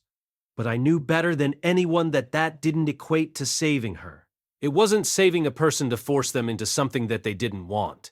If that were the case, it was better to end it for her. If, like me, she could die and be reborn into a better life, it might be best for her to call this one quits and try harder in the next one. There were plenty of people out there who, for their own self-satisfaction, believed in platitudes like, "You can do it if you put your mind to it." This girl was still young. She was just a child. After all, things might get better from here as long as she gave it her all, or at least, that was what I wanted to say. But I couldn't do it, even though I'd continuously been told the same thing. Nothing short of death had cured my stupidity. I had no idea whether this girl was the same as me. Ultimately, it all came down to whether the person concerned had the will to keep trying. I couldn't make that decision for her. Say something. The girl didn't even flinch. She just very slowly opened her cracked lips. I don't want to die. It was a half-hearted response, but it would do. It was okay if she didn't want to live. She at least didn't want to die. And that enough for now.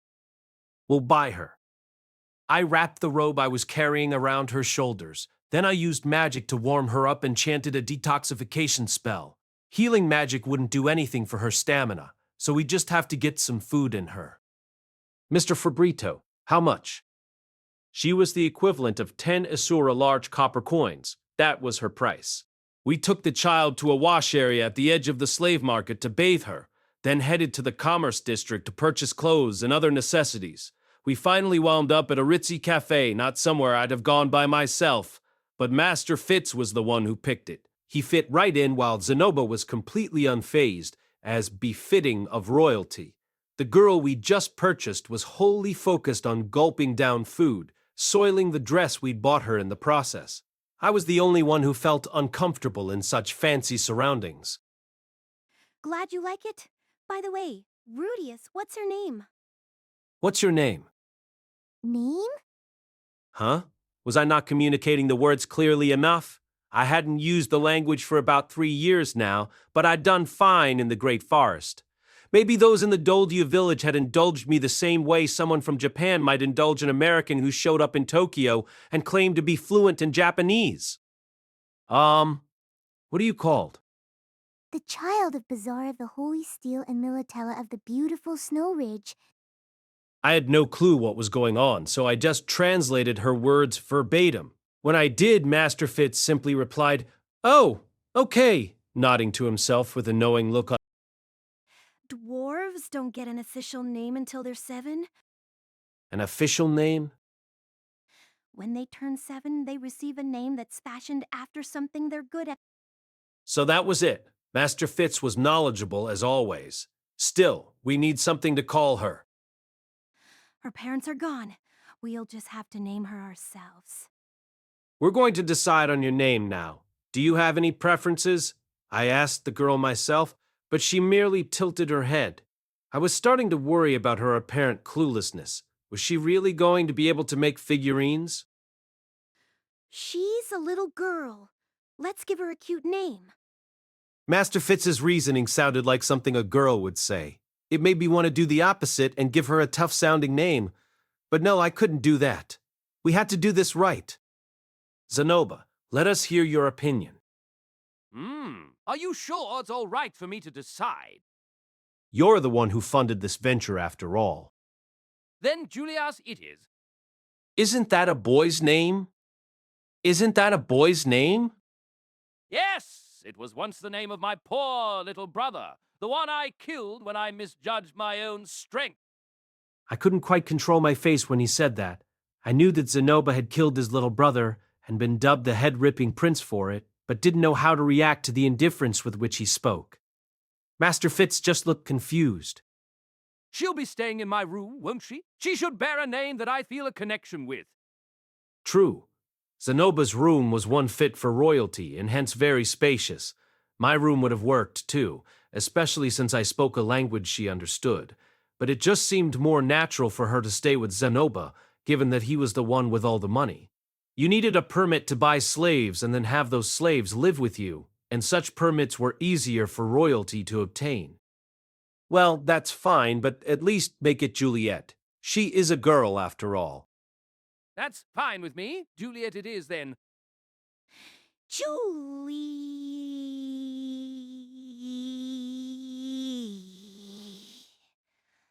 That's a good name. From today, your name will be Juliet. Julie? Juliet. Julie? Close enough. And that was how Juliet, nicknamed Julie, came into Zenoba's care. As Zenoba and I started training her, she began to slowly follow after and support him in various aspects of his otherwise messy life. At night, I tutored her in voiceless magic and the human tongue. Before she went to bed, Zenoba would instruct her by means of rambling lectures on dolls and figurines. He also made her go through dexterity developing exercises with him, probably because he still wanted to be able to make figurines by himself someday. In the meantime, there was still no sign that I'd achieve my true objective any time soon. Chapter 7. The Kidnapping and Confinement of Beast Girls, Part 1. Linya, the granddaughter of Gustav, the leader of the Dedoldia, one of the Doldia tribes acting as protectors of the Great Forest. The daughter of the warrior leader Gess, next in line to be tribal leader. Priscina Adoldia, from another of the Doldia tribes acting as protectors of the Great Forest. She was the granddaughter of the Adoldia's tribal leader Bulldog and daughter of the warrior leader, next in line to be tribal leader Tertilia. The Doldia tribe were a special race among the beast folk. Their roots could be traced back almost 5,500 years to the aftermath of the first great human-demon war, which had involved all-out combat between humans and beast folk. The humans had won that war and grown more arrogant for it, treating the beast folk like slaves. Faced with impending invasion, the beast folk living in the vast lumber resource that was the Great Forest were forced to take a stand. Their alpha at the time, the beast god Giger, marshaled the beast folk against the despicable humans. He fought personally on the front lines, wielding his power and his wit to rescue other beast folk while defending the Great Forest. Even after Giger passed away, the Doldia tribe were revered as chief among the beast folk of the Great Forest. These days, beast folk weren't just limited to the Great Forest, but were expanding across the central continent and into the Bagarit continent. They weren't as numerous as humans, but were widespread enough that they couldn't just be ignored, and they wielded great influence among the elves, dwarves, and hobbits.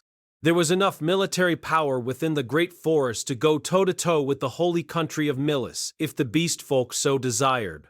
Linnea and Persenna were the granddaughters of the Doldia tribal leaders, directly descended from the beast god.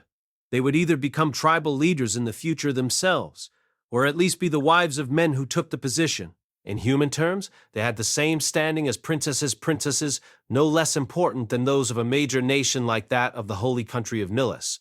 That was why, when they first enrolled at the school, they had the highest social standing among the students there.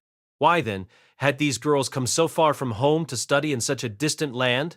Because the previous generation's prince, Gess, and Princess Ghislaine had been complete screw-ups, and like them, Linnea and Persenna weren't very smart. The tribal leader Gustav ordered them to go study in a far-off land in the hope that they would find wisdom there, perhaps thinking that being in a place where they couldn't exert their authority would teach them its meaning. However, Gustav had miscalculated. He sent Linnea and Persenna to the University of Magic, assuming their positions as granddaughters of tribal leaders of the beast folk would have no meaning there. The girls had likewise steeled themselves for discrimination, but were greeted instead by teachers who treated them with great caution and other students who tried to flatter them. The moment Linnea and Persenna understood their lineage still held weight here. It went to their heads. When they first enrolled, they trembled with fear around the humans, but that changed the moment they saw how timid those humans were around them. They soon realized that the combination of incanted magic they'd learned in class, their vocal magic, which had been passed down through the Doldia tribe, dexterity, and racial strength was enough to bring even the strongest upperclassmen to their knees, and with that, their behavior grew steadily worse and worse. Extortion, blackmail, bullying, they were full-blown delinquents before long, and in a year's time had become the bosses of their own faction. Their steady advance, however, soon came to an end. When they became second years, a princess arrived from the Asura kingdom. The second princess Ariel Anemoy Asura, this woman, who had recently created her own faction and engaged in a power struggle back home, brought 2 guards with her and waltzed right into Linnea and Persenna's territory like she owned the place. Even the professors who had been at Linnea and Persenna's beck and call now turned their attention to Ariel. Frustrated and annoyed, Linnea and Persenna endured Ariel for 6 months, though they weren't sure why. But their endurance hit its limit when she joined the student council, despite being a first year. As Ariel was showered with praise for being an honors student, Linnea and Persenna, who'd been labeled delinquents, seethed with completely unjustified resentment. They began messing with the princess and her group. It began with simple harassment, such as spitting on the floor in front of the princess and her followers as they passed each other in the hall. They would purposefully bump shoulders with her, splash her with water, and steal her underwear and dump it in front of the boys' dormitory, among other things. The harassment continued to escalate until their entire mob of delinquents were utterly beaten by Master Fitz acting on his own. Rumor had it that the showdown had been a trap laid by Ariel, which didn't change that fact that Master Fitz had defeated almost 20 opponents by himself. The professors conferred, and every member of Linnea and Persenna's goons were expelled except for Linnea and Persenna themselves, protected once again by their status. Their reputation was ruined. Their minions were gone, so they had no allies left. Their social standing took a nosedive, and the Asura princess and her group become heroes in the student body's eyes. Though technically a special student, the princess insisted that she and her bodyguards be treated just the same as the general admission students, which only added to her popularity. Linnea and Persina, of course, were none too pleased. They took out their anger on the two other special students who had enrolled the previous year, Zenoba and Cliff, and once they'd soundly defeated them, went on to use Zenoba to gather information on the princess and her ilk. For the moment, though, they made no moves toward revenge. Their conduct could still use improvement, but they were even attending lessons in earnest these days. You might even say they'd been rehabilitated. From my point of view as a new student, the incident was only further proof of how amazing Master Fitz was. Regardless, their war with Ariel was at an end, or so it seemed. A month has passed since Julie became our master's junior pupil. Master was using a peculiar method of training, claiming it's an experiment. At the beginning of each day, Julie would have to cast one spell using an incantation. After that, he would teach her no more incantations that make her silently conjure clumps of earth instead. I didn't think she'd ever learn to use voiceless magic that way, but to my shock, she managed it after 1 month. That was right, in just 1 month, Julie had successfully created a lump of earth without an incantation. An astonishing accomplishment. According to Master, however, she still had a lot to learn. She'd only managed to conjure earth without an incantation that one time, and she also ran out of mana quickly. Still, compared to someone like me, who had no talent for magic whatsoever, I couldn't believe it. This is all thanks to Master Fitz and his advice, Master said, but he was the one teaching her, which meant he was the one who should be praised. I'd been right to become his pupil. Alongside magic, Master was teaching Julie the language of men. She already knew bits and pieces, which made sense, given that she'd lived with her parents on the central continent for years. That bastard of a merchant had lied to me when he said she only knew beast god no wait. He had no reason to lie. Perhaps it was just that she never taught. Regardless, it was safe to say Julie had been a worthwhile purchase. She was a fast learner and picked things up quickly. If I told her to bring me this or bring me that, she'd select the correct thing without more detailed instructions. She was good at intuiting what I wanted. It reminded me of Ginger. Newly purchased slaves were generally marked with a brand or magic seal. But Master didn't like that sort of thing, so I refrained. After all, we'd intended Julie to be more like a pupil than a slave. Then, one day, an incident occurred. It was late evening, and I was instructing Julie in the history and magnificence of figurines. She wouldn't be able to assist me in my massive undertaking if she lacked passion for the craft. Julie was essential to Master's grand scheme. She needed to be able to appreciate how splendid figurines were. That particular day, I decided to use the Rudeus figurine to illustrate the brilliance of Master's handiwork. I drew it out of a locked storage box, the figurine of a warrior who emanated a sense of power and dread, endlessly fascinating to me, no matter how many times I set eyes upon it. Master, who had been about to go back to his room, looked at it. He asked, "By the way, whatever happened to the Roxy figurine?" The moment he asked that, cold sweat covered my entire body. The one thing I'd prayed over and over that he wouldn't ask me, and he'd asked it, I almost said I left it in Shironi, but that would be a lie, so I bit my lip hard and held it in. I will not tell a lie. I would never, ever lie to Master. Finally, I said, the truth is, it's technically here, but my mouth wouldn't move correctly. My hands were shaking. If he knew what had happened, Master might renounce me as his pupil. Just the thought made my body feel as heavy as lead. It is? I'd like to see it since it's been so long. Will you take it out? His voice was filled with anticipation. It made my heart hurt. With great difficulty, I reached for one of the locked storage boxes beneath my bed. I turned the key with trembling hands and took out the contents. At that moment, Master's expression froze.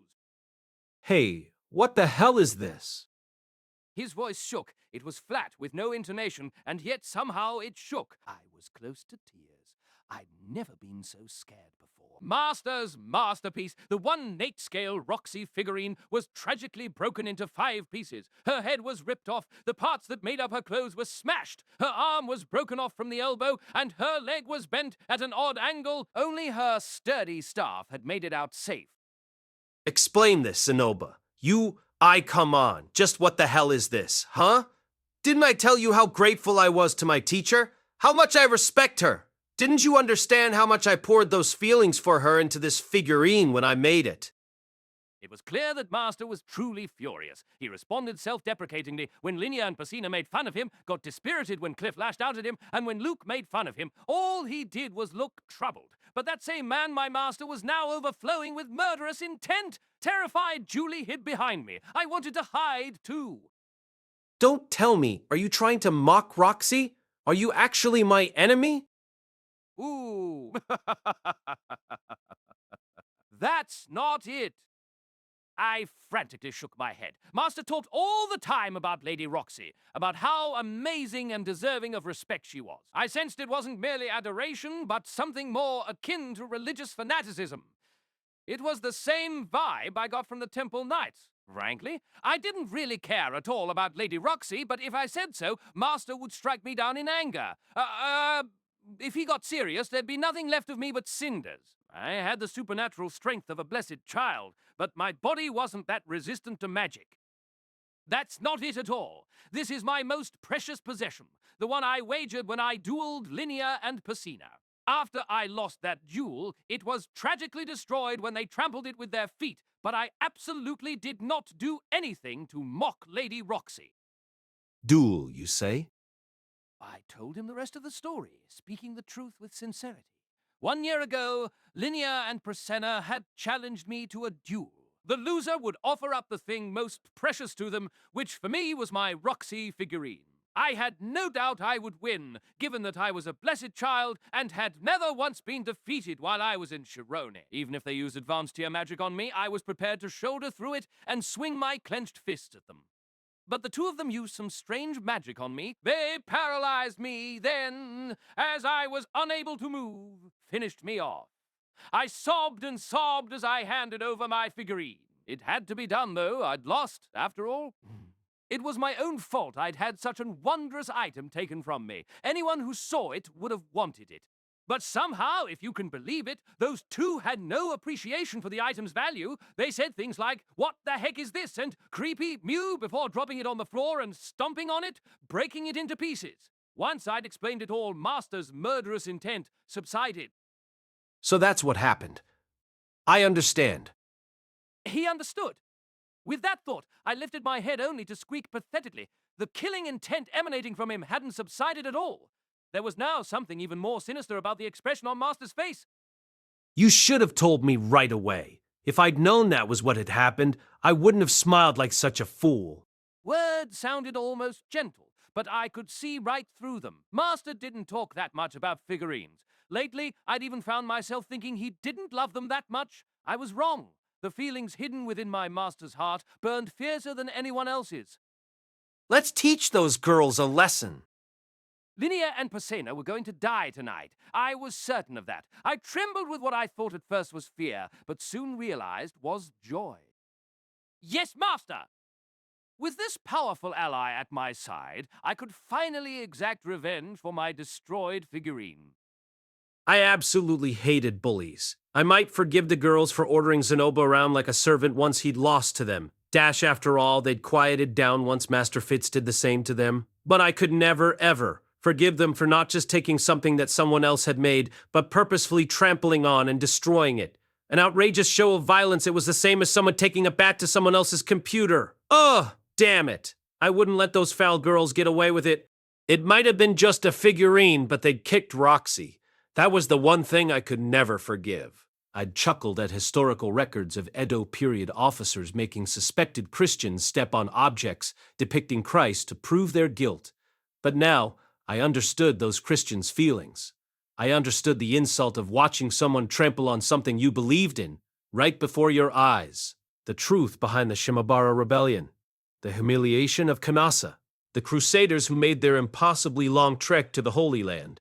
Linnea and Prasenna didn't understand the extent to which my memories of Roxy had kept me going since my ED problem arose, of course. So, I needed to make those mongrels realize the gravity of what they'd done. I was going to teach them that when they lived by their own selfish whims, they would reap the consequences. Are you listening, Mr. Zenoba? Yes, yes. We're going to capture them alive. No killing them. They need to be punished for defying God. Punished? Yes, I see. For the moment, I think it would be best if we could capture each one of them separately. But the two of them are always together. A two-man team. Animals that traveled in packs were wise indeed. That's true. They're not stupid, and they were strong to shut you down, albeit 2-on-1. It seems this will be quite the formidable battle. No!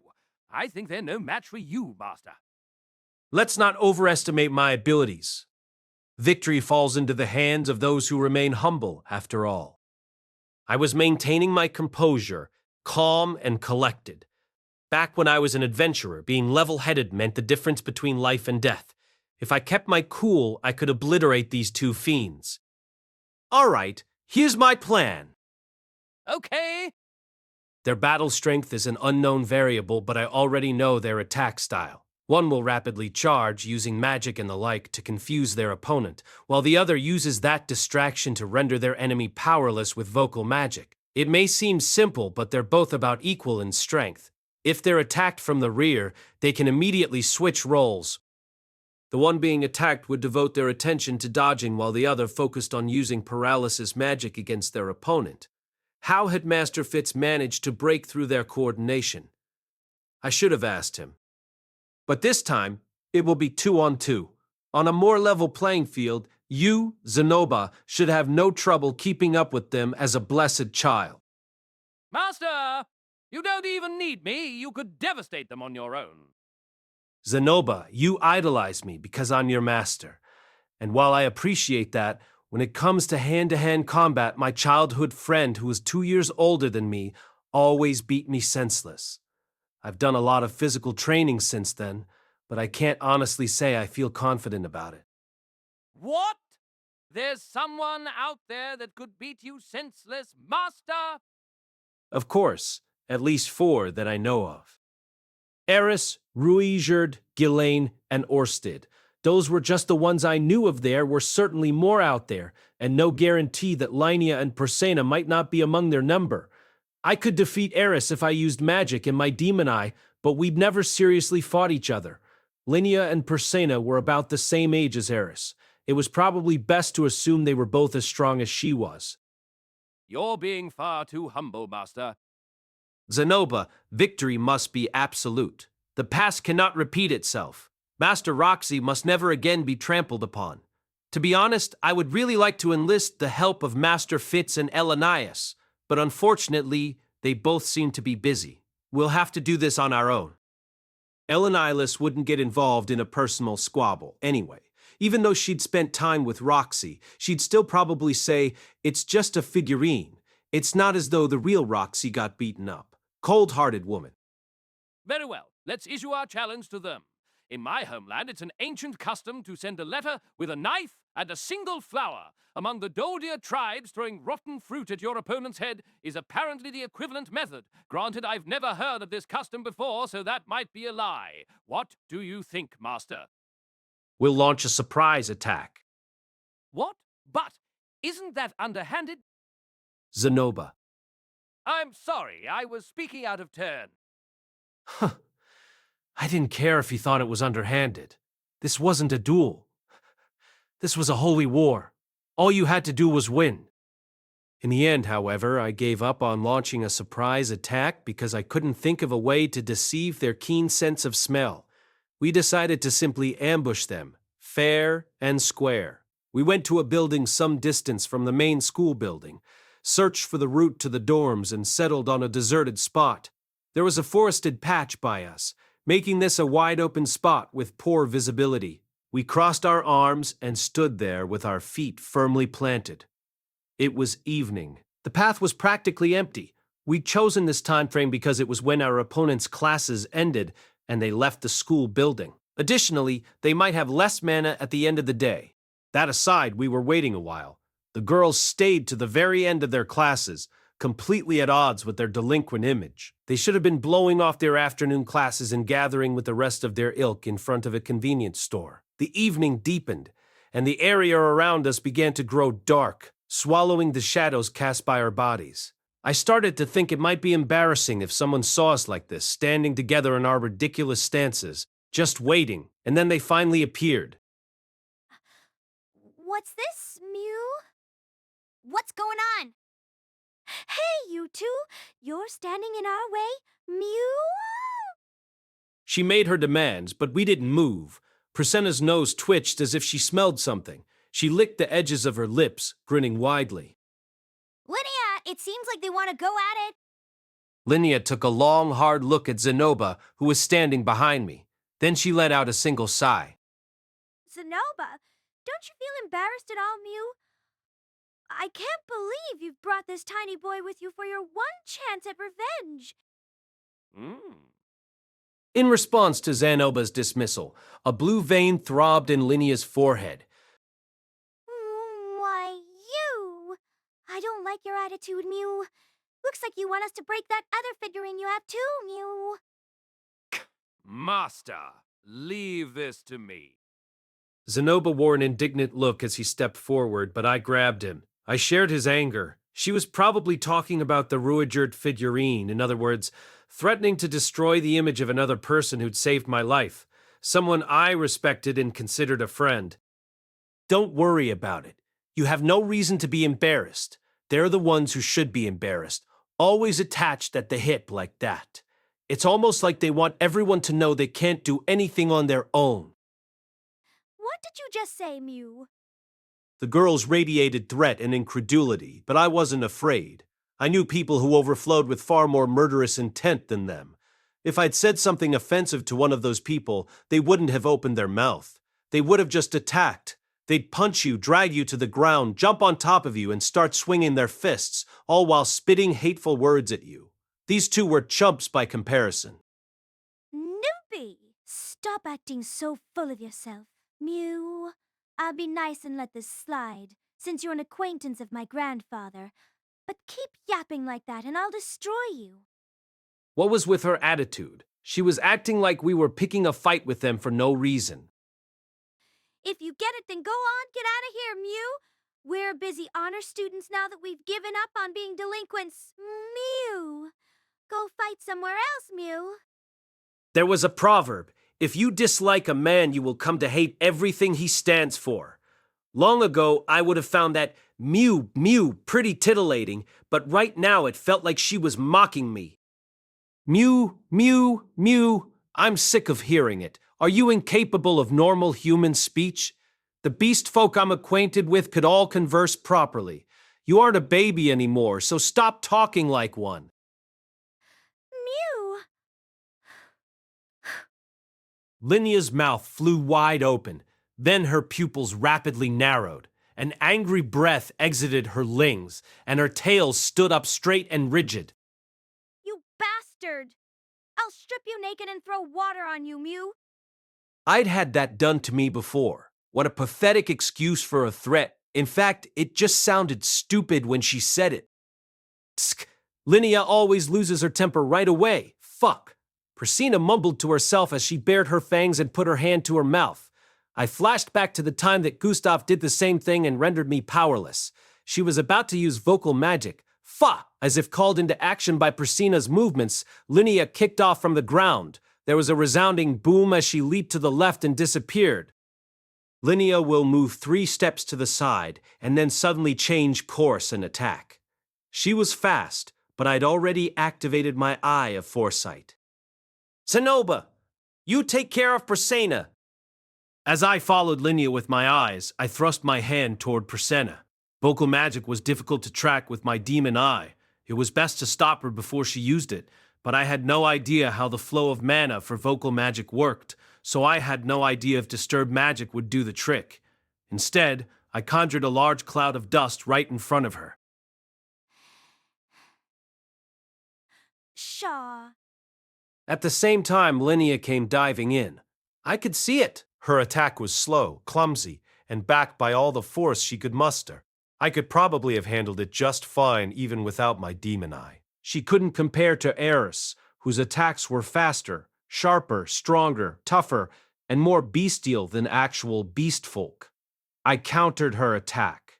The palm of my hand smacked against her chin. That was enough to make her legs jerk and wobble. I struck my fist against her temple, sending her to the ground where I put my foot on her chest and hit her with a stone cannon. Shaw, Mew. Linnea was out like a light. I lifted my foot off her body, now splayed like a frog on the ground. The impact of our battle had flipped her skirt up. So she's wearing white ones today. I turned my gaze towards Zanoba and Prasenna. We'd planned for him to go after the rear attacker, the one that would use vocal magic, and he was doing just as I'd instructed. Prasenna was fleeing on all fours and she was fast. Actually, no. Zanoba was just slow. What was grappling his only skill? He really needed to work on his running speed. I conjured a quagmire in front of Prasenna.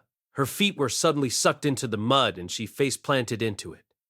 At the same time, I used my magic to harden the sludge. What? What's up?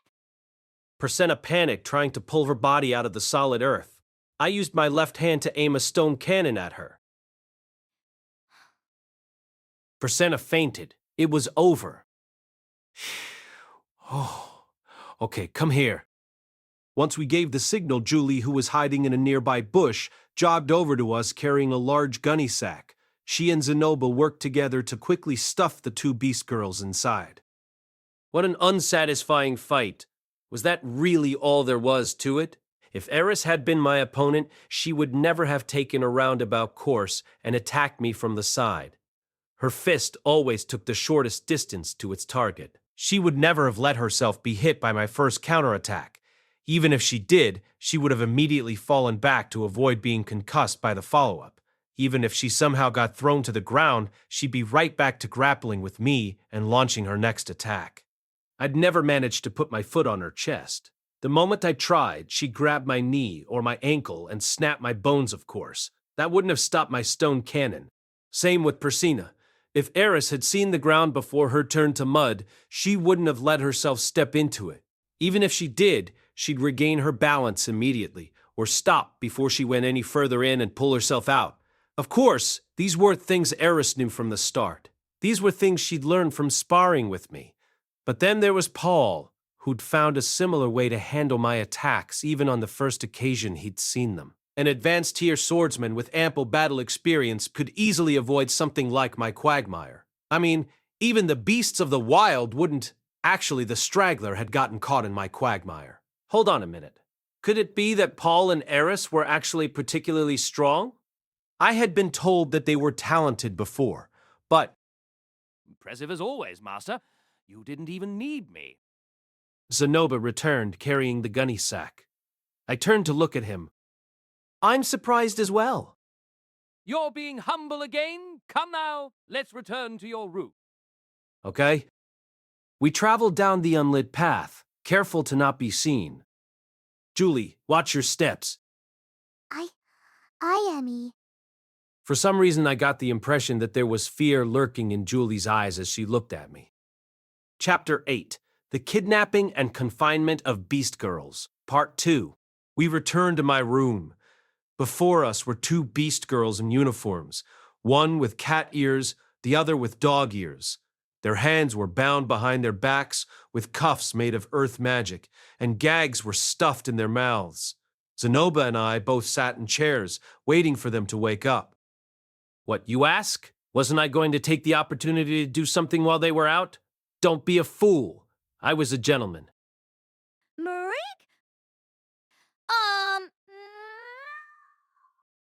The two of them woke. They realized the situation they were in at once and started groaning noisily. Good morning, I said quietly before standing up, looking down at the both of them. They twisted their bodies and looked up at me. There was concern in their gaze, but they were still glaring at me. A groan of resistance. They clearly didn't understand the situation they were in. Now then, where should we start this conversation? I put my hand to my chin as I regarded them both. Their skirts had flipped up from all the twisting around they were doing, exposing their tender-looking thighs. Truly a sight to behold. Prasenna realized what I was looking at. She wiggled her nose, sniffing, and her expression turned to one of unease. Her sense of smell told her what it was I was looking at and thinking about. In contrast, Linnea seemed clueless, still glaring me down and huffing at me. It seemed Prasenna had the better nose. In all actuality, given the illness that plagued me, there should have been almost no scent of arousal coming from me. It was then that I suddenly thought of something. I had 2 high school girls with animal ears bound before me, their clothes disheveled, completely unable to move. It was insanely stimulating. Perhaps it could cure my condition? I'd heard Asura's noblemen were prone to perverted fetishes. It was possible that losing my virginity had awakened something similar in me. I certainly hadn't had anything against this kind of thing in my previous life, though it wasn't what I would have called a fetish, either. My mind made up, I decided to test it out. I wiggled my fingers as I reached toward the enormous mountain range on Persenna's chest. She snapped her eyes tightly shut, a terrible look on her face, like she was being tortured, like I was doing something horrifyingly cruel to her. You know, there are women out there in the world that do the same thing to men's chests without showing any restraint, I thought. That aside, her breasts felt amazing in my hands. They really were huge, after all. But I only felt a faint sense of arousal. No cries of joy from my little man. No signs that he might be waking from his long slumber. When I released my hold on her, the arousal dimmed instantly, and only that suffocating sense of loneliness remained. The same sensation I always felt. I guess this wasn't going to do the trick, either. Persina looked confused when I released her. She sniffed the air again, and her expression turned to one of relief, before a conflicted look came over her face. Master, is that how you're going to punish them? I looked at Linnea. The moment our eyes met, she glared at me angrily, so I went and felt her up too. Her chest was smaller than Persenna's, but she still had quite the impressive assets. Doldia women seemed to be well endowed in general, but as before, it wasn't enough to delight my tomcat. The only noticeable change was the mounting humiliation and anger in Linnea's gaze. I'd heard BDSM enthusiasts got off on watching such a gaze grow distorted as the person sank deeper and deeper into despair.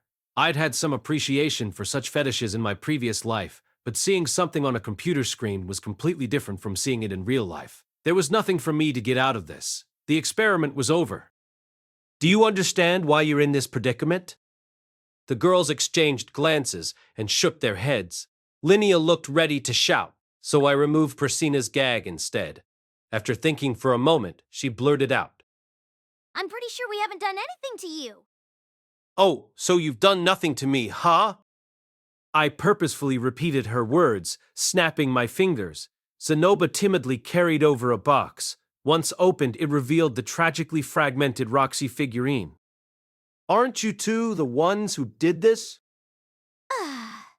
What about that creepy figurine? Creepy. I repeated her words again. Was she calling Roxy creepy? The Roxy that I'd poured such care into? The one that sold instantly because it was such a masterpiece. That was creepy. No, calm down. Let's be cool about this. Deep breaths. Breathe in and out. Breathe in and out. This is a symbol of my God. That's right. I was able to go out and discover the world because she saved me. I moved to the edge of my room as I spoke. There sat my altar. The altar that was the first thing I'd set up when I came to this room. I opened its twin doors and let them see the interior.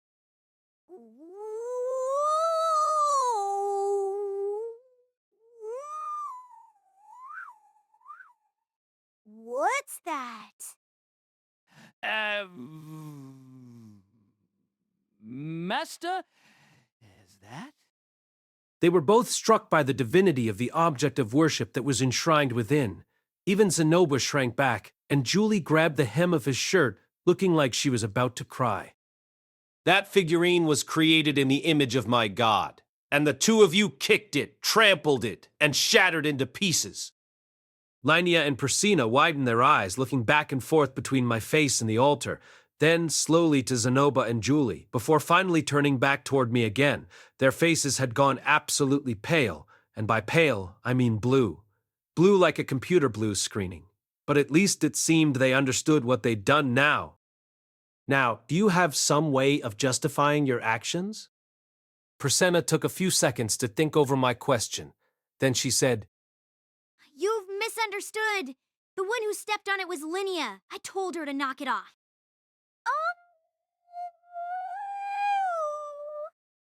Instead of apologizing, she made excuses. Very well then. This seemed like it'd make for an interesting spectacle, so I removed Linea's gag. When I did, the two of them started screeching at each other in shrill voices.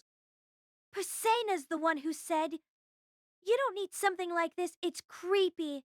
Mew." But you're the one who stepped on it. My foot slipped. Mew. Besides, you also kicked it up in the air at the end. Mew. And you giggled when you saw Zenoba searching for the fragments all the way into the night. Mew. So he'd searched for the fragments all night. Some of them, like the shattered ankle, were as small as the tip of my little finger. Zenoba, my pupil. My affection for him increased threefold. He was headed straight down my romance route. Way to go, Zenoba.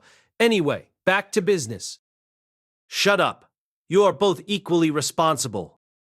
First, I put an end to their disgraceful attempts to throw each other under the bus.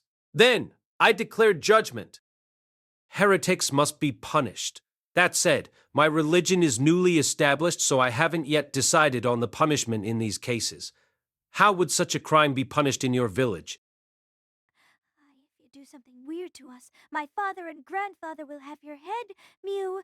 They're the two strongest warriors in the Great Forest, so, Linnea paused, seeming to remember that I knew Gus and Gustav too. This made me remember my punishment back in the Great Forest. Mr. Gass? Ah, yes, I remember. He wrongfully accused me of doing something reprehensible to the sacred beast, so he had me stripped naked, had freezing cold water poured on me, then left me inside a cell for 7 days. Right then. Why don't we do the same thing to you two? Just to be clear, I wasn't holding a grudge over that stuff at all. I'd been a bit peeved about it at the time, but it'd been an overall enjoyable experience in the end. Despite the circumstances, not that Linian and Persena knew that. They were speechless, their faces turning ghostly white. Apparently, that method of punishment was considered a horrific form of torture to the beastmen. No, we'll do whatever you want, so anything but that, please, Mew. You can do whatever you want to Linnea, so at least have mercy on me. What she said, Mew. You can do whatever you want to me. Qua? What a farce. They both showed no signs of remorse, particularly the mutt. You, Doldia, were cruel in your punishment when it came to your beloved sacred beast, you know. Granted, they did apologize once they realized I'd been wrongly accused, but in this case, the two of you are definitely guilty. Please forgive us. We didn't know that figurine was so important. I'm sure you didn't. And we won't do it ever again. As if I'd ever let it happen a second time. You could never get back something that had been destroyed. These two could never understand what it felt like to watch something precious to you be ruined before your very eyes. Even now, I remembered the sight of my younger brother smashing my computer in with a bat. I had no intention of dredging up those old feelings, but I could still taste the despair I felt at that time, the feeling of having my only source of support shattered into pieces. We'll apologize, Mew. We'll even show our bellies to you, Mew. That's right, it's embarrassing, but I'll do it. Show me their bellies? Ah, that beast folk form of kowtowing that Guest did for me. An insincere kowtow wouldn't be enough to quell my emotions. If you want me to forgive you, put my figurine back together the way it was. That's right. Even Master is incapable of restoring it to its former glory. But Zenoba, my pupil, that isn't true. The pieces were all there, and the most important part, the staff, was completely unharmed. My skills had also improved since I first created it. I could now make figures smoother, without any noticeable lines where the segments joined together. Wait, that's right! I could fix it. It wasn't as if it was beyond repair. As soon as I realized that, my anger quickly dissipated. They'd apologized and were reflecting on their actions. Maybe I should forgive them? In fact, what I was doing right now was a crime. If word of this got out, I might be the one in hot water. Such as, for example, if a certain spear-wielding baldy were to happen upon this spectacle. No, that wasn't the problem here. The issue was that these two had no compunction about destroying something that was precious to someone else. And if I were to show them kindness here, they'd surely just do the same thing again. I needed to drill this lesson into them so that they understood. Upon my name as a follower of Roxy, but now that I'd cooled down, I couldn't think of any satisfyingly diabolical forms of punishment. Zanoba, do you have any ideas? Let's have them face the same fate as my figurine. He had a ruthless look in his eye. It seemed his heart was still full of anger, which made sense he'd witnessed the crime. If I agreed, the two of them would likely be torn to pieces like the shattered Roxy figurine. Zanoba would violently rip them apart with his hands. He'd become the tyrant Splatinus. He'd do it. This man would definitely do it. The head-ripping prince was still alive and well. No, killing them would be going overboard. I don't like murder. Then let's sell them off as slaves. The sale of Doldia tribesmen is forbidden. I believe there is a family in Azura with an intense love for them. Someone would surely pay handsomely for slaves like that, even if it meant breaking the treaty. Now he wanted to start a war with the beast folk. This was going a bit too far. That might be difficult, considering the family you mentioned is on the brink of destruction right now. On that note, I wondered how the Boreas family was currently doing. I hadn't heard much about them since I'd been in the Northern Territories. They were in a bad position. It seemed only a matter of time before the whole family was wiped out. Listen to me, Zanoba. Jokes aside, they are princesses. We need to choose something with a low impact, or we'll suffer the consequences later. You never cease to amaze me, Master. Even as angry as you are, you still have the mind to think of self-preservation. What to do with them? I wouldn't feel satisfied just releasing them as is. In fact, it might be better to just keep them like this forever as a feast for the eyes. They weren't really my type, but they were still beautiful women. No. I might have already gotten myself into trouble by kidnapping them in the first place. I couldn't hold them here for long. I could restore the figurine, and they did seem to be reflecting on their actions. I wanted to do something to bring this incident to a satisfying end, but, And that's what happened.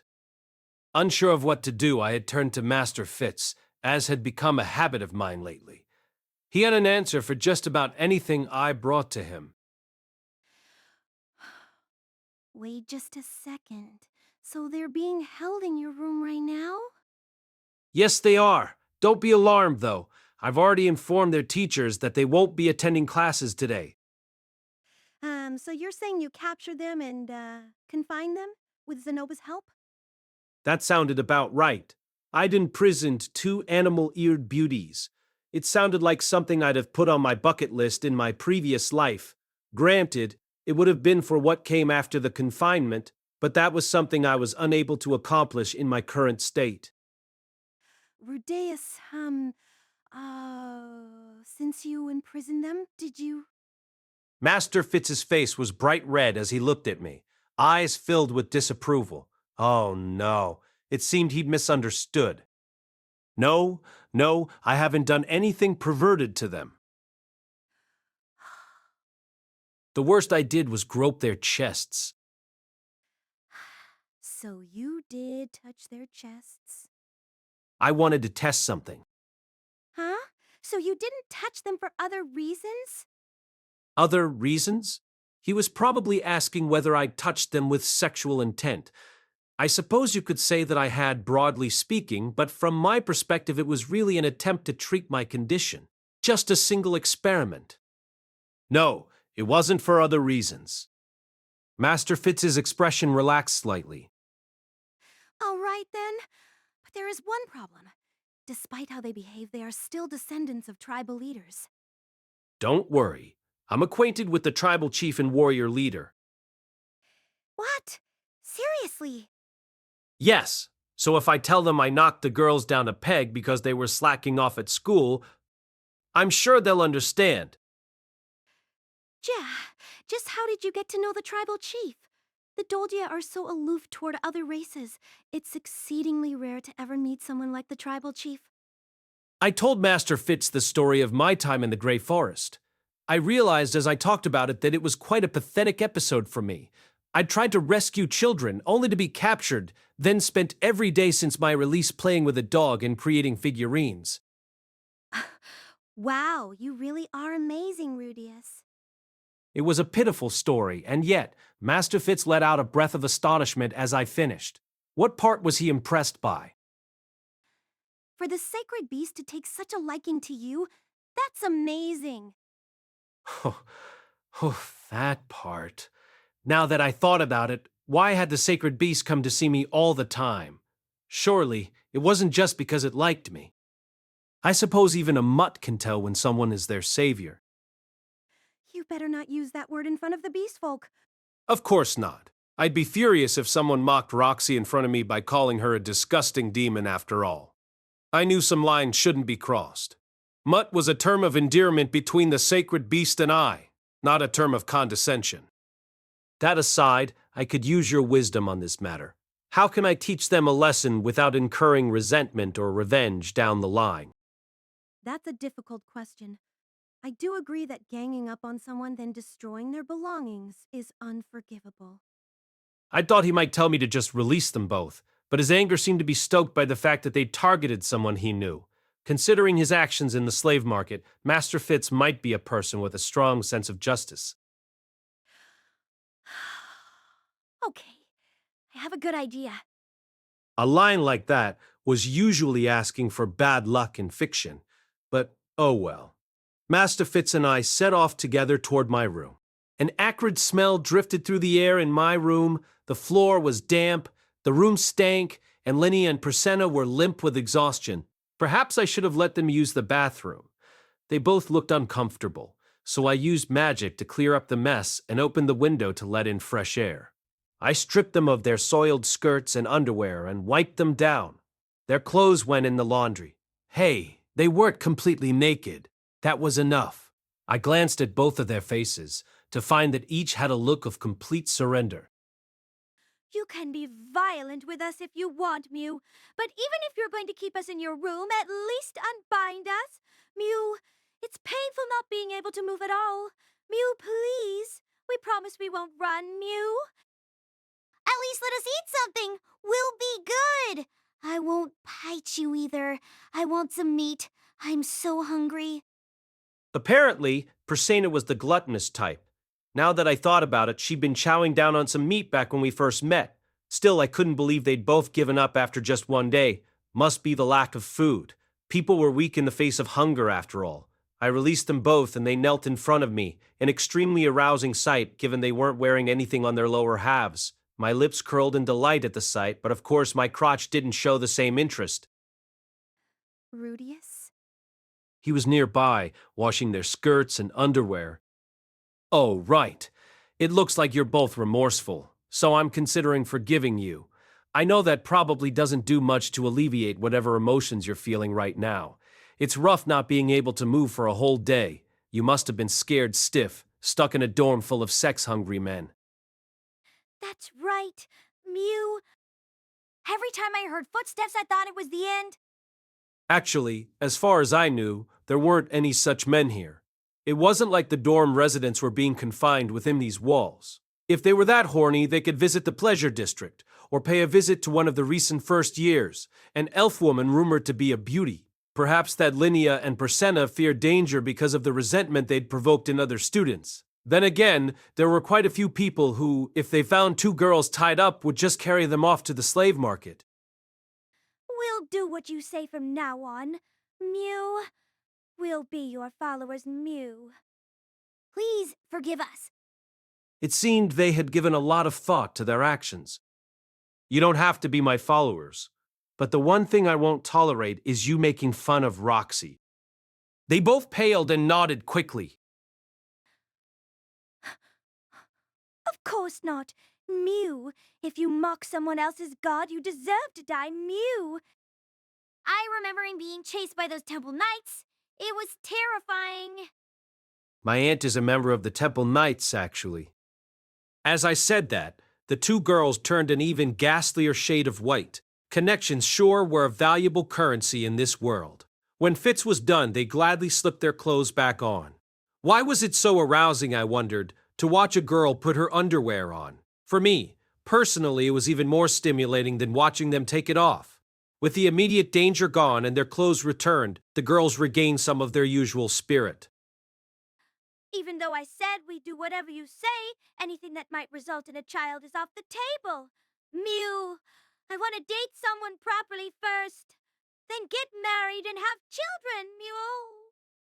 Agreed, but I'll allow you to feel up Linea's boobs occasionally. Yeah, Mew. Occasionally you can chain. Wait! Why? I cost too much. You can only touch mine if you give me expensive meat. Apparently, despite being delinquents, they had firm stances on their chastity. I should have expected as much, given that they were princesses. That aside, it seemed the meek attitude they'd had up until a moment ago had partly been an act. I hope they really were reflecting on their actions. Careful, Rudeus. Don't let your guard down around them. Mew! Hold on there, Fitz. Don't say stuff like that, Mew. Yeah! The boss is a monster with a few screws loose. If he defeats us again, there's no telling what he'll do to us. Mew! We're not dumb enough to try! Who were they calling a monster? How rude. Though I'd sleep soundly at night if I knew that was what they thought of me. Boss, can we go home now? I'm hungry. I want to go back to my room and eat my stockpile of jerky. Yeah, we've been here since last night, without any food or water, Mew. What the heck? Now they were making me sound like the bad guy. Maybe they still hadn't learned their lesson after all. You haven't learned your lesson, have you? Fitz, this has nothing to do with you, Mew. Oh, that's right. Fuck off. Master Fitz looked stunned. Both of you, sit down. Yes, sir. Woof! Master Fitz, I changed my mind. Please do as we discussed. As the two of them sat there, their legs neatly folded before them, I gave Fitz the go-ahead and he retrieved some items from his pocket. This had been his aforementioned good idea, a bottle full of black paint and a brush. Once it was over, my anger had almost completely dissipated.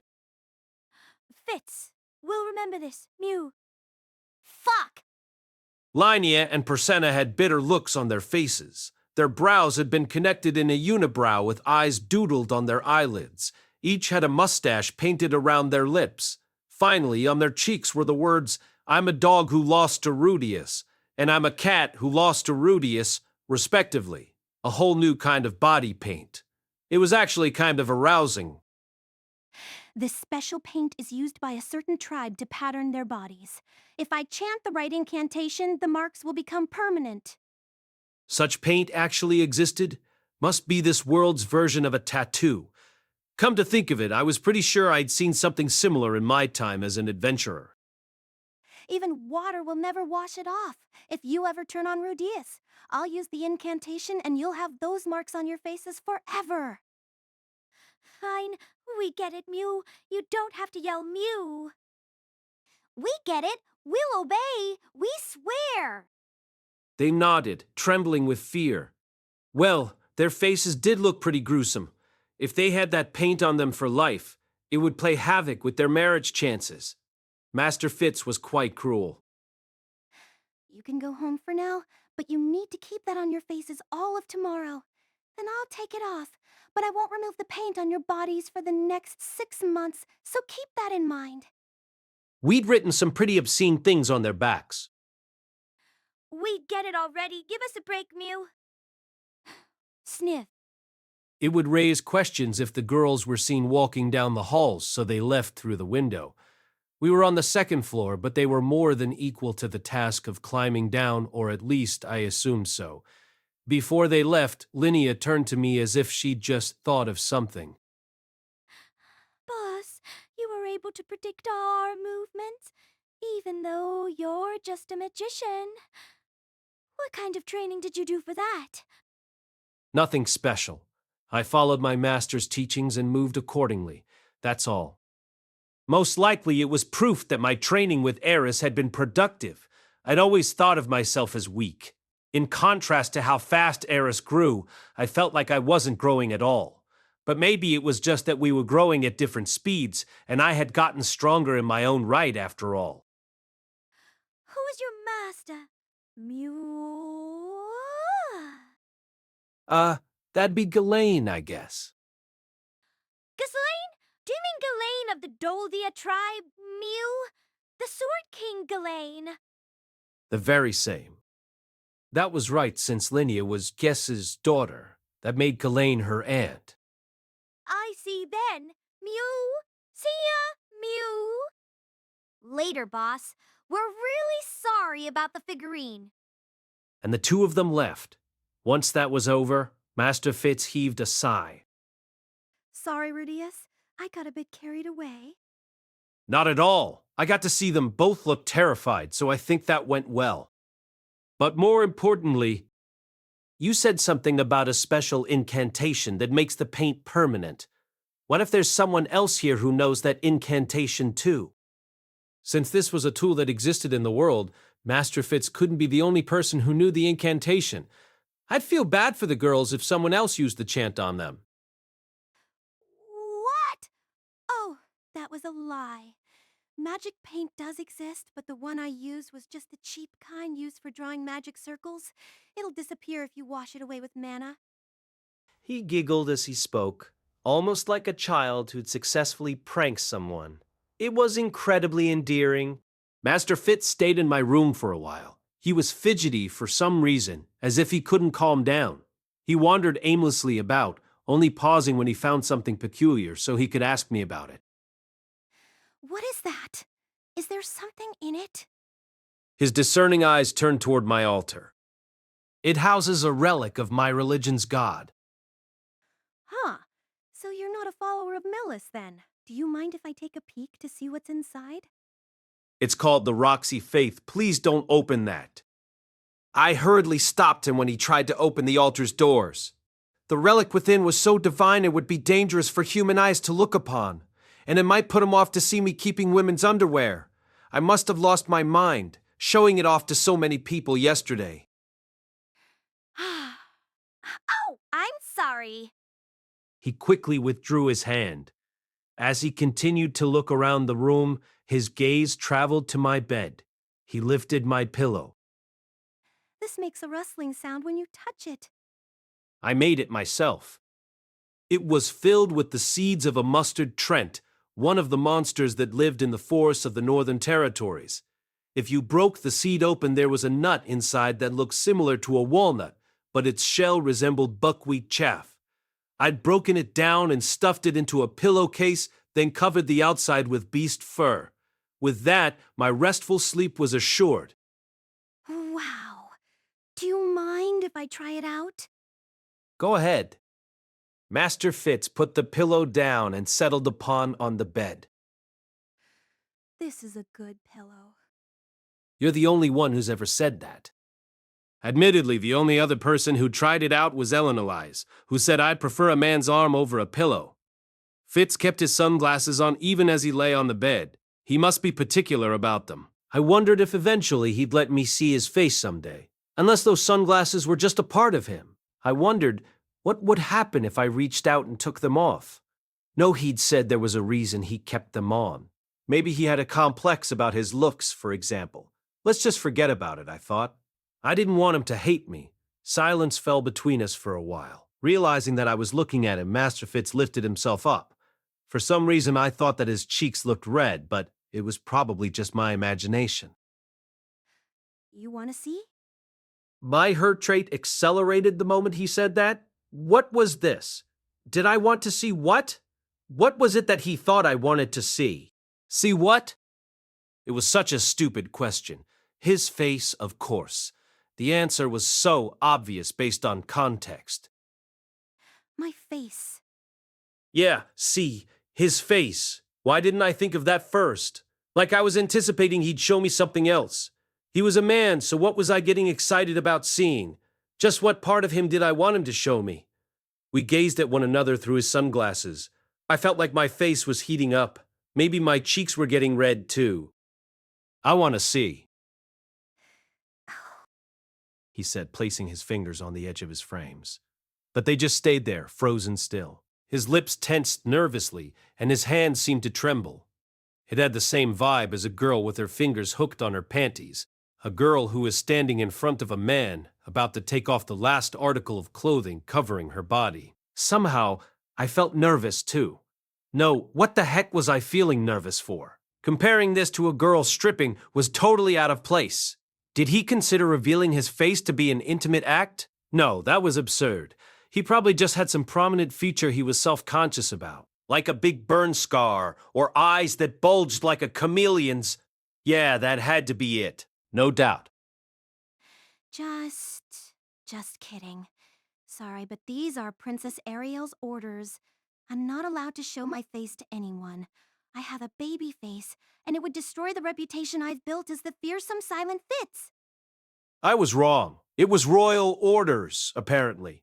Well, that made sense. What kind of nonsense had I been dreaming up? Oh, so that's it. Well, I have no intention of forcing your hand. Thanks, I appreciate you saying that. I better hurry to attend to Princess Ariel. All right, take care. Sure thing. See you later, Rudeus. Thanks for your help today. No problem. Master Fitz also slipped out the window, just as the two Beast Girls had done earlier. As much as I wanted to tell him to use the hallway, going out the window was probably faster if he was going to the girls' dormitory. Oh well. For some reason, I felt kind of relieved. If Master Fitz had shown me his face, I felt like it might lead to something we couldn't take back. It almost felt like I was being invited to step into a world that I couldn't leave once I'd entered. A world of gay desire, maybe. I was now alone in a room that still held a lingering beastly stench. I dusted it with some deodorizing powder typically used by adventurers, then lay in bed. My pillow smelled unusual. I assumed it was Master Fitz's scent. It wasn't unpleasant to me of the workroomizing powder typically used by adventurers. That aside, I'd put myself in some pretty arousing situations with the kidnapped girls, but still seen no signs of recovery.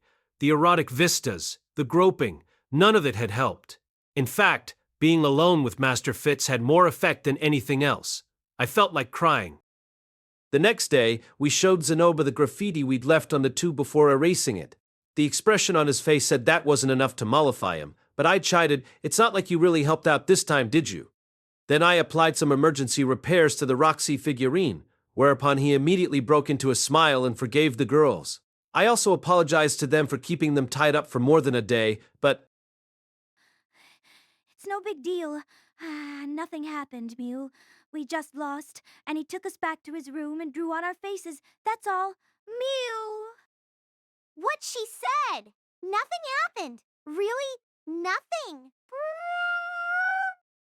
If that was the version of the story they wanted to tell, so be it. A happy ending for all. Side story, Sylphiette, Part 2. I saw Rudy again today walking down the hall. I've been spotting him often of late. Just a few months ago, he'd been trudging along alone, but now he was usually accompanied by Zenoba, Julie, Linnea, or Priscina. Even then, I couldn't talk to him. I was always busy attending to the princess. I wished Rudy would be the one to reach out to me, but he didn't seem to remember who I was. Our eyes had met countless times, but he never showed signs of recognition. He must see me as nothing more than one of the princess's attendants. In the meantime, I had to watch as Rudy and Priscina left to attend a healing magic class. Why did it have to be Priscina? Was Rudy into girls like her? Was it his relation to the Nodos family that gave him a preference for big breasts? Priscina's ample bosom could be seen from afar. All beast women were generously endowed, including Linnea, but Priscina was exceptional. Linnea and Priscina idolized Rudy. Referring to him as boss, they were all special students, which made them closer. Perhaps he and Priscina were already in a romantic relationship. I couldn't think of any other reason they would be taking a healing class together. No, Rudy was an earnest student. He could be taking the class for academic purposes. But why was Priscina taking it with him? He might be sitting next to her during class, teaching her things, just like he used to do with me so long ago. They might be sharing the same textbook, leaning in close. What's wrong? I snapped out of it when the princess called out to me. At some point, we'd reached the student council room. We were alone now, not a soul around us. It's nothing. I spoke formally when other people were around, but preferred being more casual when I could. The princess wouldn't reprimand me for it. If you're certain, just a moment ago, it seemed like you were watching Rudeus. The princess smiled, a smile that wasn't fake, a smile that implied she found watching me entertaining. I got a bit huffy. I already said it was nothing. Every time Rudeus passes by, you track him with your eyes. Am I not allowed to? No, I never said that. I do feel a little irritated at Rudeus for not remembering you. Huh? Oh, you've had such strong feelings for him all this time, but it's like he doesn't remember you at all. Well, but I haven't told him my name. Who knows? Maybe he does remember me. I'd recognized him the moment I saw him, but he still didn't know who I was, and that simple fact had turned me into a coward. You haven't told him your name?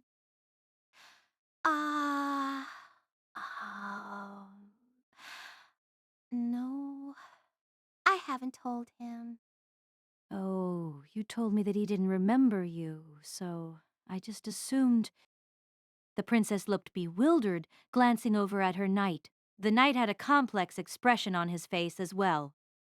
You haven't even told him your name? Well, it's not like I have a choice. What if I tell him and he still doesn't remember me? I said, pouting a little. The knight pulled a face that seemed to say he'd made a mistake. What's with the face? Ah, it's nothing. Princess Ariel, what do you think of this? Ariel whispered those words, but I heard them. Of course, I had nothing I could say in my defense. It was true that I was acting like a coward. Personally, considering how striking Sylphie's hair color is, I think it's a bit heartless of Rudeus to still not recognize her. Agreed. I put a hand over my hair as they said that. My hair, which I'd been relentlessly teased for when I was little. Even so, there was no way Rudy would be able to recognize me from that alone. Princess Ariel, I'd like you to leave this matter to me. Luke, do you have any good ideas? He is a descendant of the Nodos line. If you throw a curvy woman at him, I'm sure that will... Absolutely not. My cry echoed through the room. For a moment, I didn't even realize I had spoken. It was only because the princess and her knight looked right at me that it hit me. I had shouted. I instinctively put a hand over my mouth, then apologized for raising my voice at two people higher in status than me. I'm sorry. Neither of them criticized me for it. Instead, they traded complicated looks and began whispering to each other. This time their voices were so hushed that I couldn't hear the contents of their conversation. They were probably discussing how to deal with me. Or Rudy. Either way, I had a bad feeling about it. Sylphie, can I ask you a question? It's something I've asked you many times before. The princess didn't seem to be angry. The look on her face approached frustration. If anything, maybe she was annoyed to hear that I hadn't even told Rudy my name yet. Isn't there something you want to do? There isn't, right now. All I want is to work in a way that benefits you, Princess. Upon hearing that, the princess lifted her chin as if she were looking down at me. It was rare for her to do this, but even though her eyes were narrowed, she was still smiling. So that's how you feel. Is there something wrong? Perhaps you haven't realized it yet. To tell the truth, I knew what she was trying to say. I knew, but I couldn't answer her honestly. It would be like betraying her if I did. Sylphie! Yes? I meekly looked up at her. When I did, she smiled. Not a fake doll-like smile, but a relieved one. The kind I only saw once or twice a year. No, not even that often. When had I last seen her smile like that? As I stood there bewildered, the princess said, I won't rush you on the Rudeus matter. I don't mind if you use Fitz either. Do whatever you like. And then I remembered. I used to see her look like this more often when we first met, but I hadn't seen it since we arrived in the Mushoku Tensei Vol8 by Refuge in Namaganote. Cast by RDL Studio. If you are interested in creating your own audio drama like this, please visit rtl.ai and use promotion code RTO to activate your account. Now, enjoy the story. Magic City of Sharia, a carefree smile. That night, I huddled in my blanket, thinking things over. I knew what it was that I wanted to do. In fact, I'd known all along. I wanted to get closer to Rudy. I wanted to become friends like we used to be, to share lighthearted laughter, to play together, to have him teach me things, to rebuild our relationship and return to what we once were. I didn't want the same kind of relationship I had with the princess. I wanted to be Rudy's equal, to stand beside him, shoulder to shoulder. That was what I wanted right now. No, it was what I'd wanted ever since we lived in Buena Village. But it was surely not in line with the princess's objectives. The princess wanted Rudy as one of her followers, but Rudy was clearly avoiding her and her associates. Maybe he could sense her intentions considering how smart he was. If I got closer to him, so would the princess, and Rudy might misunderstand. He might think I'd just done it for the princess's sake. Or maybe he wouldn't. Maybe he'd just come to adore her like everyone else did and serve her and assist in fulfilling her goals. I didn't want that. Why not? I knew the answer. I didn't want Rudy to become just like everyone else. I didn't want to see him become her follower, take a knee and receive her commands. I knew that was why she'd summoned him to the school, and I hadn't objected at the time. But Rudy was special to me, and I wanted him to remain that way. I didn't want him to be with someone else. I didn't want him to serve my friend. I wanted to get closer to him. I didn't want Linnea and Persina to get closer to him. I didn't even want him to become a follower of the princess, someone I was supposed to want to help. I knew what I wanted, and I knew what it meant for me to want it. As I reached that conclusion, yet again I was filled with embarrassment. I instinctively hugged the blanket tightly around myself and curled into a ball. I could feel my cheeks heating up as I shut my eyes. I wanted to have an exclusive relationship with Rudy. Epilogue. 3 months had passed since I enrolled. My school life was a monotonous one.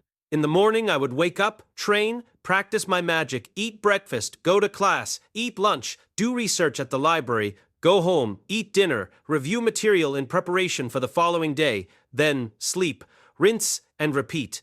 It would be a lie to say it wasn't enjoyable. In my previous life, I'd been a shut-in. I attended junior high, but not high school, and obviously, never gone to a university. This place had food I'd never had in junior high. It also had a wide variety of classes and subjects I was interested in. Granted, this was the first time in a long time that I'd gone to school, and I might just be wrapped up in the nostalgia and the novelty of it. The shine might wear off with time, but I'd cross that bridge when I got to it. This wasn't mandatory education, and I didn't need a degree to get by in this world. There was no reason to force myself to stay any longer than I wanted to. Besides, I was only here was because there was something I needed to do. I wondered if I'd stay on once I achieved that goal. I didn't think I'd tire of this life that quickly. In the meantime, though, my life had changed for the better in the past 3 months. First, there was Julie, the orange-haired dwarf slave girl that Zenoba, Master Fitz, and I had purchased together. For a prince with no other interests aside from figurines, Zenoba was doing a good job of looking after her. He taught her to read and write, fed her, gave her clothes to wear, and a place to sleep. In fact, he treated her more like a younger sibling than a slave. He had tried to give her the same name as his deceased younger brother, so there was probably some real affection there. Through all this, I was getting a glimpse at a more human side of him, which made me happy to see. Julie was also getting quite attached to Zenoba. She listened to him no matter what he said, and toddled after him wherever he went, like a duckling following its mother. When she looked at me, however, I occasionally saw a hint of fear in her eyes. She was fine when I was giving her lessons, but if she messed up or couldn't do something I asked her to, she would tremble and hide behind Zenoba as she apologized to me. She acted like I was the kind of teacher who would yell at and hit their students who did something they didn't like, which I found rude. I'd never even yelled at her, let alone hit her. Feeling a bit disheartened, I decided to ask Zenoba for his opinion. Zenoba, why is it that Julie seems so fearful of me? The dwarves have a fairy tale called the whole monster. The whole monster, he explained, lived deep, deep within a hole from which it normally never emerged. However, it loved bad children so much that it would sluggishly crawl forth to kidnap them. If a child tried to run, the ground beneath them would instantly turn to mud and trap them, whereupon the monster would stuff them in a bag and drag them back down to its lair.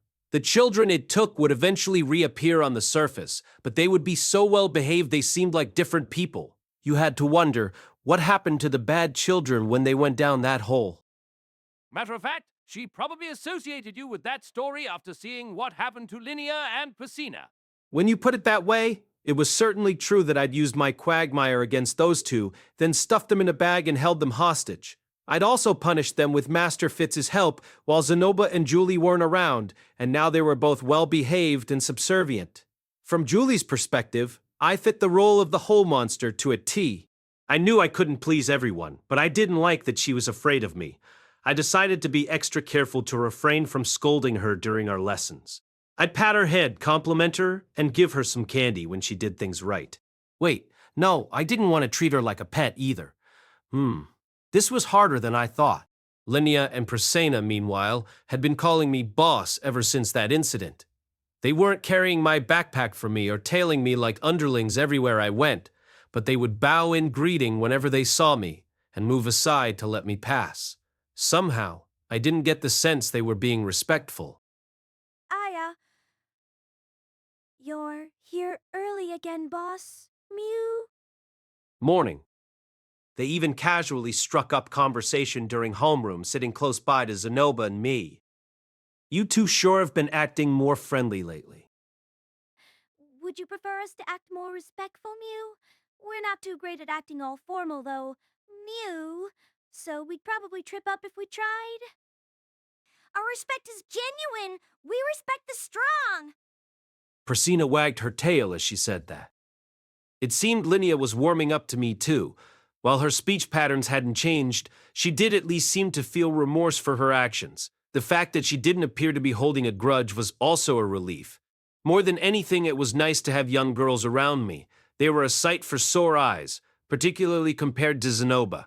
As an added bonus, the other delinquents had been keeping their distance from me ever since Linnea and Prasenna started acting this way, which was just fine by me. Once I was done lazily attending my classes, I could spend more enjoyable time with Master Fitz, doing research in the library. Me, Rudeus. You sure have made a lot of friends in a short time. The moment I stepped out of the building after homeroom, Elise called out to me. Friends? Oh, yeah. There was Zenoba and Master Fitz, of course, but now that she mentioned it, Linnea and Prasenna were kind of like friends, too. Julie's circumstances were a bit special, but I supposed I could include her too. That made 5 people in 3 months. I hadn't been looking to make friends, but I'd acquired a bunch anyway.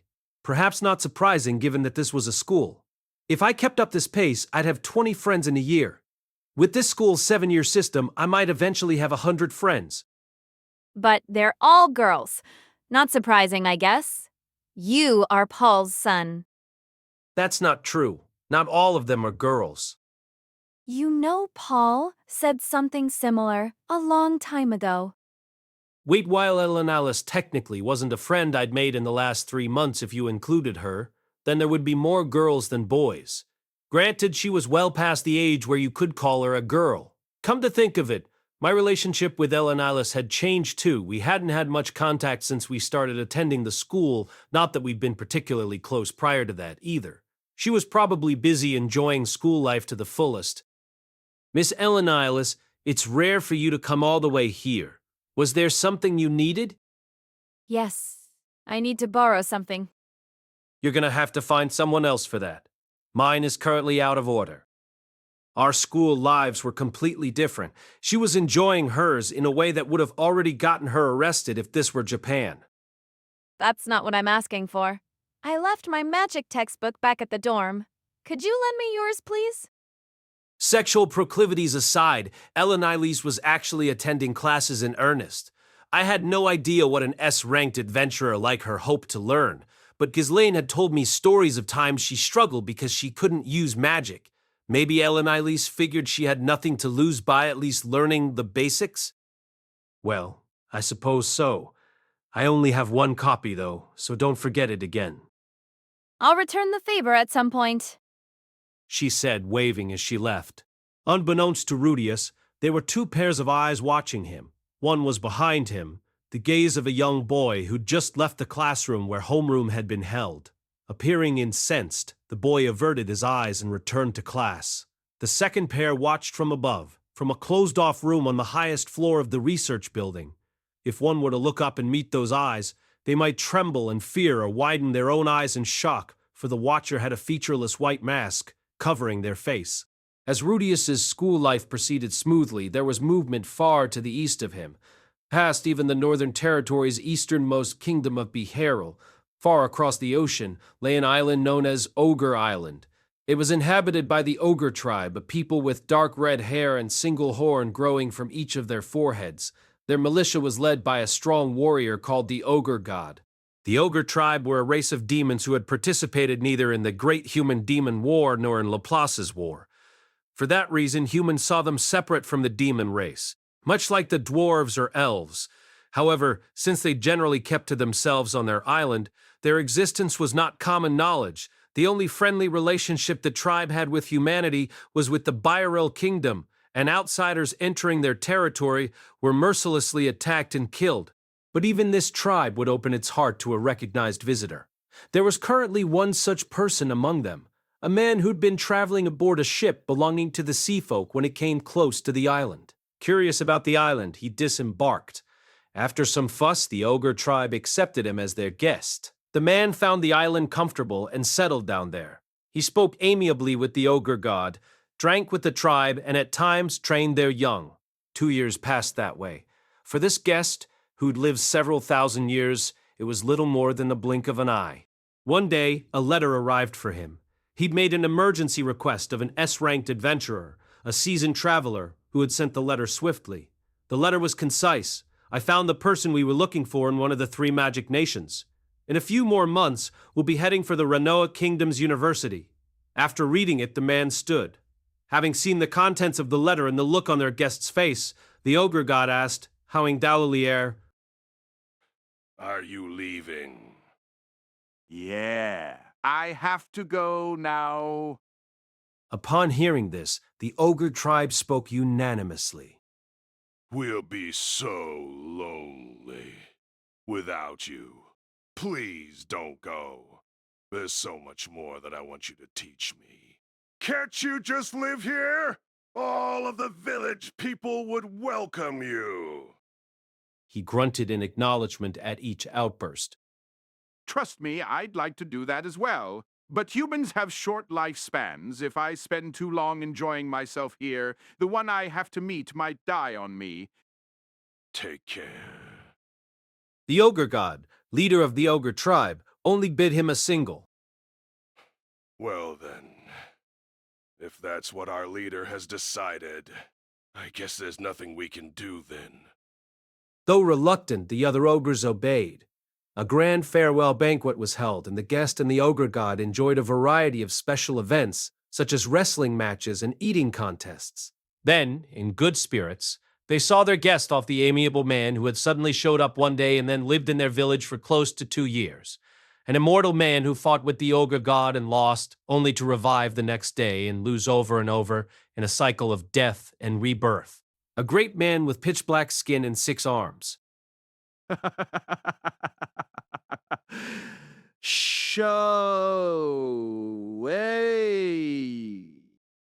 He pushed his way west. One country was surprised by his sudden invasion and hurled advanced tier magic at him. Another prepared tribute for him.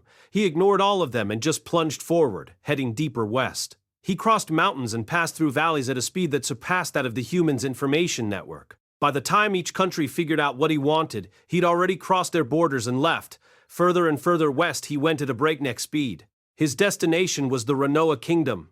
Extra chapter, Juliet and Manners.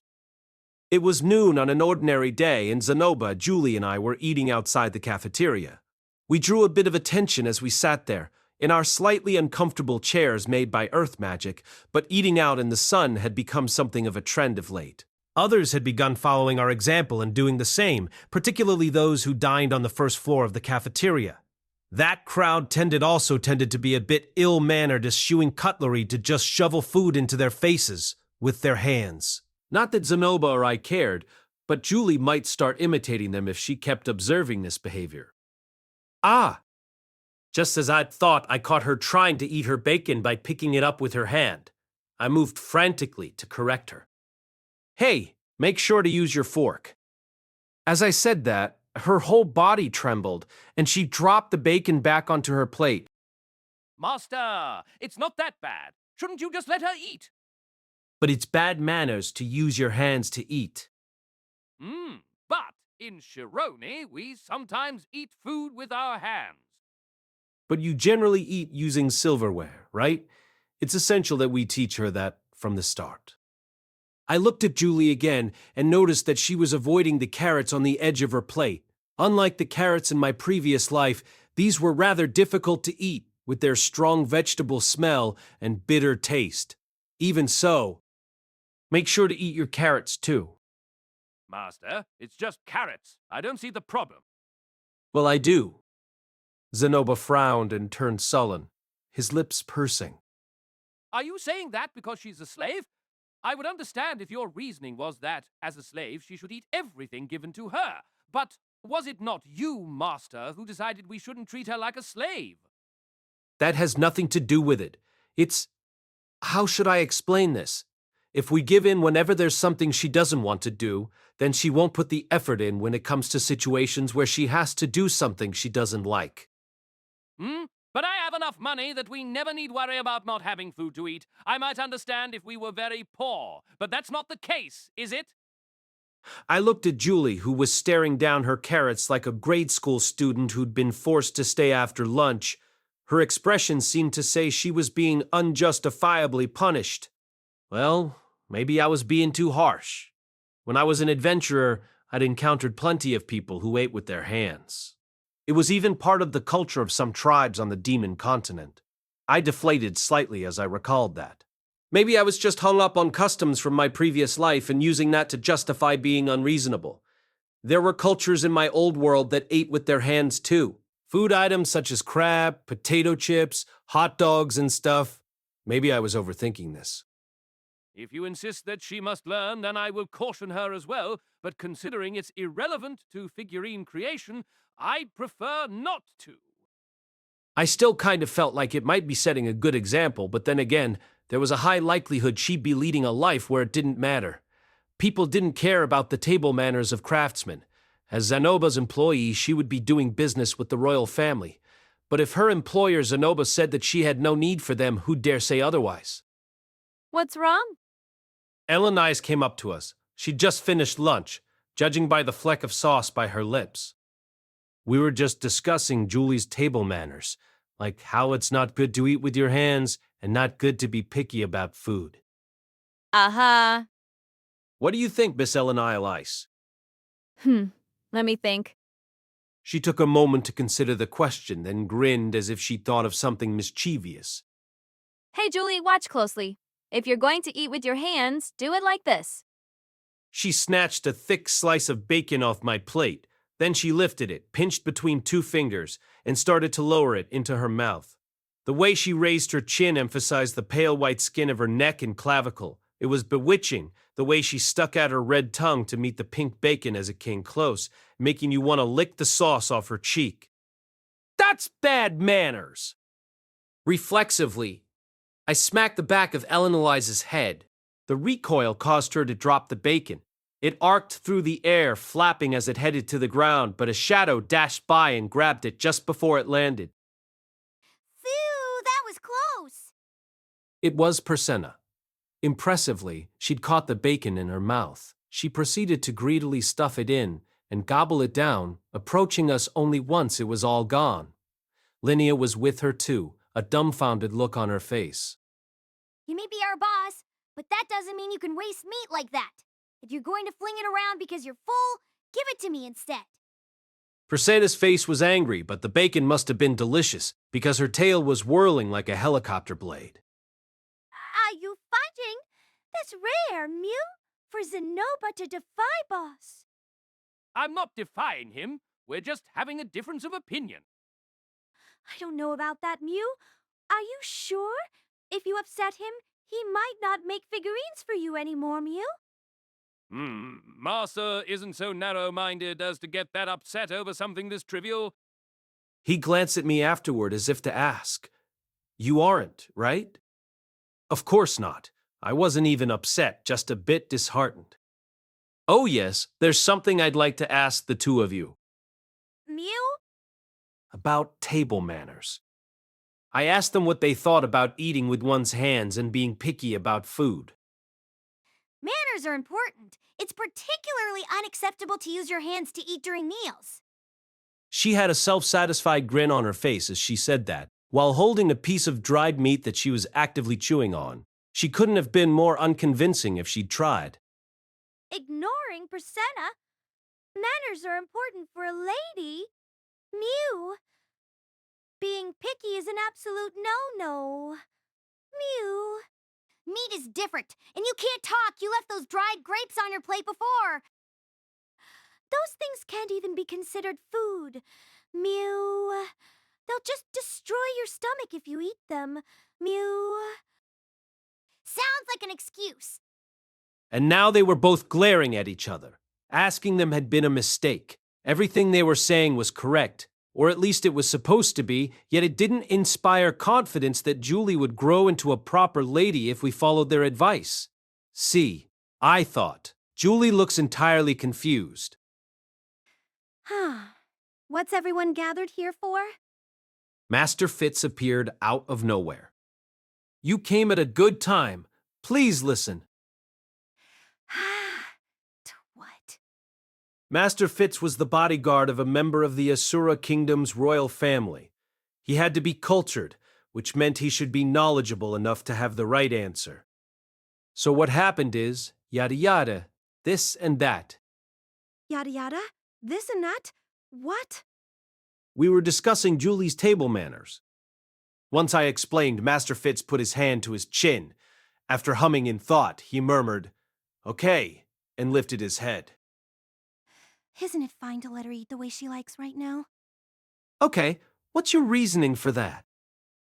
I'd thought he, of all people, would say that she needed to learn manners as quickly as possible. Just like how, if you used magic, manners constantly from a young age, your manners pool, would grow to 2 or 3 times the average. She's learning earth magic from you, right? She's also helping take care of Zenobia. That's a lot. If you forced her to think about etiquette on top of everything else, it might overwhelm her to the point she struggles to master any of the things you're teaching her. Ah, I see. There was some truth to that. There was also the idea that sleep and mealtimes were meant to be periods of relaxation. I do think she should learn eventually, but I think it's fine if that's a year or 2 from now. Perhaps I hadn't explained myself properly. I didn't mean she had to learn them fully, just that we needed to teach her to maintain the bare minimum of, no, I guess those were basically the same thing. With Master Fitz's opinion included, I was now at 3 4 and 3 against. We were back to a tie. I looked over at Julie, who had an anxious look on her face. What did she want to do? I thought it was best for her to learn table manners, and that she might find herself in a pickle down the line if she didn't, but it wasn't as their absence would be fatal, in which case, it all came down to what she wanted. If they weren't pivotal to her survival, then what mattered was how she wanted to handle the matter. Her decision would also break the tie. "All right, Julie, you decide." She looked at me in surprise. The expression on her face said that she didn't think she had a choice in the matter. Julie's gaze traveled to each person present: Zenobia, Elenilais, Linnea, Prasenna, Master Fitz, and then settled back on me, looking frightened. "I won't be mad. Whatever you decide, so choose however you like." Oh, okay. Even as I said that, I found myself thinking, maybe I screwed up. After all, thinking about it logically, she'd avoided the carrots because she didn't want to eat them. Leaving the matter of table utensils aside, if someone told you that you didn't have to eat something you didn't like, then of course you wouldn't eat it. But oh well. Julie grabbed her fork in her fist, as if she'd made up her mind. She stabbed it into the carrots and stuffed them all in her mouth at the same time. She pinched her eyes shut as she chewed. and after making a noise that indicated she might throw up, swallowed them with tears in her eyes. She chugged her water, gasped, and thumped her cup back down. Then she looked at me with an accomplished expression, as if to say, "There. How was that? Are you satisfied?" "You ate them all. Very good. I'm so proud." I was momentarily taken aback, but still praised her and patted her on the head. You did well. Excellent. A splendid show of guts. Now, she won't be scared when she has to do it next time. Mew. That was brave. I'm glad. Everyone else seemed equally dumbfounded at first, but the compliments soon came pouring forth, almost as though Julie had summoned them from us. Yeah! Julie smiled as she was showered in praise. It was the first time I'd ever seen her smiling so proudly and boastfully, and it made me glad. It might be a trivial matter, but she'd faced down something she didn't like, conquered it, and gained confidence. I felt as happy as if it had been my own accomplishment. Then, starting tomorrow, I'll start teaching you some table manners. Yes, please, Grandmaster. I had no idea if teaching table manners to a slave was the right move, but as I watched her nod and earnest look on her face, I did know she'd done the correct thing by facing her fears head on.